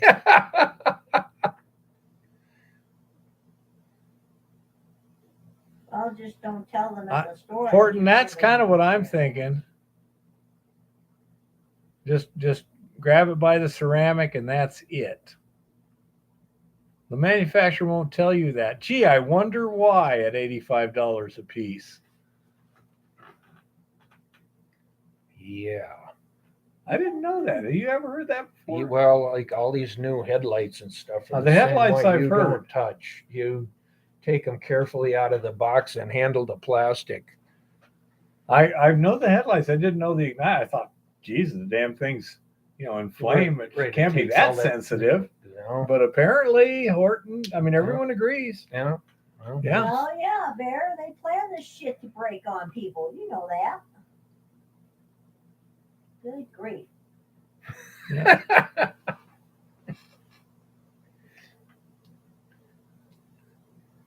Well, you got it from two good guys. So Oh, yeah. You got to believe Well, it. and Kodak said the same thing. He'll probably say, I did HVAC too. You know, he's done a lot of electrical. We know that. Yeah. So But I say, there you go. It's clear that's the thing. Well, just don't tell them when you bring it back. It failed in a matter of minutes. So, okay.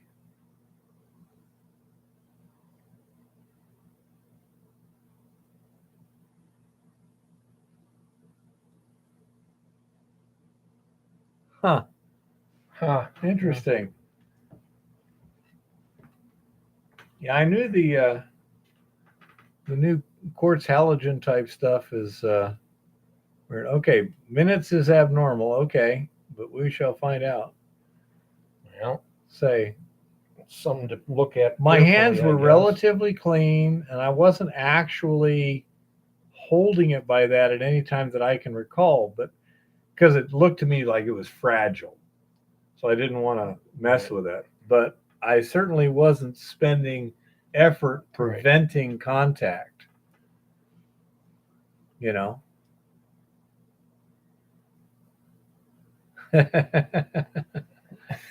Yeah, that would be what was it? Young Frankenstein? Yeah. That's Frankenstein. Frankenstein, yes, that's right. Walk this way. I'm lopsided now.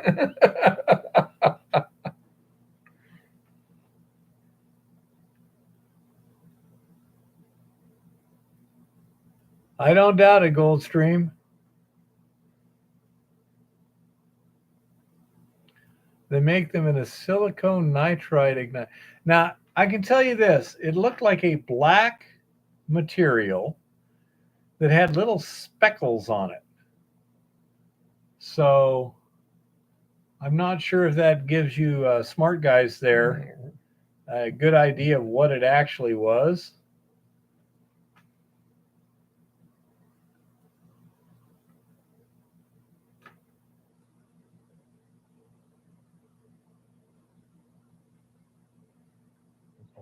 I think we got a couple conversations. I'm too confused. Well, yeah, you do have two different conversations going here. Yeah, man-made quartz. Well, there's nothing wrong Exactly. with that. By the way, would a a fused silica rod be the same hardness as quartz? Anyone know?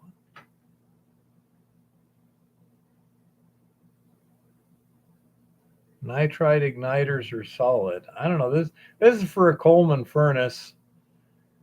I don't have the part number with me right now.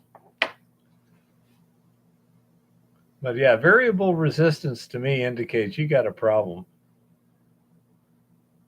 Play-Doh with glitter. You might have done that, Lars. That's what it was. Lars planted it at the local store just to screw me up. That's what I was wondering, Chris. That might make it perfect, though, because if it's a little bit softer than quartz, but still harder than feldspar, bingo. We'll see you, Dan. Thanks for being Take care, here. Dan. Thank you for everything. Good night, Dan. Yeah, I'm going to check the voltage at the igniter terminal. The igniter has two plugs, two wires, two bayonet connectors, and I'll just check the voltage at that. And I will also check the resistance of the igniter itself. I got a multimeter, so it should be I really don't know what that igniter is. It didn't look like, it looked more like something sintered or something. Yeah, Chris says sintered. Chris says easy to get steel that will scratch quartz. We want it to be just softer than quartz. So when you scratch it, you go, okay, it won't scratch. It's leaving metal. That would be, that must be quartz. And I say anything above quartz in hardness is a gemstone. Right. So, you're not going to find it in large chunks. If you got a chunk of topaz like that, oh yeah, baby, I'm telling you. If you find gemstones, the goddess likes them. Yeah, if you trip over that 35-pound quartz or topaz or tourmaline. tourmaline. Yeah, even a tourmaline would be good. Yeah, especially that size. If you have power to it and it doesn't ignite, it's a bad igniter. Yeah, that's my thought. It should glow a bright yellow. I mean, I was looking through the little window, and when that thing was, before I left, it was glowing. It was pretty bright in there.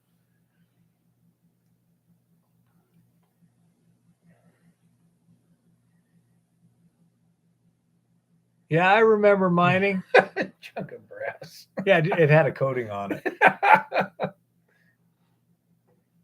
To make sure you're getting current, not just voltage. I got an ammeter, with the little loop thing, so I can do that too.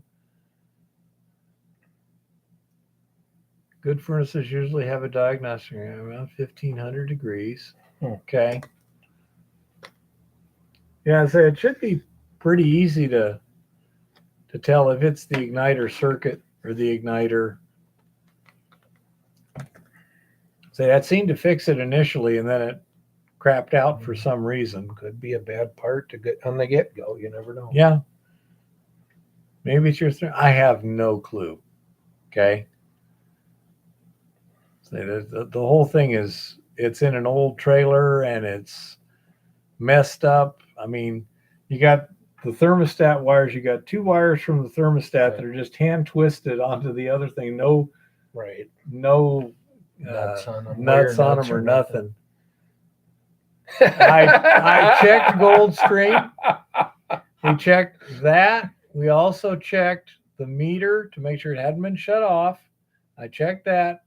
And the burner did ignite earlier today, right after I put the igniter in. That's monzonite. The ore they used to coat Coleman lamp sacks. Really?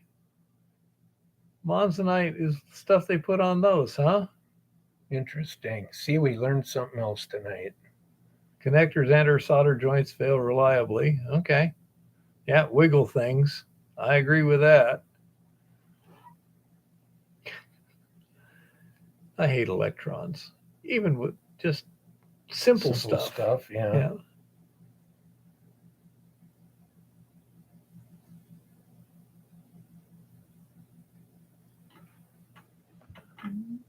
I think I need a drink. Yeah. Oh, well, it gives me something to do while the goddess sleeps in.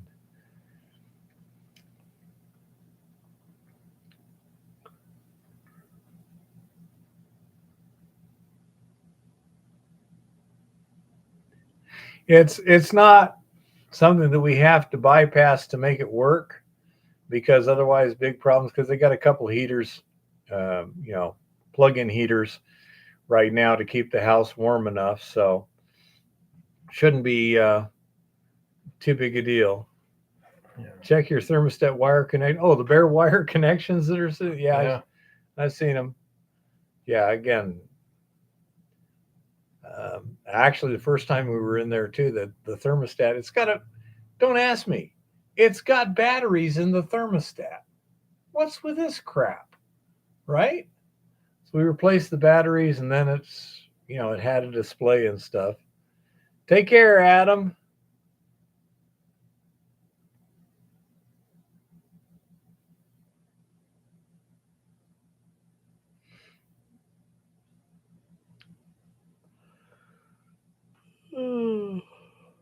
Batteries in the thermostat. Mobile home, John.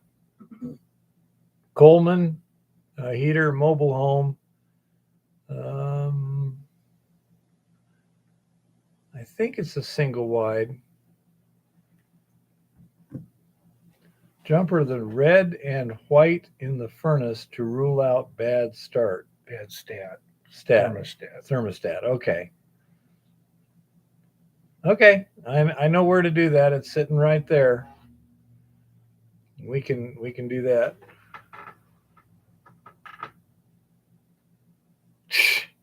That sounds about right for you, Lars.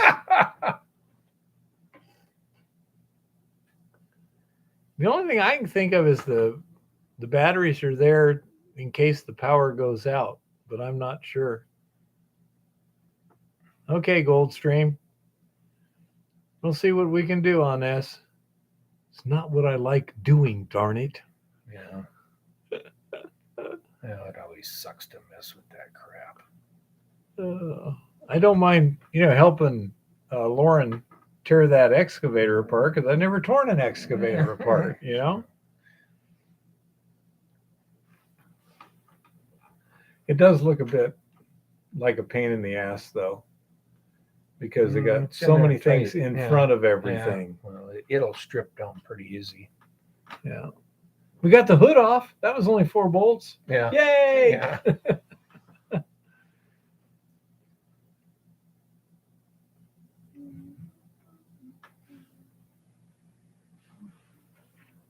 Oh.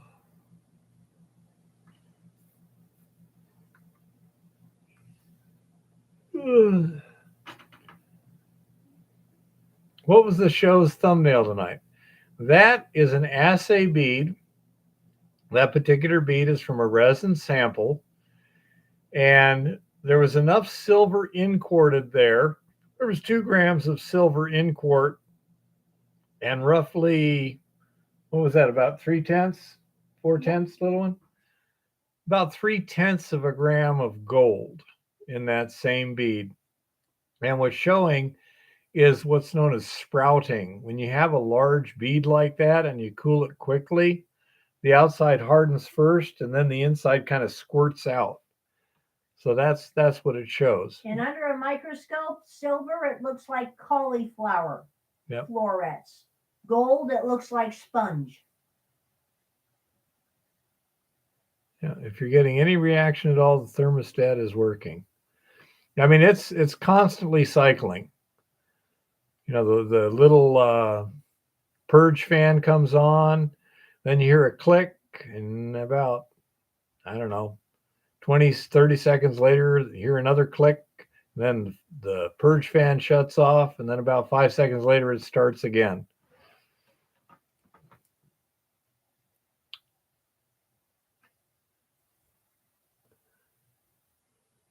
Most mobile homes run on battery. Only a separate wire running from the C terminal in the furnace can provide continuous power to thermostat if the stat has a C terminal. Man. Boy, I wish one of these guys was over here. They sound like they know what they're doing. Yeah, they do know what they're doing. Man. No, it's a glow igniter, not a spark. I like pilot lights, man. Those are easy to see what's working. Yeah.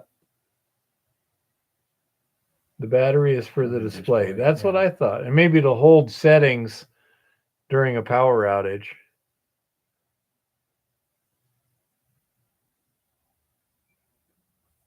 Nothing seemed dirty. There's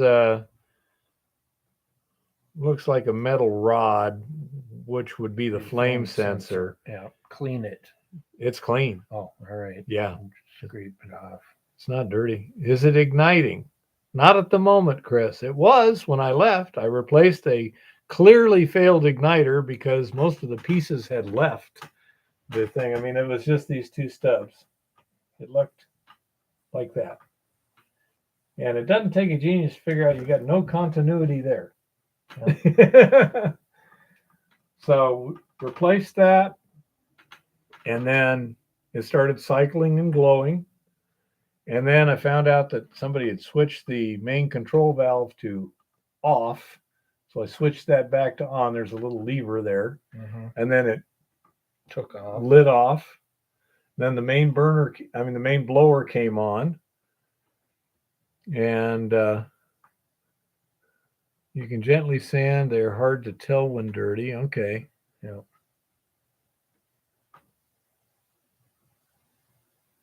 How does the flame sensor work? It's like a metal rod in the middle of the flame area.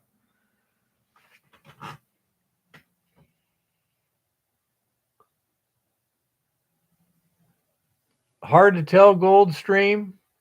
It does look like there is some damage on the board because I say there's one spot there where there's like 6 round gray things that I think are like either resistors or real small capacitors. And where the end of one of them, the circuit board is brown from heat. It's like, okay, clearly something went wrong there.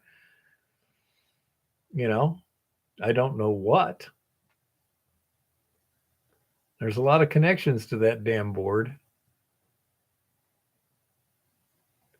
Probably have to order that one in. I mean, this is Helena by the, yeah, more than likely. Yep. Did I? Better not throw that away. You want your numbers? Yeah. The model. Yeah, you may need that again. Yep. Now this looks more like a thermocouple. Yeah, it looks like a thermocouple to me.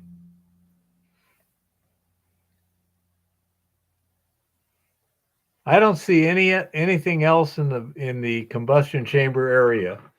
You got 2 wires to the igniter, 1 wire to what looks like a thermocouple, and nothing else. 3 total.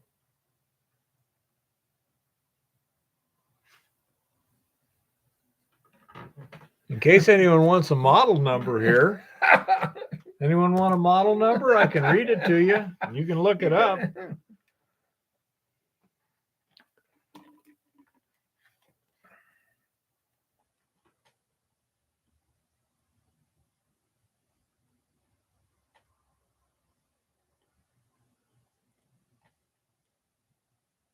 There is a flat piece of metal that's out in front of where the flame would be.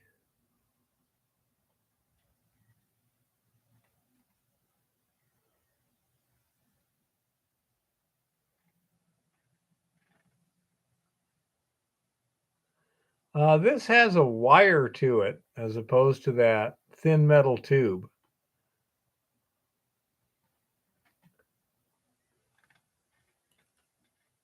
I can certainly try cleaning the thermocouple with some sandpaper. It looks pretty clean, but I can certainly do it some more. The ionization sensor is just a wire to something that runs in the flame path. What do you mean by something? Does it look like a metal tube with a closed end and then has a wire coming out of it? Flames are plasma and thus conductive. Okay.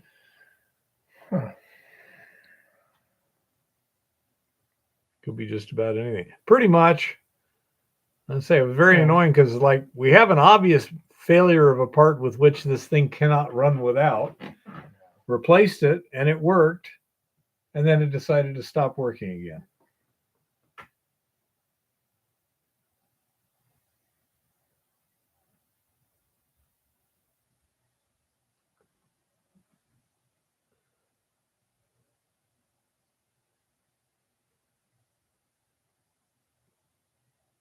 Okay.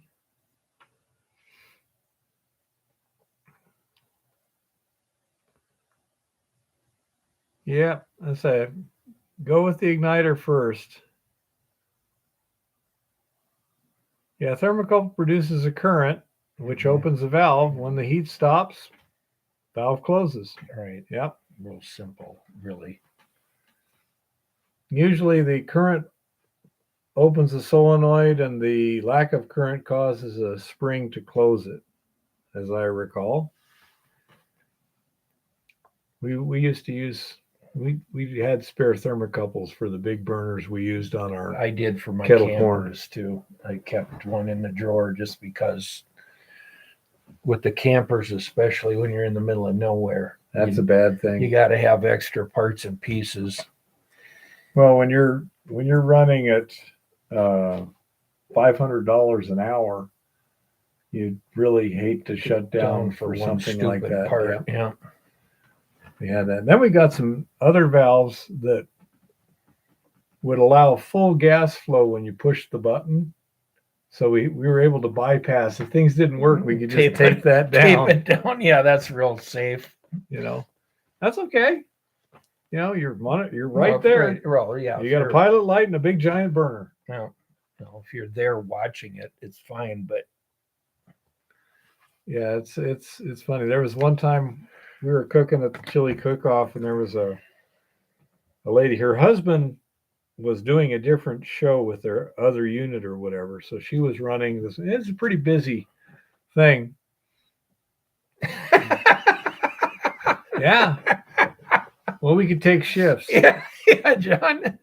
But anyhow, so she was running so fast that I think they had a 5-gallon propane tank for the corn roaster. Yeah. You know, the corn on the cob stuff. And it was kind of a cool night, so it was frosting up. So she put a blanket over it to get it warm. And I'm like, no, that's opposite. that's not how it works. Oh yeah, I got heat fine. This isn't for me. This is one of his jobs. This is one of the other units across the road there. And yeah, they got space heaters right now. And another time we were on 4th Avenue. I don't think we were doing the street fair, but anyhow, we were on 4th Avenue.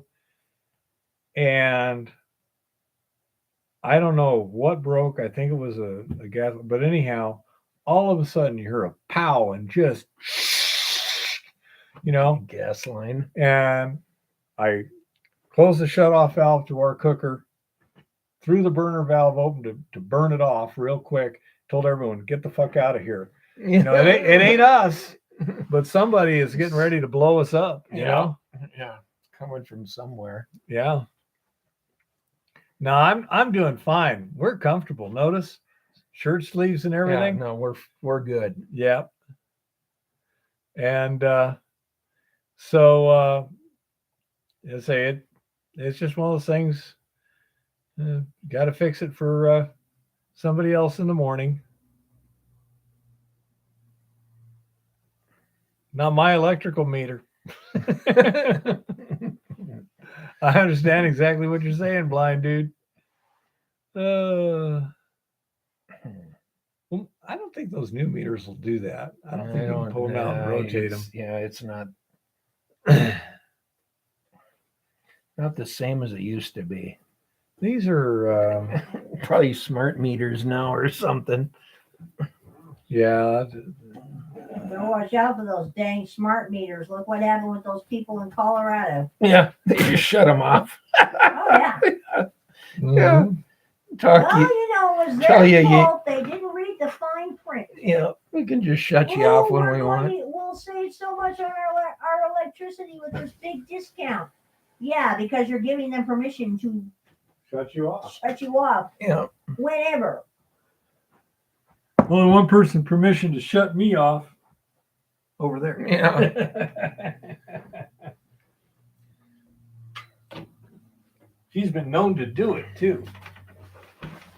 I mean, that's just absolutely typical. Yep. Oh. Patrick Jones is asking you, Keith, if you have dealt with any super gene ores. I have not. I can answer that from my standpoint, but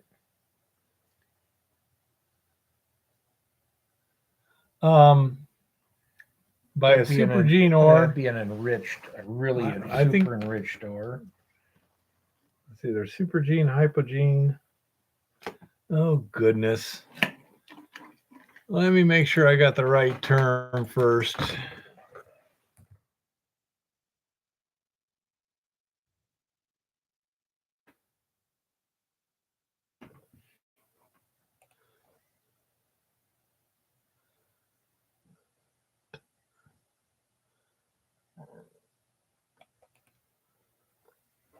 Okay, I think that's secondary enrichment, right? Yeah. Okay, no.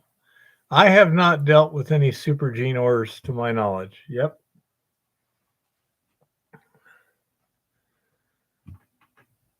Now, super gene enrichment is when you have an ore body at surface is Like getting copper, oxidized yeah, and copper. leached down, Into a super enrichment, and then it, usually down at water table or below. yeah.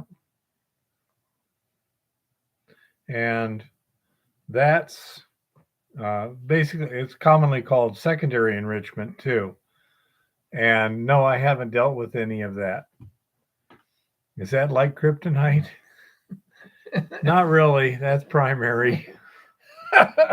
Although I was watching Jason from Mount Baker. Yeah. He had one, and he was having trouble drilling holes in quartz. I was watching that too. Yeah, I left Going through drill bits left and right. Yeah, I left him a Know it. note on how I do it. Yeah, Good.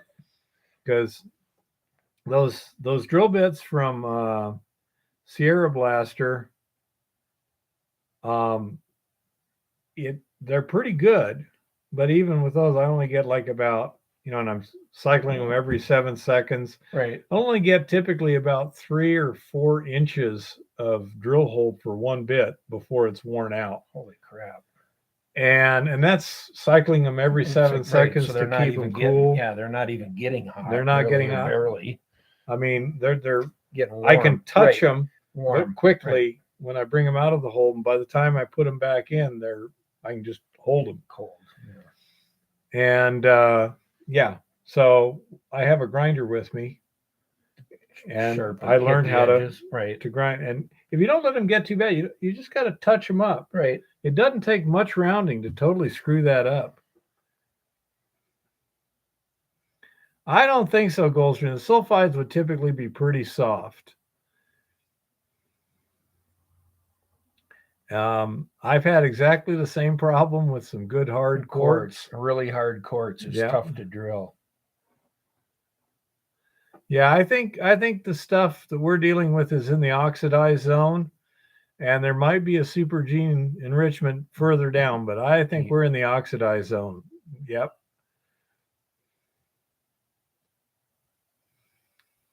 If the board is bad and keeps the igniter on, then the igniter will burn out. It was cycling when I left.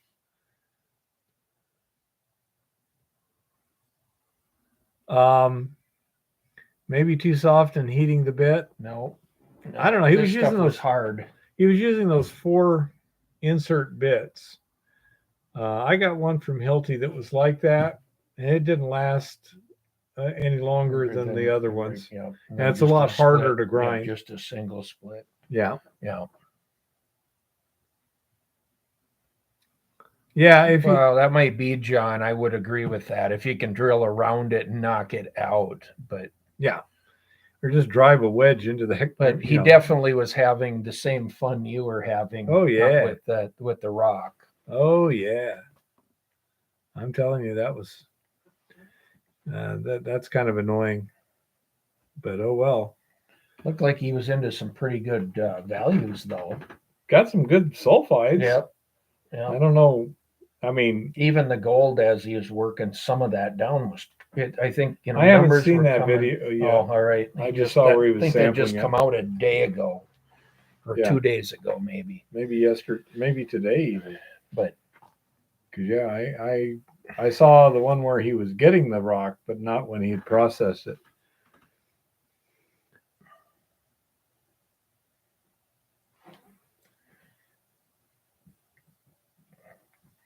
well, that would have made a difference, Chris. A wet drilling would have done better with the bit, but in Short the of location he was, it was like carry the least amount of equipment to get there. well, in my case, I tried putting water down the hole, drilling a little bit, putting more water down the hole like that. It worked less. Really. Yeah, because it had more trouble clearing the chips. Yeah, you actually have to have water You have to have flushing. flushing. You got to flush it. And those bits aren't designed for flushing. No. They don't have a channel in them or anything. No. Yep. So that worked pretty good because I've got 10 bits of each size. I got 10 each 11-inch bits and 10 each 14-inch bits. And so I can, drill. And by the time I've dulled half my bits to where they're not working, and it's a little uneven depending upon, because you're going through variable material and stuff. Correct. And, then I just ding, ding, ding, ding. I mean, I can resharpen a bit in like 30 seconds if you don't let them get bad. Right. And so, yeah, it's not too bad now. It works. Yeah, blind dude, I'm getting much better, but I can't tell you how. 4-foot holes. Yeah, not me. That's jackleg stuff. That's getting serious drilling when you want to do that. Yeah.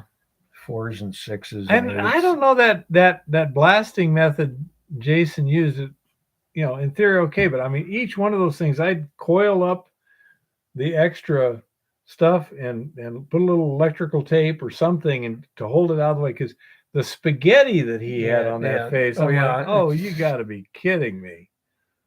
Yes, John, multiple bits so you can get the stuck ones out. Abso-freaking-lutely. Yep. Usually with my demolition hammer rather than the drill bits. Yeah, so. you can wedge them suckers tight. Yeah, because I haven't stuck one of those drill bits. Well, not if you're cleaning it out and that working a little bit at a time. It's a lot harder to stick it if you just start sinking them. Well, then you can bind yourself in. It's also so hard that you can't go so fast that the cuttings can't clear. Yeah. When you're using the demo hair, it's a lot easier to get it stuck in soft stuff than hard stuff. Yeah. Yep. Absolutely. Yeah, because you can just drive it in. It just goes shoot, and then then it kicks over and locks itself in. Yeah. The exception to that is hard stuff where you get in a good crack and it's wedging it open, but only to the point where it's holding it. It's got a lot of pressure gripping it. Yep. Lock it in there. That sucks. Yep. But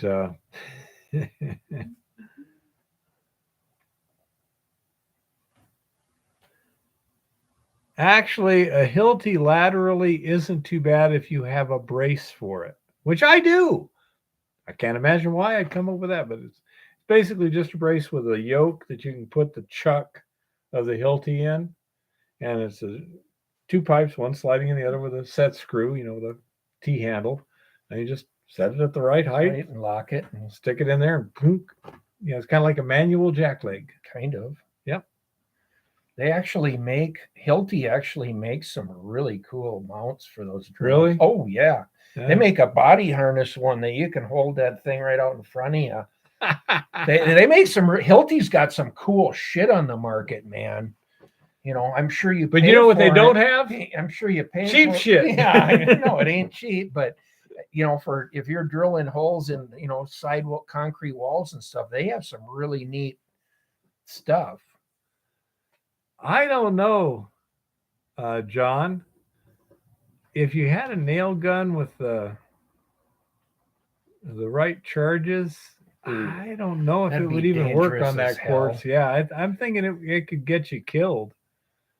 Because it all that energy at once has got to go somewhere. 12 gauge. Yeah. That sounds like dangerous. How about to if you me. brace it? Have a little brace on it, stick it in there, and then you can remote detonate it. Yeah. That might not be too bad. Get yourself toys. DIY, dead Yeah. in a year. Oh my goodness. Well, hell, guys, it's been a good night. So Yeah. if anybody's got any more mining stuff, I bring it up. appreciate the Otherwise, help we'll- on that heater. Boy, I said there's a couple of Yeah, you now you guys can I'd think really about like it. with me tomorrow, but oh well. I'm sure it's not anything challenging for an expert. I'm sure it's pretty basic crap. Are you going to be able to do it early? I should be able to do it early. On time? I gotta wait. I gotta be after 10. They gotta open the store up so I can get to the stuff. That's where it's at right now. Yep.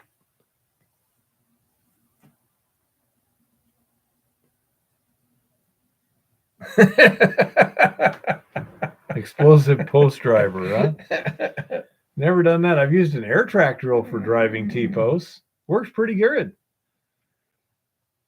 And for pulling up the T-posts, we used Cat 966 loader. Little overkill. Doesn't work. Doesn't work. I think one time it actually had trouble pulling one of them out. I mean, it actually had to put a little grunt to it, but most of them is like we'd have a chain with a grab hook on the bottom. Yeah. And you take the grab hook, put it across the face, hook the flange, and it'll grab the little knobs that stick out, Yeah. and just pluck it up. And say we could go down when I was using the air track to pound them in. We lay stuff out there, and I just go forward and then crank the track a little bit. That way, I didn't have to uncouple because I wasn't driving right down the line. And crank it, drive it, back it back up, crank it again. Yeah. Yeah, you know how long it takes an air track to drive a T-post into hard compacted fill? Probably not long. About 2 seconds. Yeah. Yep.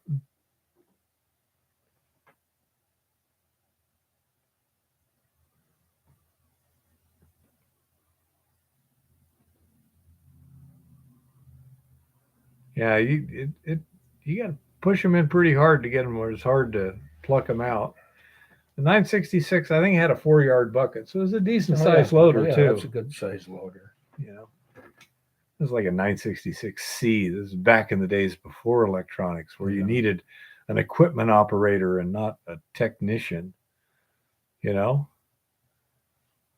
Randy's working at a mine. It's like the loader. It's got 3 different settings for the levels, so that how hard of material are you digging here, and where do you want it, and this and that. Oh, yeah. Holy crap! The new stuff's pretty cool, but it can do some, and it runs great off of GPS and all kinds of crap. And it's like, Yeah, but now people don't know how to operate the old stuff. well, Well, that's true. Even the new stuff, because if you don't, running it was bad. Now you have to program it. Yeah. He said that they had one guy that was running the dozer, which Randy hadn't qualified on, but could have done a much better job. They had a road like 25 or 30 feet wide, a ramp going up onto the dump or whatever. And the dozer operator had a 5-foot difference in one side to the other. He says the 6x trucks, those low 6x articulated trucks, they were almost falling over just driving up the road. Oh, Jesus. It's like, what the hell? Eva could do a better job than that with no instruction. I mean, if I just put her on a dozer and said, "This is how you lift the blade. This is How you forward. tip This it is and reverse," turn it, and you she can- could do better than that. She's got zero experience, but she would know when. Oh, this is totally messed up. Yeah, this is leaning a little too much. Yeah, this ain't gonna work. Jesus. Because those 6x, they aren't too tippy compared to a real haul truck. Oh, You know, they're pretty low to the ground, and you know, wish I'd had a chance to run one of those things. You know,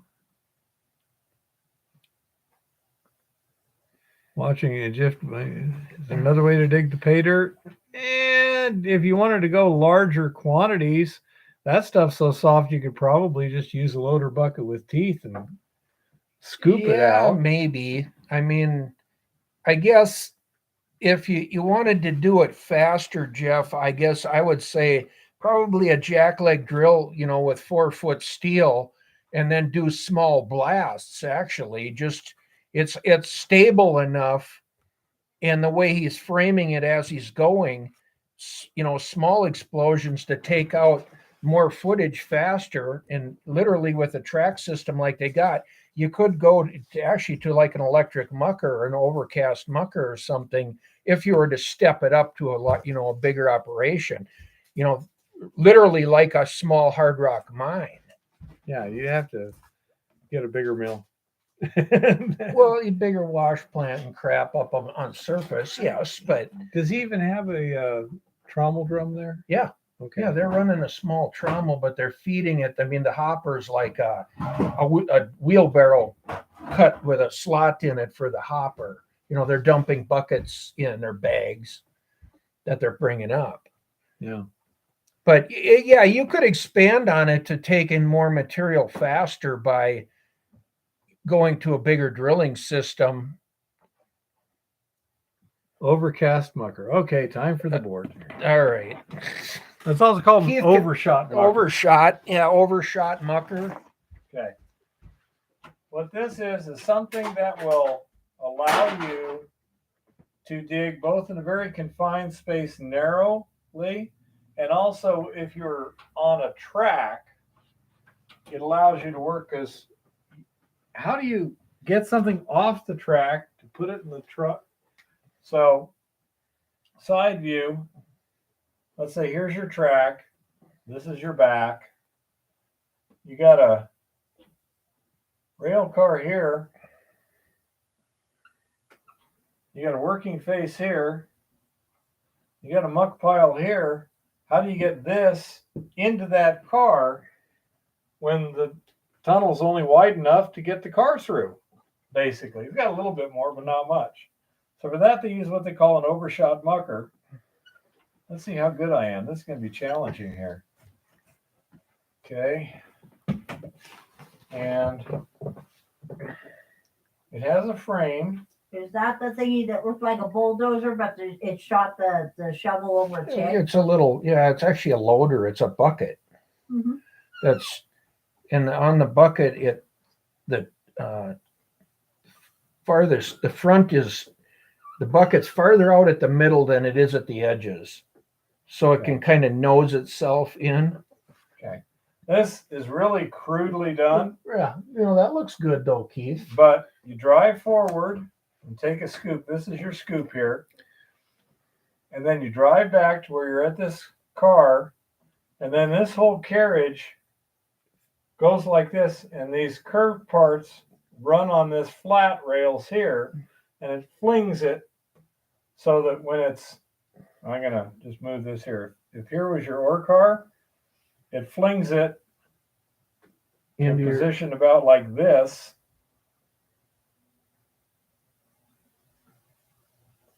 And just throws the rock over. It just casts it almost like you would with a shovel over your shoulder. But it's a small little bucket that's, I don't know, probably the size of like 2 5-gallon pails or so at a time. And you can run the mucker right to the end of your track. Mm-hmm. So you lay your track to your face, then you make your blast or excavation, and then you can scoop it up, and it'll turn on the track left and right also.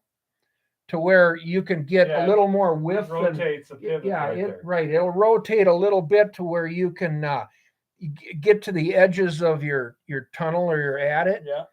so that you can go a little bit wider than what your actual track is. If you're running an 18-inch or a 24-inch track. Well, also, and this is because I used to work with people that did this. When you're doing this, you'll have like solid track laid here, Yep. And then And they'll have a spike down. temporary track that they lay into the and then pile. inside that they just lay the tracks down on their sides so the flanges are sticking up, Right.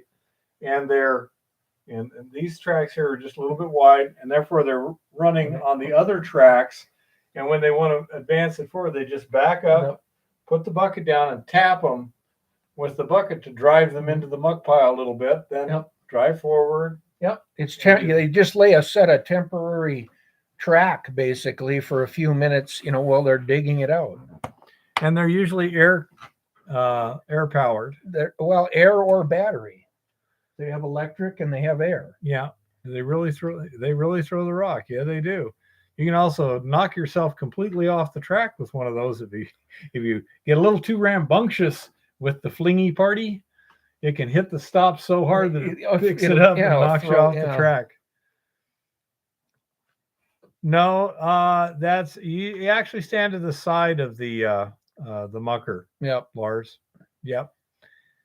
I think he's being a smart ass. Yeah, they're not cheap. They also make them with little tracks on them instead of the yeah, he was being a smart ass, Goldstream.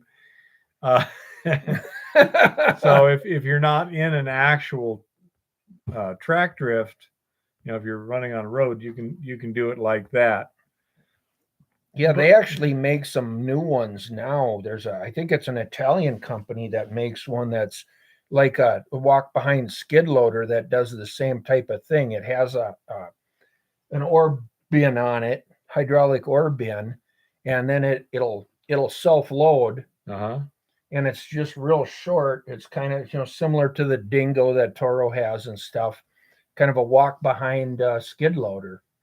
And neater than hell. I mean, they have one that's propane, so it can be ran underground. And okay, there's some neat stuff out there. Yes, it's not cheap, but never cheap. I was going to say, if you go back and look at some of, I think it's TVR's mine stuff. They were doing a mine in California, and they're running a mucker in there. He shows how it operates and how many times they've jumped it off the tracks and fight it back on. Yeah. No, I think what they're using right in there, you could use a continuous miner on that stuff without that stuff you probably could, but the size of like $250,000. Yeah, right. The size of the size of the equipment to go to is a self miner. Yeah, the cost is quite high. I mean, in that material, yes, they could run carbide teeth spinning, gutting it. It would chew it right up. They just chew right through. Yeah. The biggest thing would probably be trying to get enough timber put up fast enough as you went, where this isn't really going. This system isn't any different than what he's already doing, except you're taking some of the manual labor out by using a mucker to overcast and then push your ore cart out and dump it. Yeah. Pretty much Kodak, but in this case, it's called an overshot mucker instead of a little stud muffin. Yeah. Stud muffin. Yeah. Those young miners working a shovel. Yeah, I don't know what his limitation, Goldstream, down there where he's at would be. I don't think going mechanical underground would be a big deal for him. Short of meeting some MSHA regulations as far as power or air. Hard to tell. Depends on the state too. Down where they're at, it's pretty, pro mining enough. Yeah. I don't think it would be much of an issue. It's just the cost of equipment. And then, of course, if they didn't dig the tunnel big enough to begin with, or they had it, through there big enough to begin with, you'd have to kind of start and remine all over, trying to get the size of passages that you need. They don't have the hoisting capacity either. No, You No, he does have a sump in there where you could maybe figure that hoisting capacity. Yeah, out but I mean, an better. overshot mucker could fill up his skip in about Oh yeah, 10 seconds. Yeah, quarter ton, Scoop. or bucket there or dump. He wouldn't take long. Yeah, as I say, so it's not. So everything has to change in capacity It'd be to the equipment. unbalanced. Yeah, It'd be no, unbalanced. you have yeah. to. Everything has to scale. So it would be a big undertaking to make that next jump. It's like having a 10-wheel halt truck and a 992 loader. Yeah, It's just Yeah. not going to work. yeah. Yeah. It will work. It just won't work efficiently. He is working pretty hard, but he's working very cheaply. Right. Their cost is minimal for the most part. Yeah. I mean, that's the thing. It's all labor. Aside from that, it's not very expensive. They done some really fancy timbering in that mine. Oh man, you really They, well, you're under, it's loose material. You want to have good timbering, and yeah, he took it to a step probably beyond Yeah, what they're it had to be. doing But square sets and things yeah, like that. safe is safe, though. Why not be safe? And judging by the material they're pulling out, they're going to be under there for a while. Yeah, a Horta, John. Is that what it was? Yeah, but no, I say to me, their timbering is very craftsmanlike. Mm-hmm. But I could do it a lot faster. Yeah, and with just a cap and square sets and go. some spreaders, it's easy enough to do that in a less complex manner. I liked without the sets losing that any they real had strength. At the mining museum. The what? I liked the sets that they had illustrated at the mining museum. Those were beautiful. No, Trouble with Tribbles was a different one. Yeah, Trouble with Tribbles was they appear to be bisexual and mating at will. Yeah. And they reproduced everywhere. The idea was stolen from a Robert Heinlein story about Martian flat cats. Yeah. Okay. That was The Rolling Stones. Rolling Stones, yeah. But no, Just saying. I say you can make some really fancy stuff that's stronger, but you can make some really simple stuff that's strong enough. I'm a fan of that. When you're talking square sets, holding up big giant stopes and stuff, yeah, you got to have some pretty good timber, joints and yeah. everything like that. When you're just talking a standard timber set to hold the back up, yeah, that's not too hard to do. No. And so I love that he's doing that though, because he's, that's one of the few mining styles as far as placer that you actually see it, there's not a lot on drifting for placer. And the fact that he's doing what he's doing, I think is just amazing. Yeah.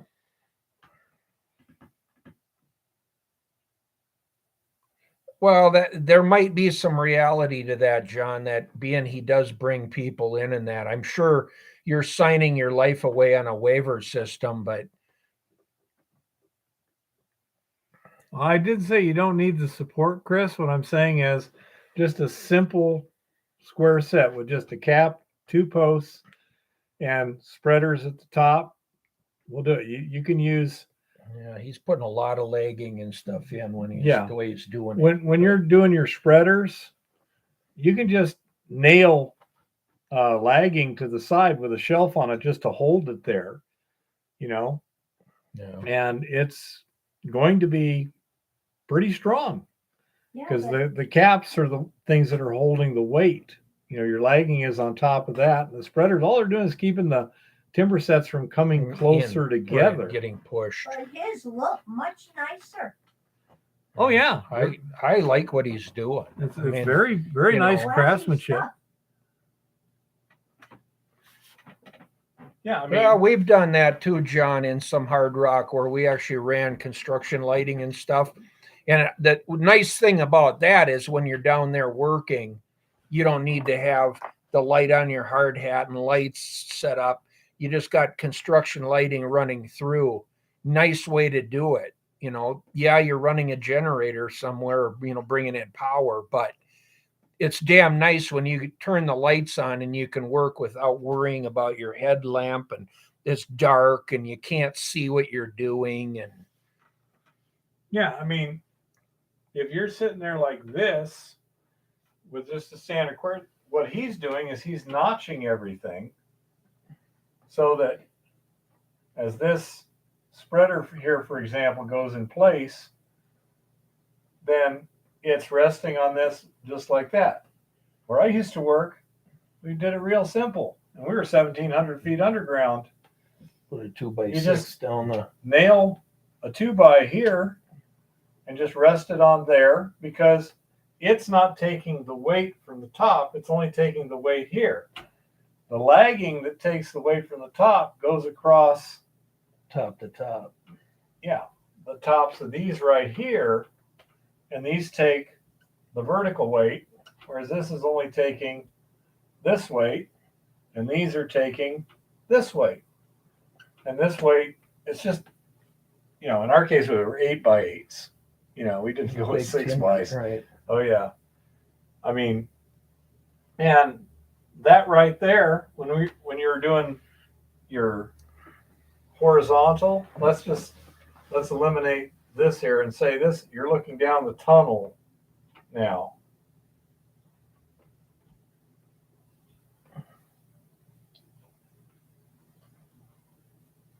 Okay.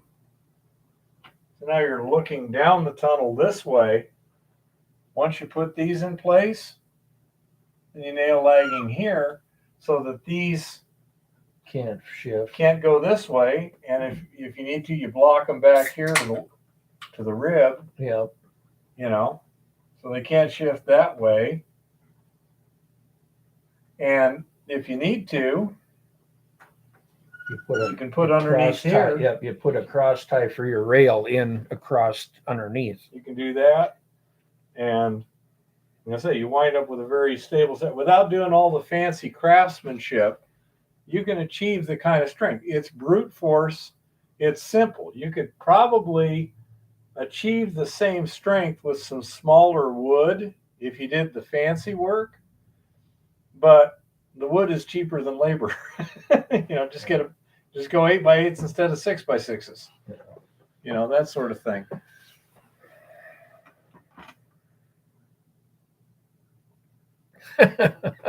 Now try that and play. Well, first of all, I could dig that hard rock with a loader bucket without teeth on it. So it wasn't that hard rock. I've been in tougher placer.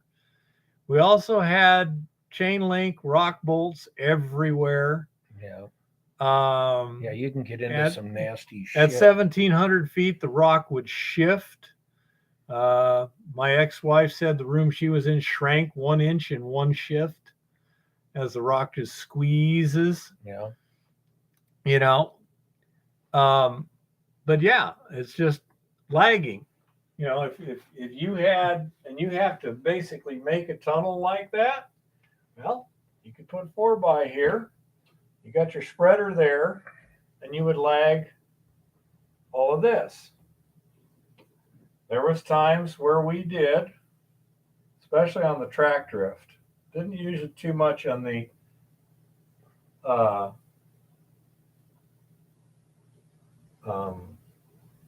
just rubber tire haulage. Yeah.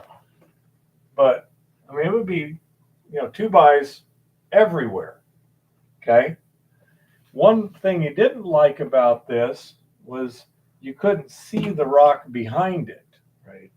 And if, you know, you could have see a that failure, rock. right? If you You have could a actually- failure, Well, when you're using rock bolts, you can see the rock pressing around the heads of the, you know, the Bolt, washer right. plates. Yep.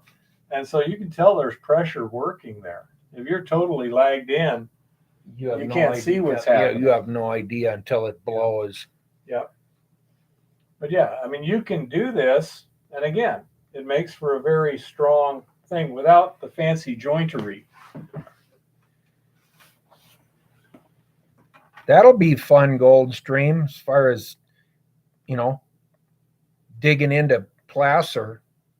I know there's a few places here that I've looked at it, and if the worst comes to worse economically, I'm going to do the same thing. This is doing what Jeff's doing.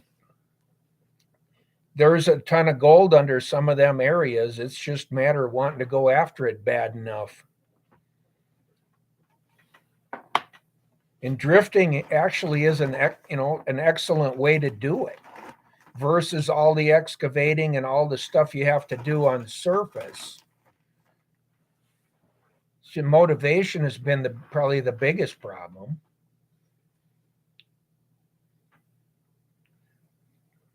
I agree, Chris. I mean, you do have to, be paying attention in a placer situation.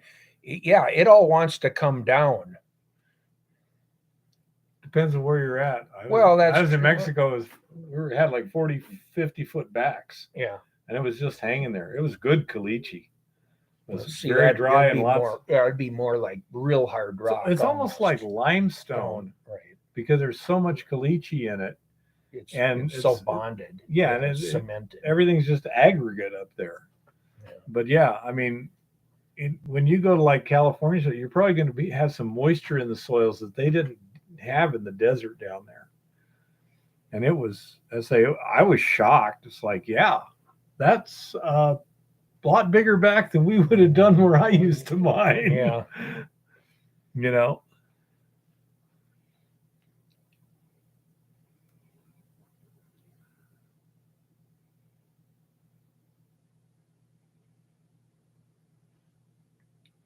Well, and that's the thing too, is up on that top of the hill claim, we have timber rights too. Yeah, and that makes a difference. Yeah. For opening or getting in somewhere. Yeah. I haven't seen one gold miner. I know that the Bureau of Mines was working years ago where they had a device, because I mean, drilling and blasting has been the go-to for many years, and everyone's trying to figure out a better way. Now, in softer rock, you can go with continuous miners,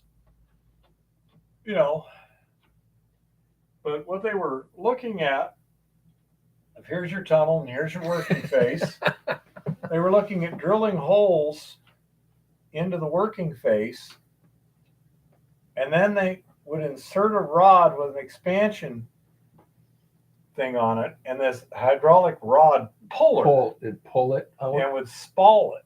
Right. Now, obviously, probably the holes would have only been like this long or something. But the idea was to spall this off and break it and stuff. And they were working on that, but they still haven't come up with something that's more efficient money-wise than popping it in hard rock than drilling and blasting. If it's softer rock with carbide teeth and stuff, yeah, you can chew it out of there. We did have a continuous miner down there. We had a Dosco machine. Really? And it wasn't in use because the maintenance on it is a lot of effort, whereas, the miners, got some jack legs and a couple of dudes who know what they're doing. Well, that's it. If you can, advance by a couple feet, even like Jeff's doing, if you can advance by 2 feet at a time, that's about as fast as you can haul that muck out and deal with it anyway. So there's no sense trying to advance 20 feet at a time. Yeah, the other thing is what we were doing, you needed to support it. Mm-hmm. Well, that and too. When you blast, as you muck it, the loader is so long out under, so they can go ahead and scoop, 8 feet in front of the operator, 10 feet in front of the operator without a problem. Yep. And then the miner can get in, put up his roof jack. Yep. Drill holes and put up the chain link and stuff. With the continuous miner, well, he's got to pull back out, give them time to put support, to go back in and like that. And it just wasn't working too well. They probably got better systems now. But it just Oh, I The would rock was soft imagine enough. with, nowadays with hydraulics and elevators and stuff, you could probably build yourself a small, like even in Jeff's situation, you could probably build yourself a small mucking unit that would go ahead of the ore car that you could Yeah. kind of keep driving it in, staking it and driving it, and be able, even if you had to shovel into it a little bit, you could take some of that labor out of there, I'm sure. Well, let's say the rock I was at was basically sandstone, and in places without teeth on the buckets. We didn't have any toothed buckets. You could literally just muck it. You could carve at You it. could carve it. Yeah. You take off like a 4-inch slice at a whack. Yep, just carve your way through. Yeah. Yeah, because even in some hard rock, you look at the work some of them guys did, it was soft enough material where they did it with a pickaxe. Yeah. And you look at the pick marks down the wall and you just think, holy shit, can you imagine how many times they had to swing that pickaxe to get 200 feet into the mountain? An inch at a time. Well, another thing they used the drilling for where I was at, we were uranium mining. Yeah. And one nice thing about uranium is it is easy to sample in terms of you drill holes and you can stick a probe in there. And by measuring the radiation, you can tell the uranium content. So by drilling off a round, you drill the round, then the prober would have to come in and probe the round, and then you could load it and shoot it. And then the engineering staff would take the probe results and decide what that was. Is that high grade, low grade, waste, whatever? And without putting those holes in, you can't do the probing, and therefore you can't tell what it is. So your continuous miner is throwing stuff out the back. Right. And you can't tell what you're throwing out, and you can't tell where it's going. Because right. If you get off pattern or whatever. If you're probing a tunnel. Yep. And I mean, the rock tend to look the same, right? And the uranium's going to the right. Well, then you're going to turn your tunnel to the right. With the Dosco, you couldn't tell.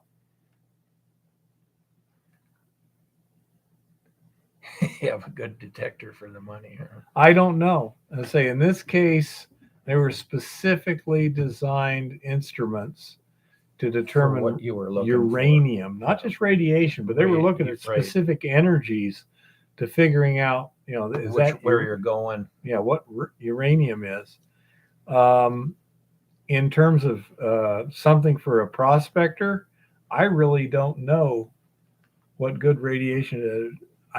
Rock Butcher's gone. That'd be a good question to ask him. He's probably seen it recently. What the modern day version of that is. Well, what the good ones detectors, but yeah.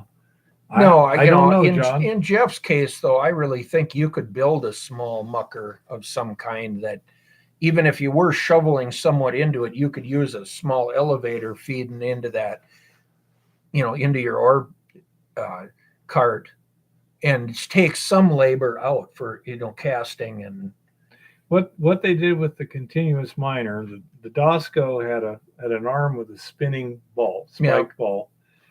It had an apron in front, and they had arms pulling these arms kind of like go like coal, this, and throw it onto a conveyor belt, which would throw it into the hopper. In this case, it was a truck behind it, but same thing. You'd back your truck up,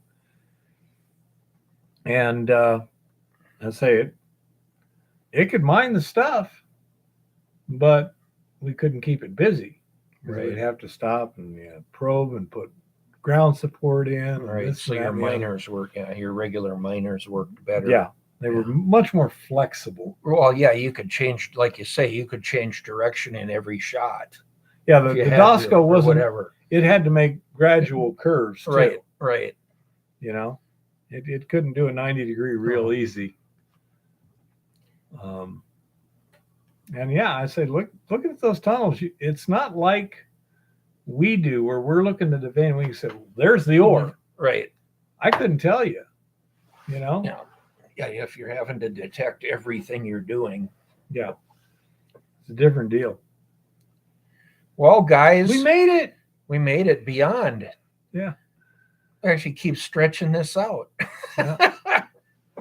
No, I need Yeah, to y'all are doing Well, I'm good glad there. to see that there's still 13 people watching because that's Yeah. pretty good considering 4 hours into it. Yeah. But anybody else have any other questions or anything, or do we call it a night, guys?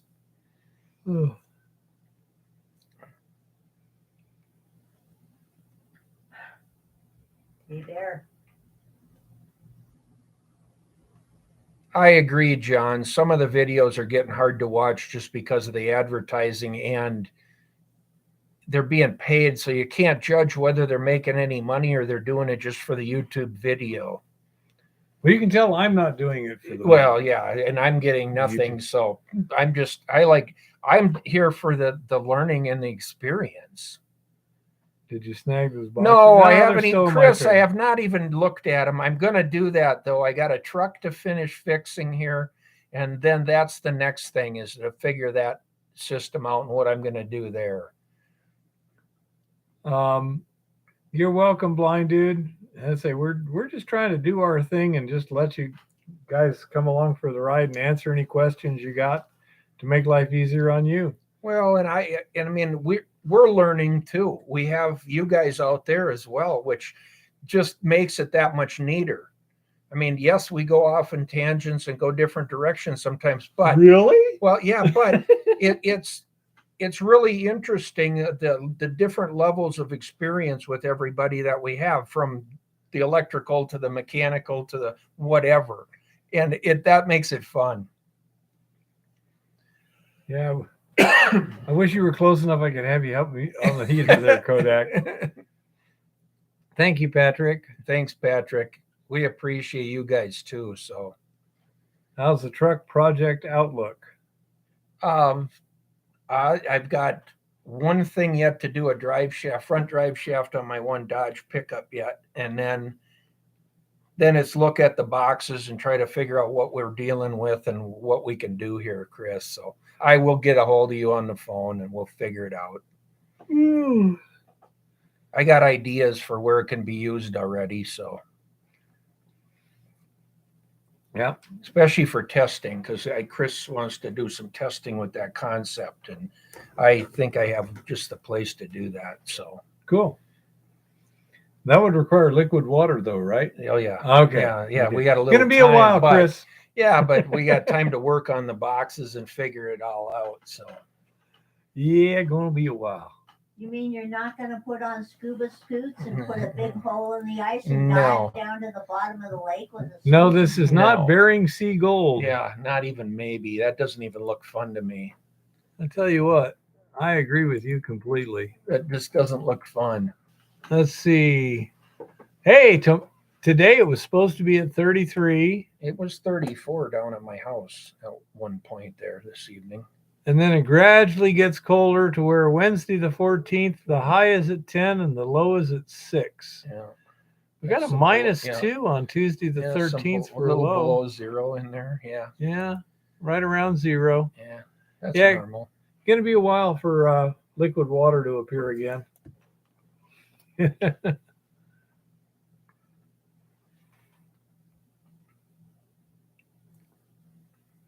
I may on mine minimum of a head gasket. You know, No, we shall no. see. It's all easy stuff, Chris. It's just get one thing out. You know, the list keeps getting like longer before it gets shorter. Keep pounding things off the list, and sooner or later we'll get there. 38 down. Boy, that's wow, cool that's down cold. there, yeah. Lars. Well, they had that big, winter stuff. I don't know. What's the weather been like, Chris, where you're at? Yeah, it's I only, seen you guys were getting hit with rain and snow and things up in the high country. it's only 29 here. Yeah. Oh, you got another winter weather advisory in place.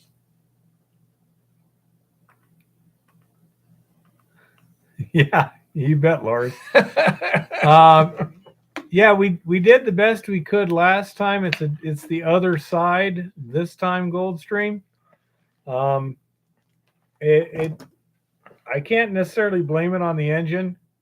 because a fitting broke and dumped all my oil and overheated and almost seized the engine.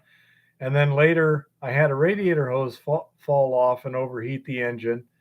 So I can't really complain, but I think I want to go to a 350.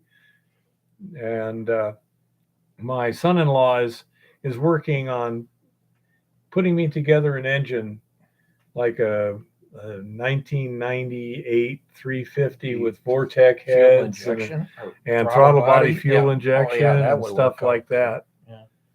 Yeah, So, the question That would is, be nice because The they question ran is- good. how Yeah. soon will they get here for the Bugs Boy? Before the water melts is the idea. You know, so we gotta fix that excavator first because there's no room in Lauren's shop. Yeah, I No, we know. need to fix that excavator because Lauren needs an excavator. Not No. until the water melts. Not for a while, but But yeah, he needs that fixed, and he's probably got some other stuff he needs. I know Oh, he's got I've some got- welding projects. yeah, I got a splitter I want to get out there and modify to log splitter. And I don't know. Yeah. Before spring, there'll be things to get done. That's for sure. Well, we got all the gold from all that resin to extract too. So that's the deal. Well, It'll be nice when you get it dialed When you in pour and your be first- easy. plus 1 gram bead, huh? Yeah. Oh yeah, That'll be cool. I've already got some things that I want to try in that regard. Yeah. I'm going to try several different things in that regard. We've made bigger beads, but just by putting beads together. Yeah. Well, I intend to try several different things. Yeah, John, points generally are a maintenance headache, especially on a Chevy with the distributor in the back of the engine as opposed to a Ford where it's in the front. But the high energy ignition is actually remarkably reliable on those things. Yeah. And I do have an extra ignition module with me. Carburetor, I don't know. You'll like the throttle body fuel Now, that was injection. a pretty good unit. Seems to work pretty good until it just goes bad. Have a spare black box is the Yeah. idea, John. Yeah. I agree with that. Well, I am currently in shock over something over here. Why don't you like the Vortec head, Goldstream? What little one? You want to guess at what the payments would be if you bought a Ford F-250 Lariat with a $10,000 down payment and Yeah. 5 years at 5% APR? Oh yeah. Is that It's 2-wheel nuts. drive or No. 4-wheel drive? 3/4 It ton or says- half ton? It just says Ford F-250 Lariat. Base MSRP and options. Let me put it this way: your monthly payment would be $1,768 Yeah. because it's a $104,000 truck. Wow. Disgusting Yep. Well, It's pretty ridiculous for a fixer repair daily truck. because the hybrid mix of parts, you're going to also need a conversion intake manifold. That's positive. That's why I'm not doing it. So that's my stepson. He's a mechanic with like 30 or 40 years experience. So he's looking at the whole package and putting it together as a package. right. It's something that's Crate engine, basically, specifically ready to go. been built for this whole thing and putting it in himself and doing the modifications. Like, for example, you're going to need an oxygen sensor.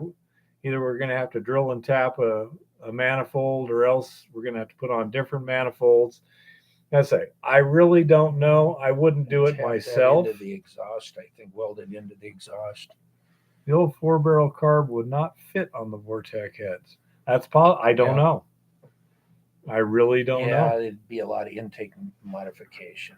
I say, that's the whole thing. He's researching it and deciding exactly how to put together the most reliable engine that's not going to overheat pulling grades and stuff like that. I say, I don't know.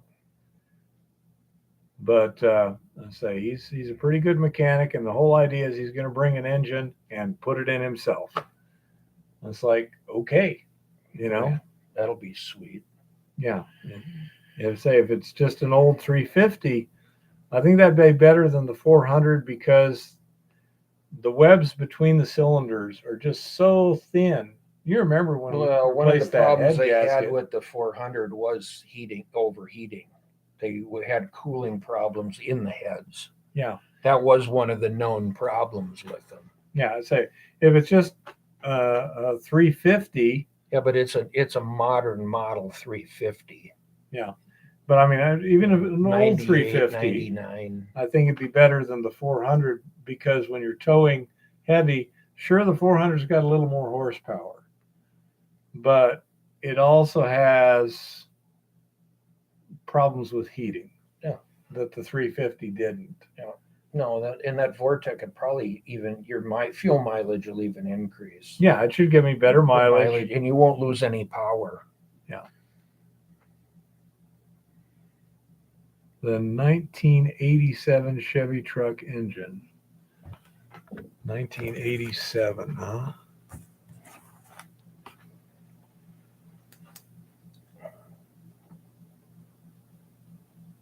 Yeah, that would be a drop in basically in that model pickup. Yeah. And I say that's, as far as I'm concerned, that would be fine with me.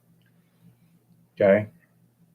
I said they're trying to come up with the best, what cam and all this other stuff. For power. Yeah. And first year fuel injection. Okay.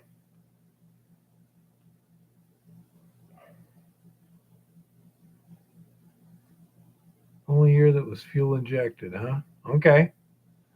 Yeah, the throttle body injector is basically just an electric carburetor.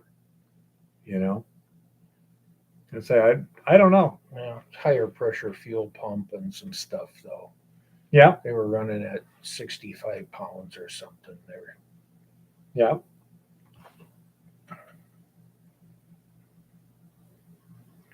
Oh yeah, John, that's true. I used to work on the old square body trucks, and we'd get them up there around 20 miles per gallon in a heavy pickup truck. But is that 4-wheel drive ready, so to speak? Yeah. I mean, where it's No, we were putting an economy grind camshaft, which was like a racing camshaft, and then we change out the torque converter for the transmission to an RV torque converter, so you get better shifting and better pressures on your transmission. Okay. And then polish out the intake manifold so you get better airflow through your intake. Okay. What else did we change on them? Not a lot. Best mileage ones, we actually took the 4-barrel and threw it away and put a 2-barrel on. We blocked out 2 barrels. Really? Yep. They got better mileage and better performance, instant performance. How about with a 2-barrel? How about power? More power. More actually. Power? Yeah, more instant power too. Because there was never a 4-barrel made that was worth a shit. They just dump fuel. When you get the, from the primaries to your secondaries, all they're doing is dumping fuel. Yeah.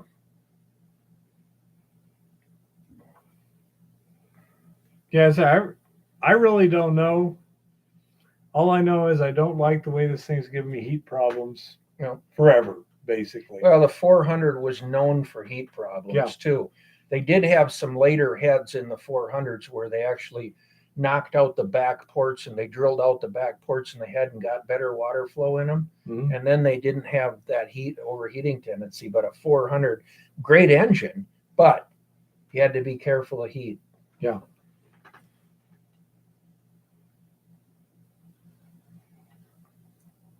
Yeah, I used to play with that stuff a lot because we went from, the 1977, 78, all them trucks, shit, they were lucky if they got 7 miles to the gallon, and you could play with them a lot. Yeah. And you could get that mileage to double with minor things. Yeah, I don't know. My biggest problem, I mean, I'd love to have better mileage. That'll be a plus. But I want reliability. I want to be able to tow up a hill and not have to stop and cool the engine Worry down. about heat. Yeah, Yep. heat's a problem. You know, is that I don't know. I'm not a mechanic. All I know is what I want is reliability, reasonable power, and you know, as good of economy as we can do with that package. Right. You know, get a marine diesel. Now we're talking conversions. Well, believe it or not, it wouldn't be that hard to mate that up. I have no clue. That was one that I always wanted to do. I wanted to put a 3208 cat in a pickup truck, and I just never got the time to do it. Because I had a 3208 in a dump truck, and that damn thing got better gas mileage than any pickup I ever had. And I was like, how can that be? And it's not that much big. It's a lot heavier engine, but not a lot bigger engine Yeah. than a 350 V8. I agree with the keep it simple. I'm a big fan of that Goldstream. You know, I have no idea what the best trade-offs all that. If you want to come over here and put an engine in for me, I'm fine with that Goldstream. Especially mechanical diesels, John. They're just simple.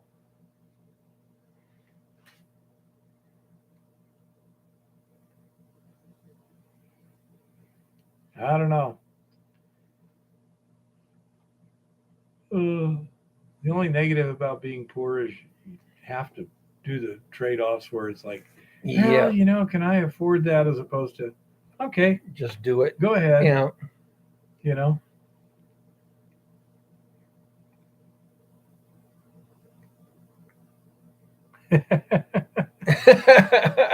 I'm sure you would, Goldstream. You're not in Great Falls, you know.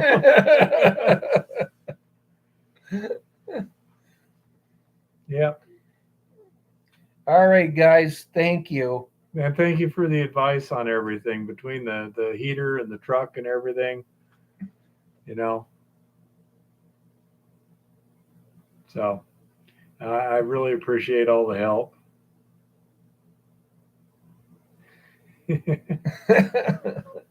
So I guess we're going to call it a night. And we'll see you all next week. Should have some more results from the lab, but not expecting anything big dramatic announcements. Just saying, yep, we're figuring it out and it's working. Yeah. And then we'll get on the elution stuff. I gotta make some hardware for that, like electrolytic cells, et cetera, and we may even have to use electrolytic dissolution too. Right. So we'll see how complicated it gets. All right. Goldstream says the day's working, $7,000 for fuel. Yeah, that's what it. Yeah, I believe it. Coming from Kanakistan. Yep. All righty. All right. Thanks, guys. Good Thank night. you. You take care. Good night. Oh, wait a minute. Happy prospecting and keep it safe There out you there. go. You got to have that.